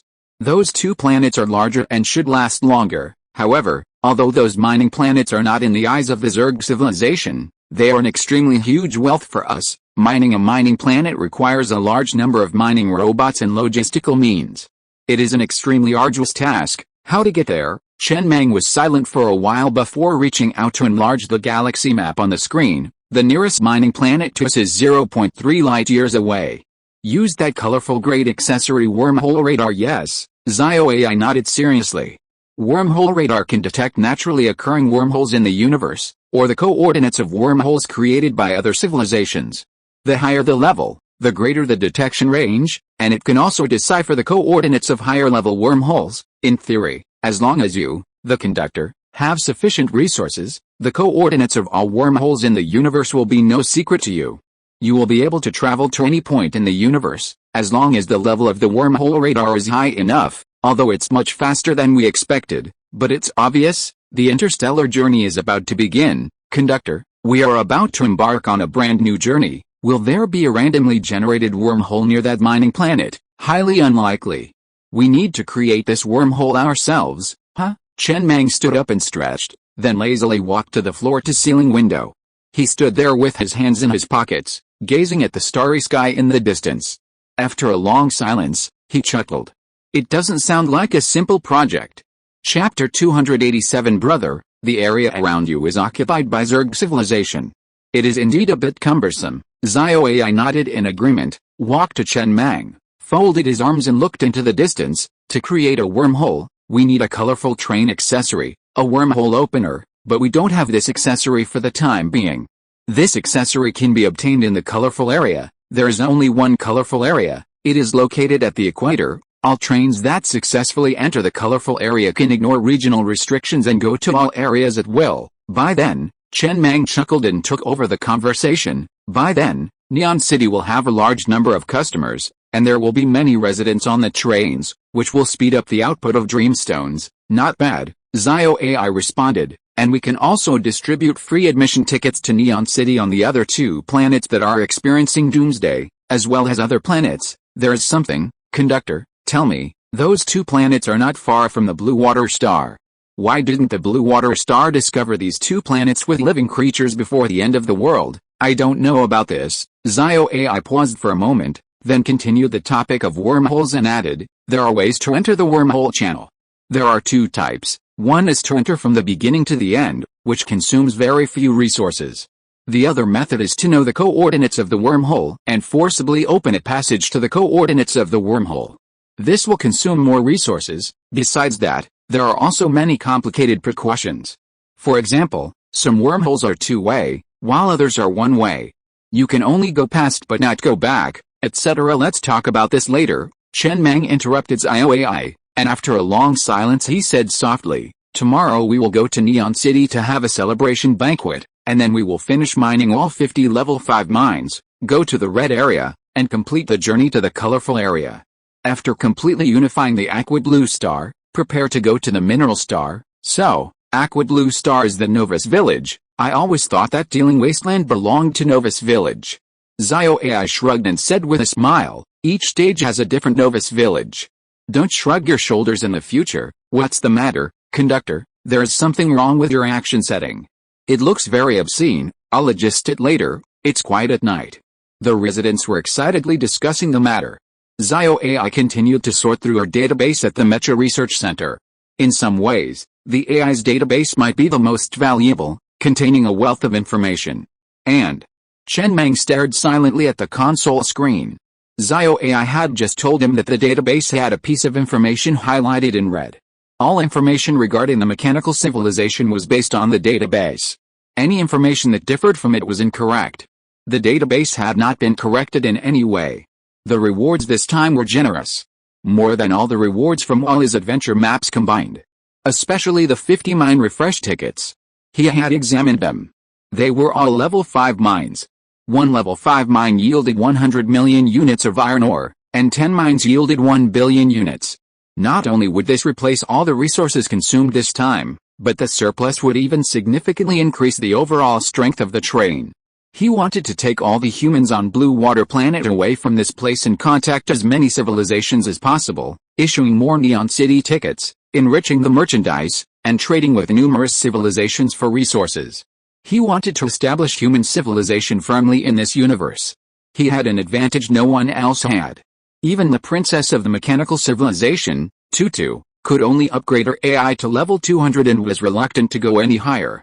But if he wanted to, he could easily upgrade his AI to level 999. However, He needed sufficient resources. More, and more. Creating a wormhole was a complex matter. Space in the universe was constantly fluctuating, and only certain areas were stable. Only in these areas could a stable wormhole be created. If the coordinates of these areas were unknown, the created wormhole would collapse instantly and consume a large amount of resources.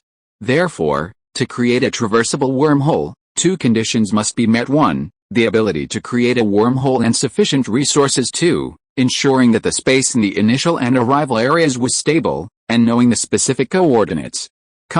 Chen Mang looked up at the starry sky, trying to find the mining planet he was heading to. I can't find it. There are so many stars in the sky, the universe is so vast. He tilted his head to look at Xiaolu beside him, held her in his arms, gently rubbed her pink nose, and whispered, "You've been blessed by following me. From now on, you can eat as many stars as you want." The data contained information about Xiaolu. An S-class space beast, the Star Devourer. It feeds on mineral stars. As an adult, it can reach level 180. Its normal size is the same as that of a juvenile. In its devouring and combat state, it can reach a width of 0.01 light-years. That's not very intuitive. It sounds like a tiny thing. Let's put it another way. A distance of 0.01 light-years can accommodate 3 million water blue stars side by side. That might make it more intuitive. In such a terrifying devouring form, it can eat a small mineral star at a time, like a marshmallow, with no problem at all. Crunchy. In the AI database, the most powerful behemoth carriage in the history of mechanical civilization was the carriage of the last leader of the mechanical civilization. The space beast it bred was a B-class 1. As an adult, it reached level 80. Invincible on the battlefield, he slaughtered the Zerg horde with abandon. As for an A-rank behemoth cub, the machine civilization had never seen one before. It's said that acquiring this B-rank behemoth cub cost a machine civilization a fortune. And he'd found an S-rank star behemoth cub? This cub had originally been on Master Kun's train. So, what was Master Kun's background? Could he be a reincarnated being? Otherwise, he couldn't imagine how an S-rank star behemoth cub, not even possessed by the machine civilization, would appear on Master Kun's train. But now, it was his. Keep going, Chen Mang patted Little Green's head. Next time, try to get Little Green to pull the cart. We can also imitate the 9 dragons pulling the coffin. That would be a truly impressive sight. He'd once said that Little Green's value might be greater than the entire blue water planet. Now, it seemed his perspective had shaped his perception. It wasn't just greater than the entire blue water planet. If we were to put a price on it, it was probably greater than the entire machine civilization. After all, the machine civilization's most powerful train was only level 91. His Little Green would be level 180 once he reached adulthood, easily holding his own against both the mechanical and Zerg civilizations. 1 against 2. Even with all their might, those two civilizations couldn't even break Little Green's defenses. Where on earth did this little creature come from? It couldn't have just fallen from thin air, could it? Could it have parents who would seek revenge in the future? To level 180, adult, S-class cosmic behemoths, the Star Devourer, were troubling the starship.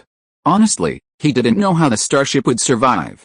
There were so many dangerous elements in this universe. Fortunately, the Zerg armies were fighting at the front. He could slowly develop in the rear, reaching peak strength before emerging and delivering a supreme backstab to the Zerg. A night passed. That night, all the residents were mining in the space gate. Chen Mang used up 1 level 5 iron ore refresh ticket and 1 level 5 copper ore refresh ticket. After all, the celebration banquet the next day was to be held in Neon City. The starship was completely depleted of ammunition and food. There was no iron or copper left on the train. While everyone was attending the celebration banquet, Xiaoai was unable to resist the dangers. While this was a bit tiring, everyone was incredibly excited. Especially those children. Those children who had been receiving education aboard the Star. Originally, they weren't supposed to participate in the battle, but yesterday's chaos had left no one paying attention, leading several to rush into the carriages, carrying zombies and throwing them through the space gate. They were only doing the finishing touches. It could even be said that there was no risk at all. The Star and its guards bore the greatest risk. However, these children were the first to come so close to zombies, especially high-level zombies like level 19. They insisted on staying up all night to carry pickaxes and come to mine. They said they wanted to fight alongside their brothers.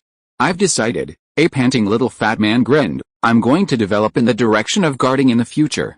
I want to kill zombies and I won't do management anymore. You, a little girl with a ponytail next to him slammed her hoe on the ground and pouted, your belly is so fat, you can't even get into the cockpit of the mecha. I don't know how you can eat so much after being hungry for so long in the apocalypse. I didn't eat too much. I got a serious illness before the apocalypse. I became like this after taking the medicine. What illness? My parents didn't tell me. They just told me it was okay and asked me not to worry. At this moment, hey, a mischievous little boy came over, his eyes full of anticipation. I just had a dream. I dreamed that I would make great contributions in the future, and Master Mang asked me whether I wanted 1 trillion star vouchers or eternal life. Which do you think I should choose? 1 trillion star vouchers. The little girl tilted her head with longing in her eyes. That's 1 trillion. I will hand it over to Master Mang directly. Would that be another great contribution? Then I can choose another trillion, and continue to hand it over, and continue to make contributions, and continue to hand it over. It will go on and on like this. Teacher Chu, who came over, patted the little girl on the head and said unhappily, if it goes on like this, the star number will be terribly inflated. Come to bed with me quickly.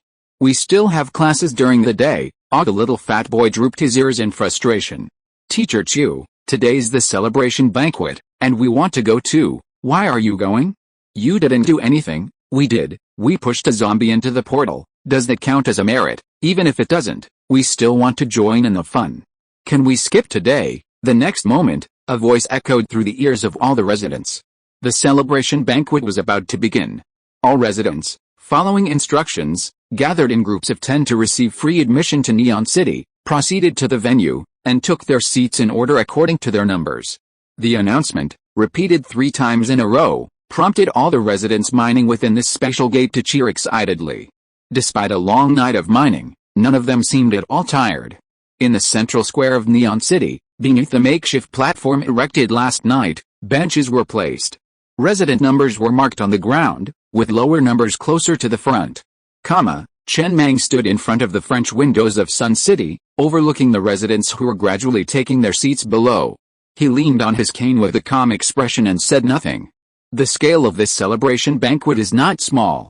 It seems that the star has made great progress outside this time. Sister Ki, wearing a cheongsam and a shawl, twisted her enchanting waist and walked over with a glass of red wine in her hand.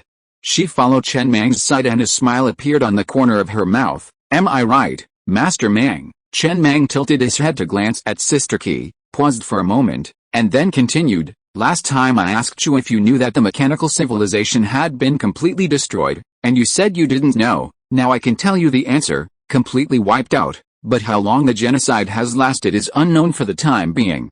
The calendar of your mechanical civilization has become very strange. There are basically no survivors of the mechanical civilization. All the planets after the defeat, the wormhole coordinates were clearly known to the enemy.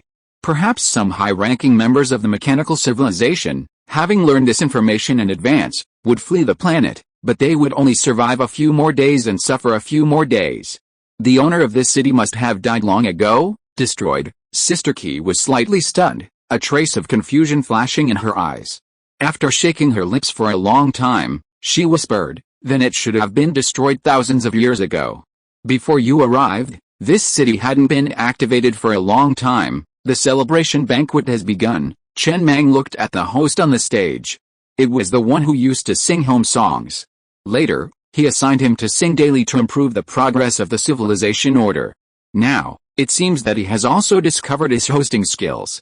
Since the invention of the mining robots, Lao Tzu has conducted a comprehensive survey of all residents on the train, compiling all their skills, whether useful or not. They might be useful one day. Sooner or later, the residents will withdraw from the mining industry, which will be replaced by mining robots. At that time, they will need to be assigned corresponding work tasks based on their abilities. After that, he said. He said nothing more, simply turning and heading out the door. Biozi stood guard at the entrance with a stern expression. Old Pig, who was in charge of all order at the celebration banquet, periodically glanced at a chair in the first row at the bottom of the venue.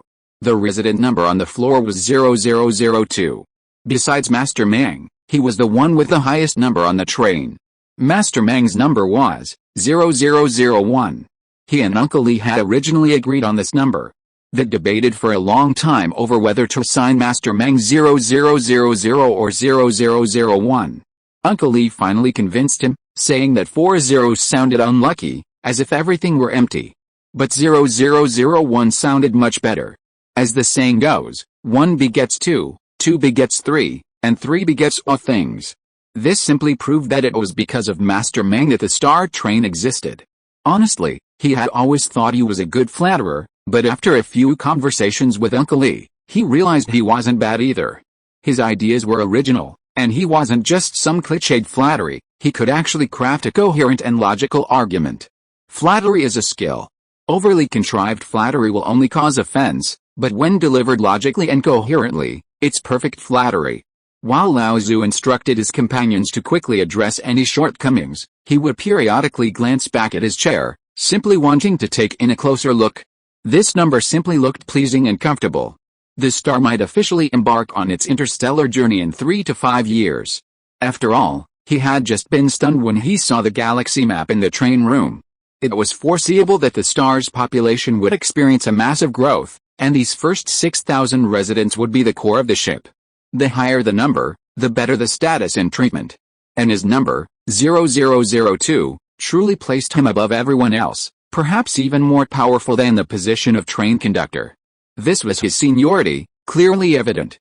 When Mang Yu was first starting out, he had been on board as the second in command. Just then, Old Pig's eyes lit up. He looked at Master Mang, who was walking nearby with Biozi, and hurriedly strode forward to greet him. Master Mang, we've been waiting for you to go up and give your speech? Yes, Chen Mang nodded lightly, then walked to the stage alone with his cane. He looked at the crowd of eager residents and, after a moment's silence, chuckled.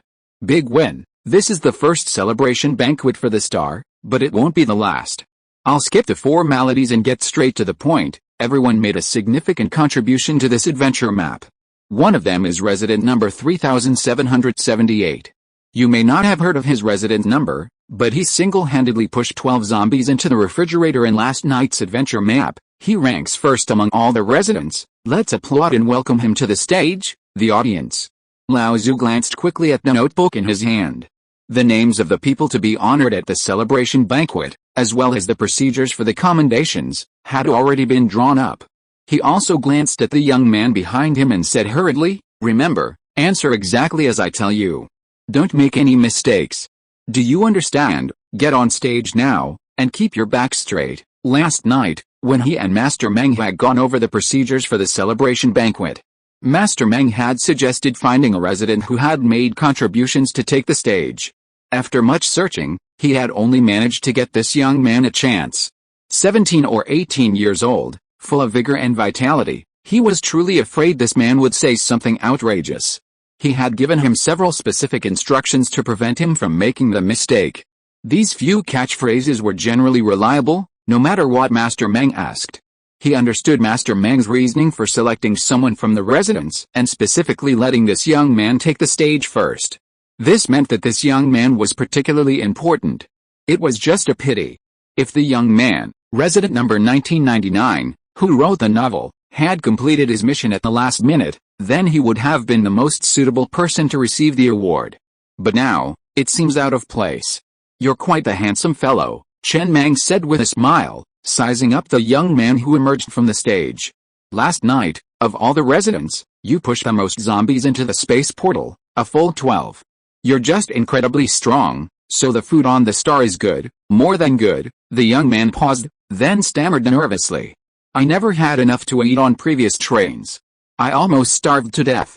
I felt completely exhausted. Ever since arriving on the star, I finally experienced what it's like to be well-fed. The star is like a savior from the apocalypse, bringing me out of this sea of suffering. Seeing the young man's embarrassment, the audience couldn't help but burst into laughter, and the atmosphere suddenly became quite harmonious. Xia Fang then stepped onto the stage, holding a tray with a medal on it. This medal was crafted by Chen Mang using his mechanical heart overnight. The design was quite good, all jet black. It wasn't as flashy as gold, but it had a more composed, domineering air, and felt quite heavy. Chen Mang picked up the medal from the tray, stepped forward, and personally pinned it on the young man's chest. He then put his arm around the young man and smiled as he looked down at the audience. This is the first ordinary medal awarded by the star. I designed and named this medal myself. It is a medal prepared only for residents. The name ordinary represents that no matter how ordinary a person is, there will be a day when they can shine. The star is a great platform. On this platform, everyone can realize their own life value and find their own life goals in the doomsday. My goal is to make this platform bigger and bigger. Every medal represents the highest honor. The contributions made by all those who receive medals to the star will be forever recorded in the history of train development, for future generations to read and admire. Is there any reward you want? No reward is needed. The young man shook his head firmly, and blurted out the words he had recited many times. It is my honor to have the opportunity to contribute to the star. If it weren't for Mr. Mang, I might have died in the doomsday, and how could I have the chance to stand here? The residents below the stage stared at the award ceremony on the stage, and looked at the medal on the young man's chest with some envy. That's not even a medal. Isn't it just a death-proof medal? From now on, as long as this young man doesn't rebel and occasionally slacks off while mining, who would dare to say a word to him? Many people's eyes were filled with envy, because they knew in their hearts that this might be the easiest time to obtain this ordinary medal. This opportunity has given this unknown person a chance, and they are still a little jealous. Many people also secretly encourage themselves in their hearts. Everyone's efforts, even the efforts of the residents, will be seen by the master. Sooner or later, they will also take away this medal. The old pig standing in the audience nodded with satisfaction. This young man's performance is not bad. It seems that he can be used more in the future. Rewards are still necessary, Chen Mang said cheerfully. After a pause, he spoke again. Do you have any minor health problems that have been bothering you? Yes, the young man hesitated, tilting his head to look at Lao Tzu in the audience. This line wasn't in the script, but after seeing the encouraging look in the other's eyes, he answered honestly, I have rhinitis. Whenever I eat something hot, I get a runny nose and sneezing. I tried many treatments before the apocalypse, but it didn't work. No problem, Chen Mang smiled. Then go find Lao Tzu later and go to the medical bay to fully repair your body. You won't have this problem again. That's not necessary, the young man declined hastily. Thank you for your kindness, Master Mang. I always eat cold bread every day. I haven't eaten anything hot in a long time, and my rhinitis has long since stopped. Really, Master Mang? The smile on Chen Mang's face gradually froze. The originally harmonious atmosphere in the audience suddenly became quiet for some reason. It's over, it's over, it's all over. Standing in the audience, Old Pig pinched his philtrum with his index finger. He felt a blackout before his eyes, wanting to faint and wake up to find it was all just a dream. It was all over. You're saying this now. It's like pointing at Mang Yi's nose and cursing about how terrible the food on the star is, not even a warm meal. Do you have any idea how much of a luxury it is to have a full stomach every day in the apocalypse? Saying it in private is fine. Saying it in front of all the residents, in front of so many people, this guy will definitely not survive the night, but it will also be an indelible stain on his career record. The young man finally realized what was happening, his voice trembling with tears. Master Mang, I didn't mean that. I meant that not being able to eat hot food is fine. I also have rhinitis, and I don't like hot food. No. Chen Mang patted the young man's shoulder, interrupting him. He then looked at the residents and said with a smile, is that so? From now on, all residents can choose between bread and steamed buns for their daily meals. He then looked at Old Pig in the audience and said, everyone in the boiler room should heat up their food. That's what you did wrong, Old Pig. You all worked so hard for this train. You should at least get a warm meal every day, right? Yes, Old Pig, standing in the audience, nodded hurriedly. I'll do it when I get down. I didn't think it through. He managed to maintain composure, but inside, he was heartbroken. Previously, the residents only had 30 slices of bread a day, which equaled 3 units of iron ore. Now, they were getting 15 rao jiamo, Chinese rao jiamo, a day, which equaled 15 units of iron ore. Daily basic food consumption alone is 90,000 units of iron ore, a threefold increase from before. While the solar panels still provide enough coverage, the star train can easily handle this resource consumption. But a decision made by Master Mang himself and one made by someone like you, who's been shoved in the foot, are two completely different things. Old Pig wiped the sweat from his forehead and looked at the silent residents, who didn't dare to applaud. He took a deep breath, then grinned and roared with applause. Great, thank you, Master Mang. With him leading the charge, the residents began to cheer with excitement. The daily food upgrade was a significant improvement in their quality of life. Thank you, Master Mang. Long live Master Mang. Master Mang is awesome. There were shouts of everything. Though chaotic and disorganized, the clamor was still quite powerful. Okay, Chen Mang, who was standing on the stage, patted the young boy's shoulder and said with a smile, now you can go and treat your rhinitis. Go down. The next one to come on stage is Biozi. You should all be familiar with him. He was in last night's adventure map. He completed 11 tasks, the one with the most completed. If it weren't for Biozi, the star in last night's adventure map would most likely have ended in a miserable defeat. Master Mang, Biozi, who had already specially made a high-precision guard uniform for himself backstage, walked up to the stage with a serious expression and an upright body, and came to the front of Master Mang. Well done. Chen Mang picked up a medal from Xia Fang's tray beside him, pinned it on Biozi's chest, brushed the dust off his collar, and said with a smile, you really did well. You really surprised me this time. These days, you're the one who's making the fastest progress on the train. One day, you can really stand on your own, Master Mang. Biozi's eyes were red, and he stared at Chen Mang with his eyes fixed, shouting, I swear to serve Master Mang for the rest of my life. This was the first time Master Mang had praised him so formally, and in front of so many people. What he had been pursuing all these days was finally here. Okay, next, Zio AI. Zio AI was also dressed up today. Zio AI, eyes filled with anticipation, walked up to Chen Mang, blinking patiently as she waited. Well done, you played a significant role in last night's adventure map. You're definitely the first to achieve this. Keep up the good work. Chen Mang looked at Zio AI with an expressionless face, pinning the medal to her chest. He knew what Zio AI was thinking, but forget it. He'd never say such shameful words in his entire life, let alone in front of so many people. The award ceremony concluded with much fanfare. Next, a girl group took the stage and danced to the music, while dishes were served continuously from behind. The banquet officially began. What celebration would be complete without a banquet? Lao Zhu glanced at the assistant behind him with a grim expression. Take him to the medical ward to get his rhinitis treated. Get that damned rhinitis treated properly, then, the assistant asked, tentatively slicing his hand across his neck like a knife. Follow the procedure. Don't do anything I didn't say, understood? At this time, the young man on the side walked over with weak legs, knelt in front of Lao Zhu with a plop, and said in a trembling voice with fear in his eyes, Captain Pig, don't kill me. Please don't kill me, okay? I have been a tongue-tied person since I was a child. Please give me another chance, okay? Get up. Lao Zhu glanced at several residents not far away who were looking at him, and with a sullen face, he forced a stiff smile. He helped the young boy up and laughed loudly. Okay, I'm very excited to know that you have received the commendation. Get up first, let's go to the back to talk. What for? Chen Mang was sitting in front of a gambling table in Sun City. He rolled his eyes at Biozi and Lao Zhu, who came to report, and said unhappily, I just gave out a medal.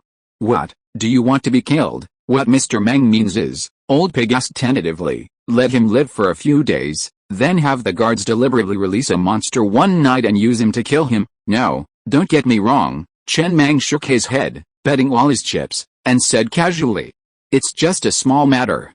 The residents' food was originally planned to be upgraded recently. We don't lack this little iron ore right now, so it's no problem for the residents to eat better every day. Young man, it's normal to make mistakes occasionally. Give young people a chance, don't kill them without any hesitation. You make mistakes, so I'll kill you. I always leave the internal affairs of the train to you. The train is developing rapidly, so you can handle such trivial matters. Yes, I understand, Old Pig replied before retreating. After leaving Sun City, Biozi hesitantly leaned over to Old Zhu and whispered, what does we'll see what you do, Master Mang? That's what we'll see what you do. What do you mean by we'll see what you do? That's what we'll see what you do. Old Zhu spat softly and strode off indignantly. The sky was filled with stars. It was evening, and the celebration banquet had naturally concluded.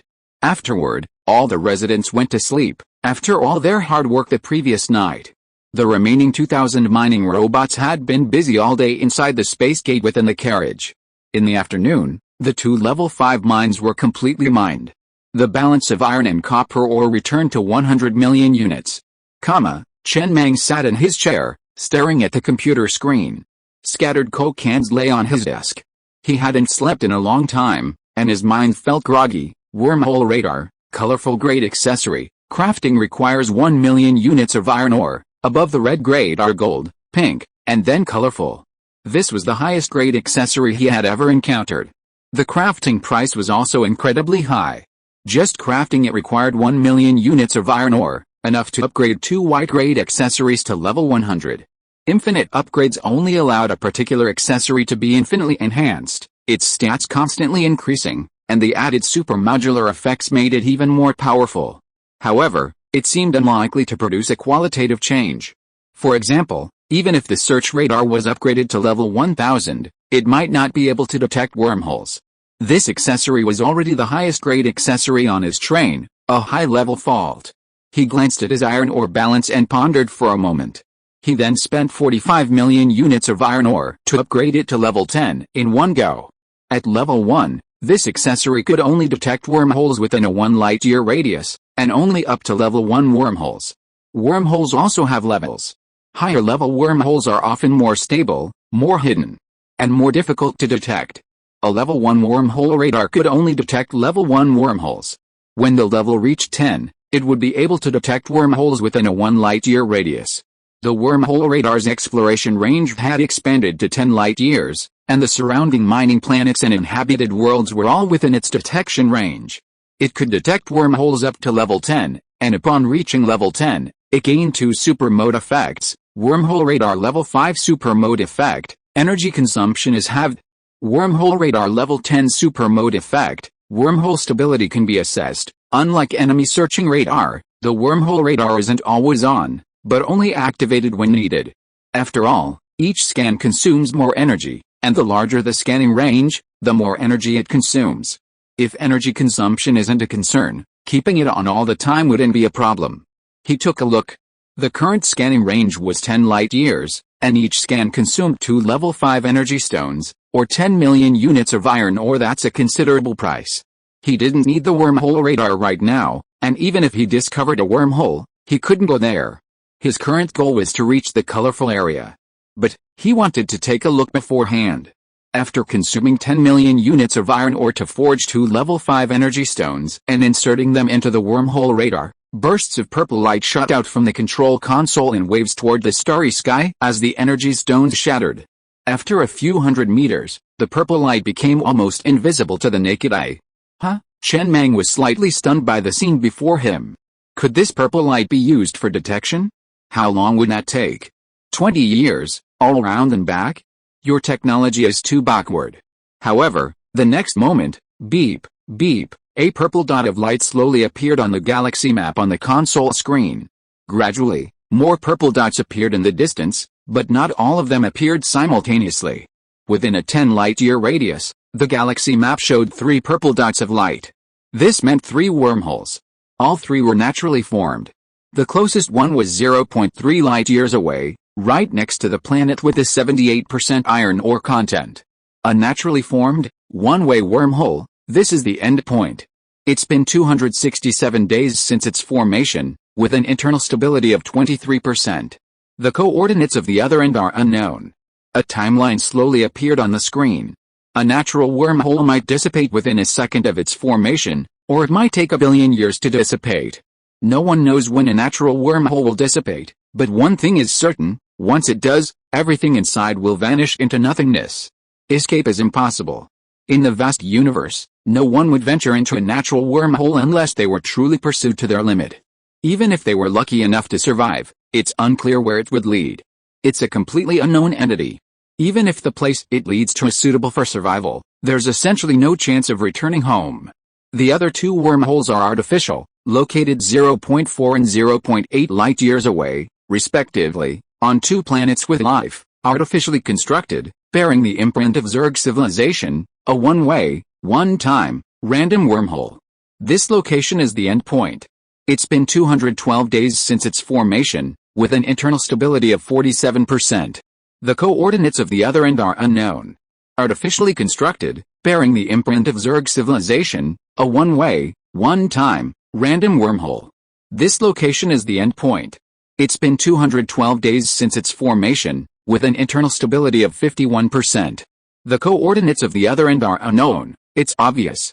These two wormholes are one-way, random wormholes created by the Zerg civilization. Zerg eggs will emerge through these wormholes and land on the planet, bringing about doom. Logically, there should also be a wormhole from the Zerg civilization near Blue Water Planet. However, Blue Water Planet's doom lasted longer than 212 days, so Blue Water Planet must have been the first to experience doom. After a certain period of time, the wormhole automatically dissipated. So, the duration of a one-time wormhole is approximately 300 days? These one-time wormholes all lasted long. The resource consumption for creating a wormhole, from highest to lowest, is as follows: bidirectional stable wormhole, bidirectional disposable wormhole, unidirectional stable wormhole, unidirectional disposable wormhole, unidirectional stable random wormhole, and unidirectional disposable random wormhole. Unidirectional disposable random wormholes are the cheapest and are also a unique method of creating maps for the Zerg civilization. After all, not every civilization is as cheap as the Zerg civilization, willing to throw their own people into a wormhole with complete disregard for their lives. Furthermore, it's unknown what advanced technologies the Zerg civilization possesses, but the cost of creating wormholes for the Zerg civilization seems to be far lower than that of other civilizations. According to the mechanical civilization, the leader of the Zerg civilization, the Queen, may be a high-level celestial behemoth. However, its exact level is unknown and has never been seen on the battlefield.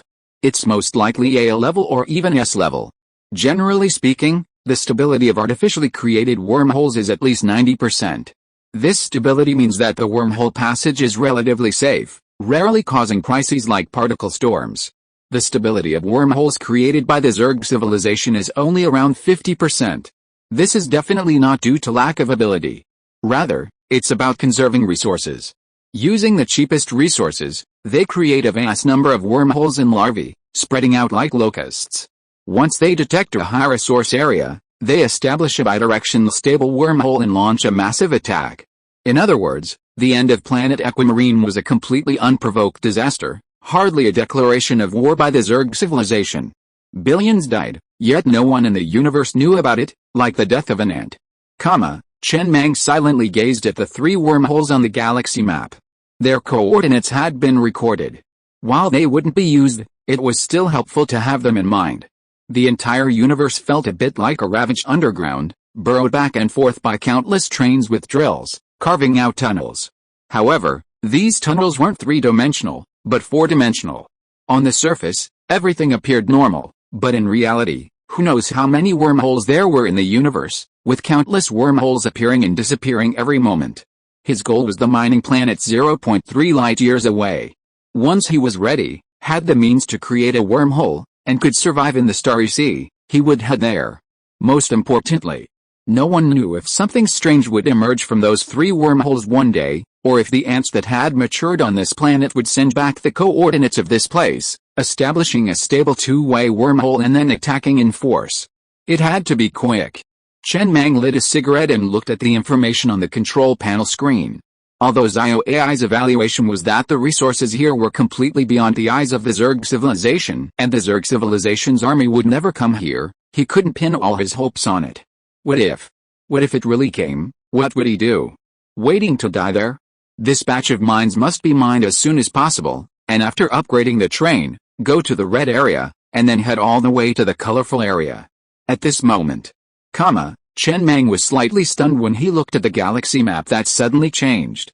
Suddenly, a strange light spot appeared on the map 7,892 light-years away. A civilization was established. The Sky-Killing Civilization, a level 1.0 civilization. What a domineering name for a civilization, but, brother, the areas around you are all occupied by the Zerg civilization. It's over, you dare to start a group, and no one dares to follow. Chapter 288. Insects are naturally good at digging holes, which makes sense. The adventure map, Wither Trees Reborn, is a legacy left by the mechanical civilization Princess, Tutu. It wasn't simply placed on planet Aqua, Instead, a large amount of resources were dispersed.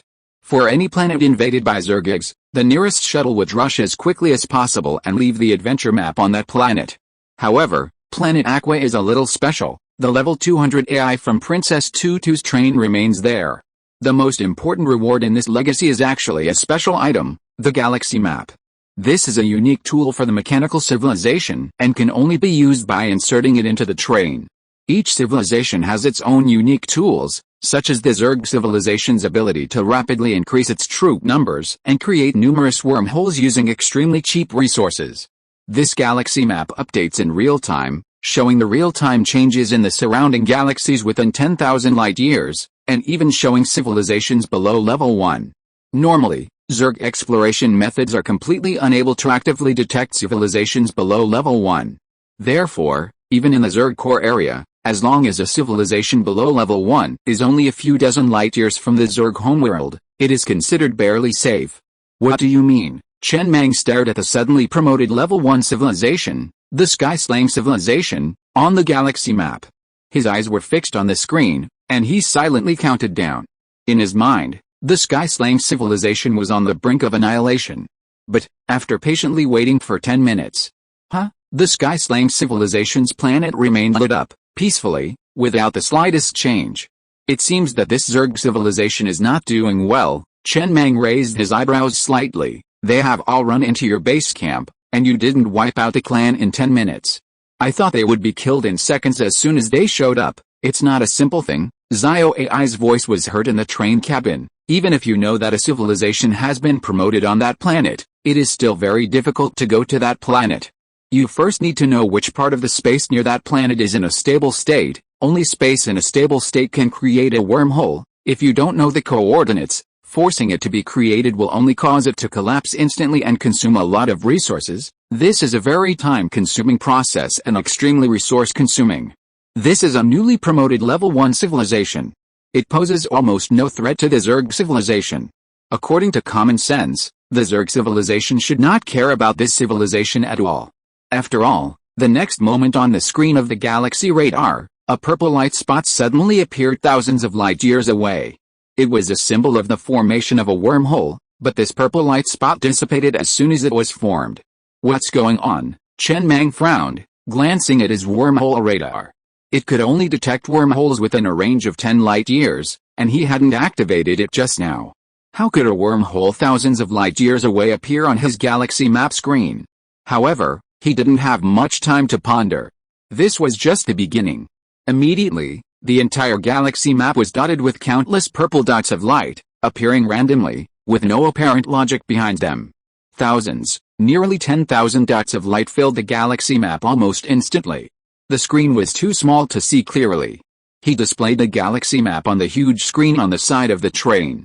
Each purple dot of light was a random wormhole. Tens of millions, nearly 10,000, tens of thousands, hundreds of thousands. In just a few minutes, tens of thousands of wormholes appeared on the galaxy map. Most of the purple dots disappeared immediately after they appeared, while a few lingered for several minutes before dissipating. However, more purple dots continued to appear. Finally, all the purple dots gradually dissipated, leaving only a darker purple dot, located near the planet of the Sky-Slaying civilization. He didn't know what had happened. The galaxy map couldn't show what had happened. He only knew that 3 seconds later, the name of the Sky-Slaying civilization disappeared from the galaxy map. A rising civilization, dead.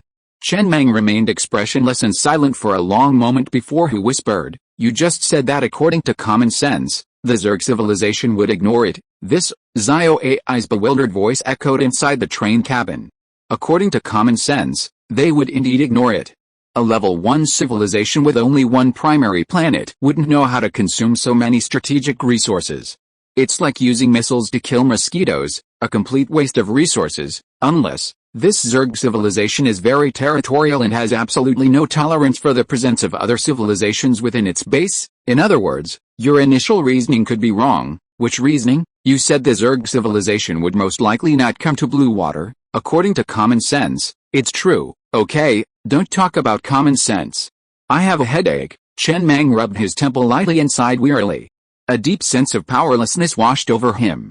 If the Sky-Slame civilization had held out for a few days and nights, he felt they could still hold out. At least they had a chance. And then they were instantly wiped out? You're level 1 civilization, at least. You're qualified to take the poker table and compete against other civilizations. Were you instantly annihilated by the Zerg? 3 seconds? There wasn't even any ground invasion going on.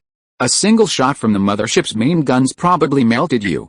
He finally understood what the civilization order meant by taking the poker table, and the consequences of taking the poker table too soon.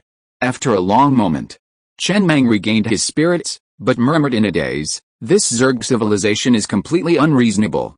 It can create random wormholes in a large area without checking any coordinates at all. Just try it hard. As long as we encounter it, the whole army will attack. Are wormholes so cheap to make?" Although the information from the mechanical civilization says that the strongest means of the Zerg civilization is to explode troops and mass-produce wormholes cheaply, isn't this too much of a batch? No wonder the mechanical civilization can't beat it. Which civilization can beat this kind of wormhole? When you think about it, it's amazing that the mechanical civilization has lasted for more than 200 years. Actually, it's normal. Conductor, Zio AI's weak voice came from the train. After all, wormholes are named after the Zerg civilization. It's not surprising that they have this method. Zergs are naturally good at digging holes, which makes sense. It's fucking reasonable. But conductor, I found out why our wormhole radar can detect the birth information of wormholes thousands of light years away. That's the Zerg civilization proactively exposed the wormhole coordinates and transmitted this information to all nearby civilizations. Deterrence. Yes, deterrence.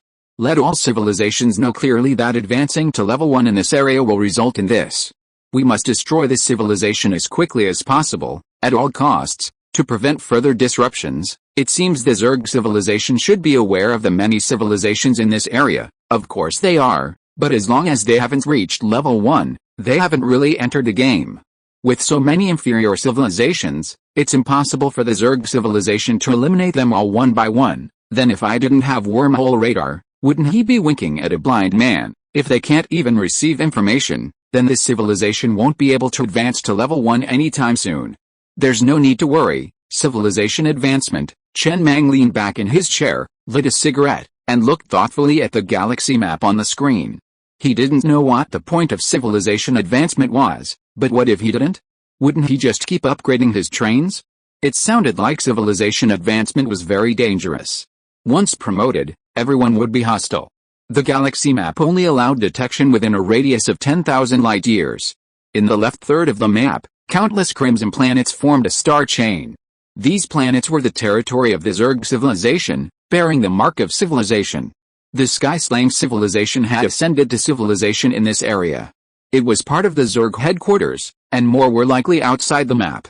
He was right behind this headquarters, clustered with a bunch of lesser civilizations.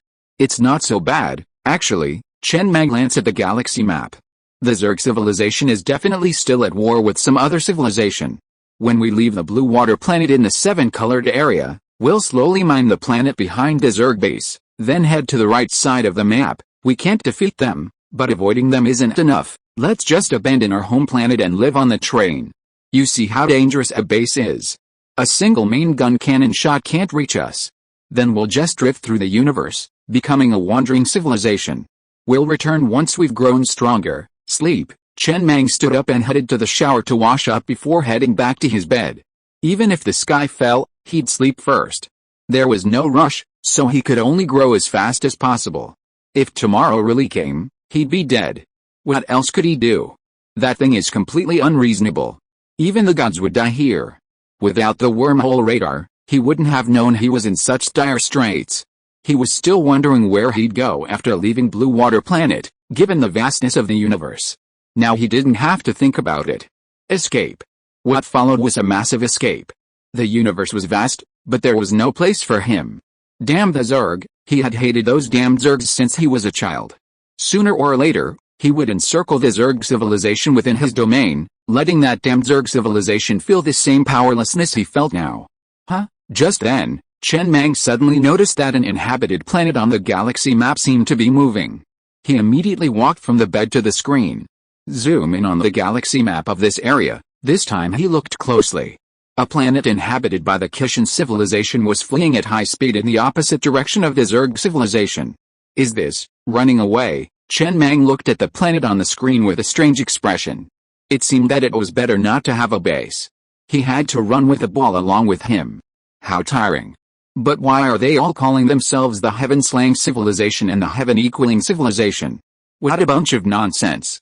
Don't they have their own ethnic names, like, say, the Zerg civilization, the human civilization, or something like that? I wouldn't dare call them that. Inside the train, Zio AI's voice echoed again.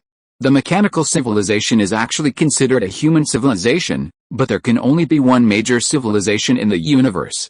If a mechanical civilization dares to call itself the human civilization, then it's very likely that the original human civilization will send a large army to destroy it, thus ensuring its own legitimacy and uniqueness. Maintaining legitimacy is still necessary. For example, the name alone can prove a civilization's strength, attracting large numbers of human civilizations to surrender, and strengthening the cohesion of its own people. Then how dare the Zerg civilization call itself that? They are the legitimacy.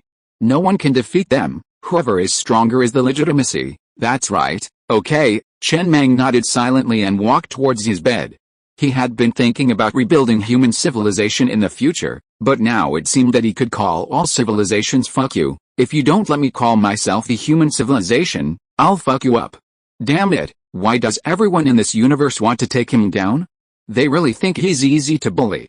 Just wait. Sooner or later, I'll fucking wipe you all out, and rename your civilizations to slave civilizations. There are only 2 civilizations in the entire universe. Fuck all the other civilizations, and the remaining slave civilizations. What about the goblin civilization? Are they legitimate too? Is Doba that powerful? Well, they just gave themselves names, nothing notarized. For example, you, the conductor, can just say you're from the human civilization right now, and no one will bother you. Well, I promise to rebuild the goblin civilization for Doba. What if Doba rebuilds the goblin civilization in the future? Then you'll have another group of enemies. Conductor. Chen Mang's mouth twitched slightly. He lay in bed, his hands behind his head, and sighed softly at the ceiling.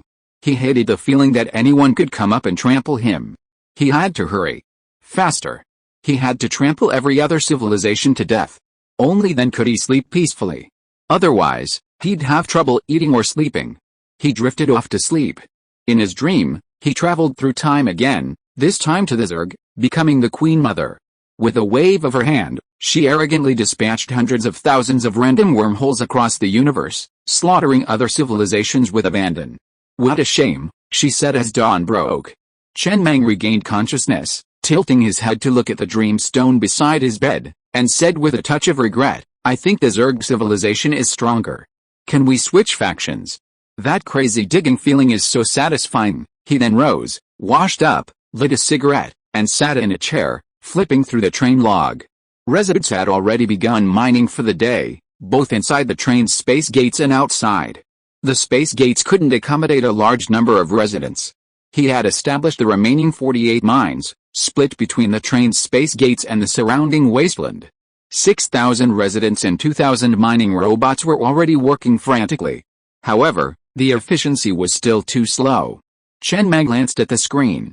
The train still had 26 million units of iron ore. This was what remained after mining the level 5 mine yesterday. After upgrading the wormhole radar and returning over 20 million units of iron ore to Neon City, that much remained. He needed to build more mining robots. Otherwise, these 50 mines would take him another month. He didn't have that much time to waste. Each mining robot cost 2,500 units of iron ore last time. He had used 5 million units of iron ore to build 2,000 mining robots. This time, he would build just a few 15 million units of iron ore were used to build 6,000 mining robots. Another 3 million units of iron ore were used to build a level 1 energy stone for each robot. Mining robots were extremely energy efficient, and one level 1 energy stone could operate continuously for 180 days. With a steady stream of cheap robots disembarking from the train, mining progress suddenly accelerated exponentially. He activated all the mine refresh coupons, and more than 40 level 5 mines surrounded the star. Can't wait. Chen Mang glanced at the control panel and ordered, have Old Pig prepare. Announce the next time Neon City officially opens. From now on, Neon City will be open daily, Then all future mining work on the train will be replaced by mining robots, train crew members, each assigned their own duties, those responsible for daily life on the train, those responsible for cyber mining, and those responsible for sales and brothel work in Neon City. Have Old Pig arrange everything as quickly as possible within the next few days. Time is tight, and the task is heavy. Yes, Zio AI's voice rang out from inside the train. One more thing. The cosmic receivers in Car 12 have all been built. There are 10 in total. Is it really that difficult to produce so much material every day? Basically, if it's running around the clock and doesn't go to places like the adventure map, we can produce 4.8 million units of iron ore a day. Chen Mang frowned slightly. That's not a small amount, actually. 100 million units of iron ore a month, but that's only a level 5 iron mine, far from enough for his needs. But never mind. Even a small amount is still meat. Is there any hope for Uncle Lee's zombie spawner? I've encountered difficulties and haven't been able to break through yet. Sigh. He sighed softly, and after a moment's contemplation, he murmured, then let's do this. Let's finish these mines as soon as possible and head to the red zone. Meanwhile, the radio on the Stoneman train in the purple zone was already buzzing. Ever since a train accidentally approached the star and detected over 40 level 5 mines, the conductor had gone berserk. Just as he was about to approach, a warning blared on the screen. Warning, warning. Rapidly approaching fire attack detected, expected arrival in 2 seconds. Attack strength 20. No recommended course of action. For a moment, he was desperate, but at the last moment, the shell veered and landed beside his train. Looking up, he saw a fighter jet swooping overhead, and not far away, 40 more fighter jets circled in the sky. Without a second's hesitation, he retreated. Anyone approaching would be killed. After running away, he sent his message to the train radio. Unable to send photos or videos, no one believed him. How could there be over 40 level 5 mines clustered together? Believing that seeing is believing, several trains rushed over to confirm the situation, sending the entire train radio into a frenzy. The star was powerful. They all knew that. But in their minds, it was merely the first tier of the Stoneman region. How could its strength suddenly surge so dramatically? Over 40 level 20 fighters? Who could possibly defeat them? Many stared eagerly at the train radio, hoping someone brave enough would speak up and claim a share. Then they began to chime in. But, after a long wait, no one brave enough stepped forward. Those who chimed in might survive, but the first brave enough to speak out would surely die. Chen Mang glanced at the information on the train radio, paying no attention. Instead, he took a bayberry from the tray held by Xiafang and stuffed it into his mouth. After witnessing the dominance of the Zerg civilization, he no longer had any interest in this kind of playful fighting. His goal was to defeat the Zerg civilization. With the current strength of the star, it was no match for the Zerg civilization, but it would have no problem wiping out the entire Stoneman area in 3 minutes. A bunch of weaklings. And that guy on the train radio, I don't know where he got the idea to buy a woman. The sky's falling, and you're still thinking about your 2 pounds of meat. He's different. He's got 3 pounds of meat, so he has to think about it. Today is a very important day in the history of train development. Many residents looked at the large number of mining robots around them with complicated expressions. All of them knew one thing: if there were only 2,000 mining robots, they could continue mining, but when these 6,000 mining robots leave the train, they will be completely unemployed. They will lose their jobs. They don't know what will happen next, but they do know that the sense of stability and security they've worked so hard to build in the apocalypse will be destroyed. They had become accustomed to this daily mining life. Although it was a bit tiring, it was full of hope and a sense of security. What would happen next was a complete mystery. That's the tide of the times. A middle-aged woman, leaning on a pickaxe, stood there, looking at the mining robot digging in a methodical manner not far away, and whispered, "Manpower cannot fight against the tide of the times, but I believe that robots may be able to replace this kind of mechanical work, but they cannot completely replace humans. I have found a job in Neon City. When Neon City officially opens every day, I will go to a brothel to work as a madam." "Madam, it doesn't sound like an easy job," a man next to him said with some concern. "It's not so bad," the middle-aged woman said softly. "That's what I did before the apocalypse. Generally speaking, brothel madams are mostly women. Clients tend to be less aggressive when they see them. Before the apocalypse, you had to pay a lot of protection fees to the higher-ups. In Neon City, there's no such thing. Just introduce clients. I have to find a job. My goal is to double the profits of this brothel as much as possible. I don't even know what I can do. Take your time. After all, we're both among the first 1,000 residents. Lord Mang won't starve us to death. The rapid development of the train inevitably has its lulls. The growth of any major power doesn't happen gradually, but rather by leaping across several major steps. There will inevitably be lulls and adjustments. As long as we can survive this period, as residents of the first 1,000, we'll definitely have a good status and treatment on the star. That's right. 12 days later, under intense mining, all 50 mines were mined. Under a sky filled with stars, the Stellar sat in the wasteland of the Stoneman Zone, preparing to depart for the Red Zone tonight. Before that, the train's components needed further refinement. Chen Mang sat alone in a chair, gazing at the control panel. At that moment, 10,000 mining robots were quietly stationed in a newly constructed Level 10 space portal in Carriage 10, which he had named the Miner Base. He later spent 5 million units of iron ore to build 2,000 more, bringing the total to 10,000. This would be sufficient for the short term. The resources within the Stellar train had also reached peak strength. 960 million units of iron ore, 1.1025 billion units of wood, 990 million units of copper ore, 1.123 billion units of red heart rock, and 1.101 billion units of titanium crystal or 900 million units of copper ore were more than enough for a tough battle. As for the wood and red heart rock, they certainly wouldn't be used up in a short time. First, upgrade the armor. Level 18 armor wasn't enough, so upgrade it to the next level. The price of a carriage from level 17 to 18 is 30 million, and from 18 to 19, it's 50 million.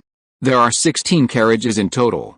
The cost is half, which means 400 million iron ore. As the 400 million iron ore turned to powder and merged into the carriages, the armor and accessories reached level 19. The highest level monsters in the Red Zone, Dusk Coast, where he was heading, were only level 18. He had originally planned to upgrade to level 20 in one go. But after checking the cost, he realized that the price of a carriage at level 20 would be 100 million iron ore, or 800 million iron ore in total. He didn't have enough left. Alice, Chen Mang sighed softly, rubbing his temples. He spoke weakly. Has this little princess Tutu never been to the front lines? And certainly never started from scratch. Since you're leaving resources as a legacy, why leave so much wood and red heart rock? Old man, why not just leave 50 level 5 iron mines? That's definitely better than leaving a bit of every resource. He could imagine how Princess Tutu built her train. She received a rare train order and a vast supply of resources as soon as she could understand, and then she went ahead and built a top-tier train, completely unaware of the resources it would need most in its initial stages. Such extravagance. It's like only a handful of people in the entire mechanical civilization have upgraded their train support AI to level 200, and this little Princess Tutu, who never went to the front lines, also has her level 200 support AI. According to him, this is pure voluntary waste. It needs to be defeated. Since you're not going to the front lines, taking up so many resources is completely wasted. According to the AI database, Murphy stones only work up to level 100. Each Murphy stone consumed, supplemented with a corresponding upgrade resources, will allow you to surpass the level cap by one level. But, after level 100, to surpass the level cap, you need more than just one Murphy stone. And the number increases with each level. Of course, theoretically, a mechanical civilization could upgrade a component to level 800 or even 1000 with the combined efforts of their entire race. But that's pointless. A battlefront spanning tens of thousands of light years can't be controlled by a single high-level component. If one part bulges out, others will naturally fall apart, leading to faster demise. The higher the level, the more pronounced the marginal effect. For example, while a 100,000 yuan worth of food might taste better than a 10 yuan one, the difference is only 2 or 3 times greater. It's just that the extra cost is not 2 or 3 times greater. Unless someone upgrades, Murphy stones are no longer needed. This was also his greatest source of confidence in slowly developing his presence behind the Zerg stronghold. Many of his daily necessities were at level 100, and he hadn't upgraded them. For example, upgrading the moldy bread production line from level 1 to level 100 required 505,000 units of iron ore, but upgrading from level 100 to level 101 required 500,000 units. Level 100 marked the threshold for all components. Beyond this threshold, both the upgrade resource cost and the Murphy stone consumed significantly increased. Naturally, he wouldn't spend hundreds of millions of units of iron ore on a slice of bread that tasted a bit better. It's no wonder Tutu was so proud of his level 200 train-assisted AI. It was certainly something to be proud of. It was just a waste. Furthermore, according to the database, corruption was prevalent throughout the entire mechanical civilization at the time, and it's likely that many officials siphoned off resources meant for the front lines. Everyone probably thought, with such a large battlefront, they don't need these few resources. One or two people certainly didn't. But if everyone did the same, it would have significantly accelerated defeat. From this perspective, the Zerg civilization's ruling philosophy is truly advanced. It's pure one-man rule. The Queen Mother's words are final, and those below her are solely responsible for execution. Corruption is absolutely impossible. Such a civilization might have a low happiness index, but its combat power is undeniably top tier. Poor child, Chen Mang said, stepping off the train and lighting 3 cigarettes in the open air, offering a farewell tribute to Tutu. He could picture Tutu as a pampered little princess who, before the civilization's demise, sought to do something and relaunched Project Dawn. He felt grateful, so he didn't intend to comment too much. It was all good. If anyone on the star dared to waste his resources like this, he would send them to Zhang Yiren tomorrow to play the lead role in a Louis V film. A level 20 unmanned Viper fighter consumes 2.5 million units of titanium ore. He currently has 1 billion units of titanium ore when Chen Mang pressed the button on the console. The Viper drone fighter production line on the fighter jet landing pad in Carriage 10 began to churning out fighter after fighter. He used 100 million titanium crystals to build Viper drone fighters, adding another 40 to the total. Adding to the original 41, this amounted to 81 Viper drone fighters with a level 20 attack power. These 80 Viper drone fighters, each with permanent endurance, circled above the train. Entering the red zone, he felt confident. Viper drone fighters are recyclable, the same resources used to build them are recycled. In theory, he could use all the titanium crystals to build Viper drone fighters, and if they had other uses later, he could recycle them. However, each Viper drone fighter required a level 4 energy stone, equivalent to 500,000 units of iron or 1 billion titanium crystals could build a total of 400 fighters, but the energy stones needed for these 400 fighters would require 200 million units of iron ore, making it prohibitively expensive. While he could afford to build them, he couldn't afford to use them. A cruising formation of 80 fighter jets was more than enough. Chen Mang sent a coordinate to Erden over the train radio before heading toward the junction of the Dusk Coast and the Stoneman area in the red zone. He planned to upgrade his train to level 16 and then proceed to the red zone. To upgrade to level 16, the train had to be upgraded in the red zone. Before leaving, he had some unfinished business. Chen Mang glanced at the several Doomsday marriage certificates in the drawer. He needed to help Erden's train upgrade to level 15 so that it could travel with him to the red zone and explore the adventure map. However, upgrading to level 15 was more complex, requiring resident restrictions and the presence of 3 couples using Doomsday marriage certificates on board. Without his help, Erden would have difficulty upgrading to level 15. Under a starry sky, the Control Everything, Travel Frog train parked next to the Control Everything, Star Train.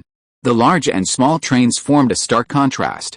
Chen Mang lit a cigarette, leaned back on his train, looked at Erden's train, and smiled. It's actually quite nice, isn't it? It might seem a bit vulgar and crude at first glance, but if you look at it more carefully, you'll find it quite interesting. During the mining period, he had Zhang Yiren write another script. There were 3 scripts in total, which were given to 3 couples on the train. They all entered the combat training virtual space and dreamed. They could wake up at any time. As long as they woke up again, they could transfer the residents to Erden's train and obtain the Doomsday marriage certificate. This would basically complete the mission. I do feel that way. Erden stood nearby, also leaning against the train, and sighed with deep agreement. I feel like I have a sense of resistance in the face of fate and hardship. Just like every swear word we say, it's not actually insulting someone, but a silent roar at this damn life. You're cursing out loud. How can it still be a silent roar? Well, it's a kind of artistic conception. And Erden paused, then said seriously, after having the same prefix as the star, I do feel a little closer to the star. Standing next to the star makes me feel like I'm back home. It feels completely different from before. End of this chapter. Thank you so much for reading until the end. Don't forget to give it a like. Looking for more exclusive content and immediate access? Subscribe to our Patreon. Remember, every like, subscription or donation encourages us to continue. Thank you all. See you in the next video.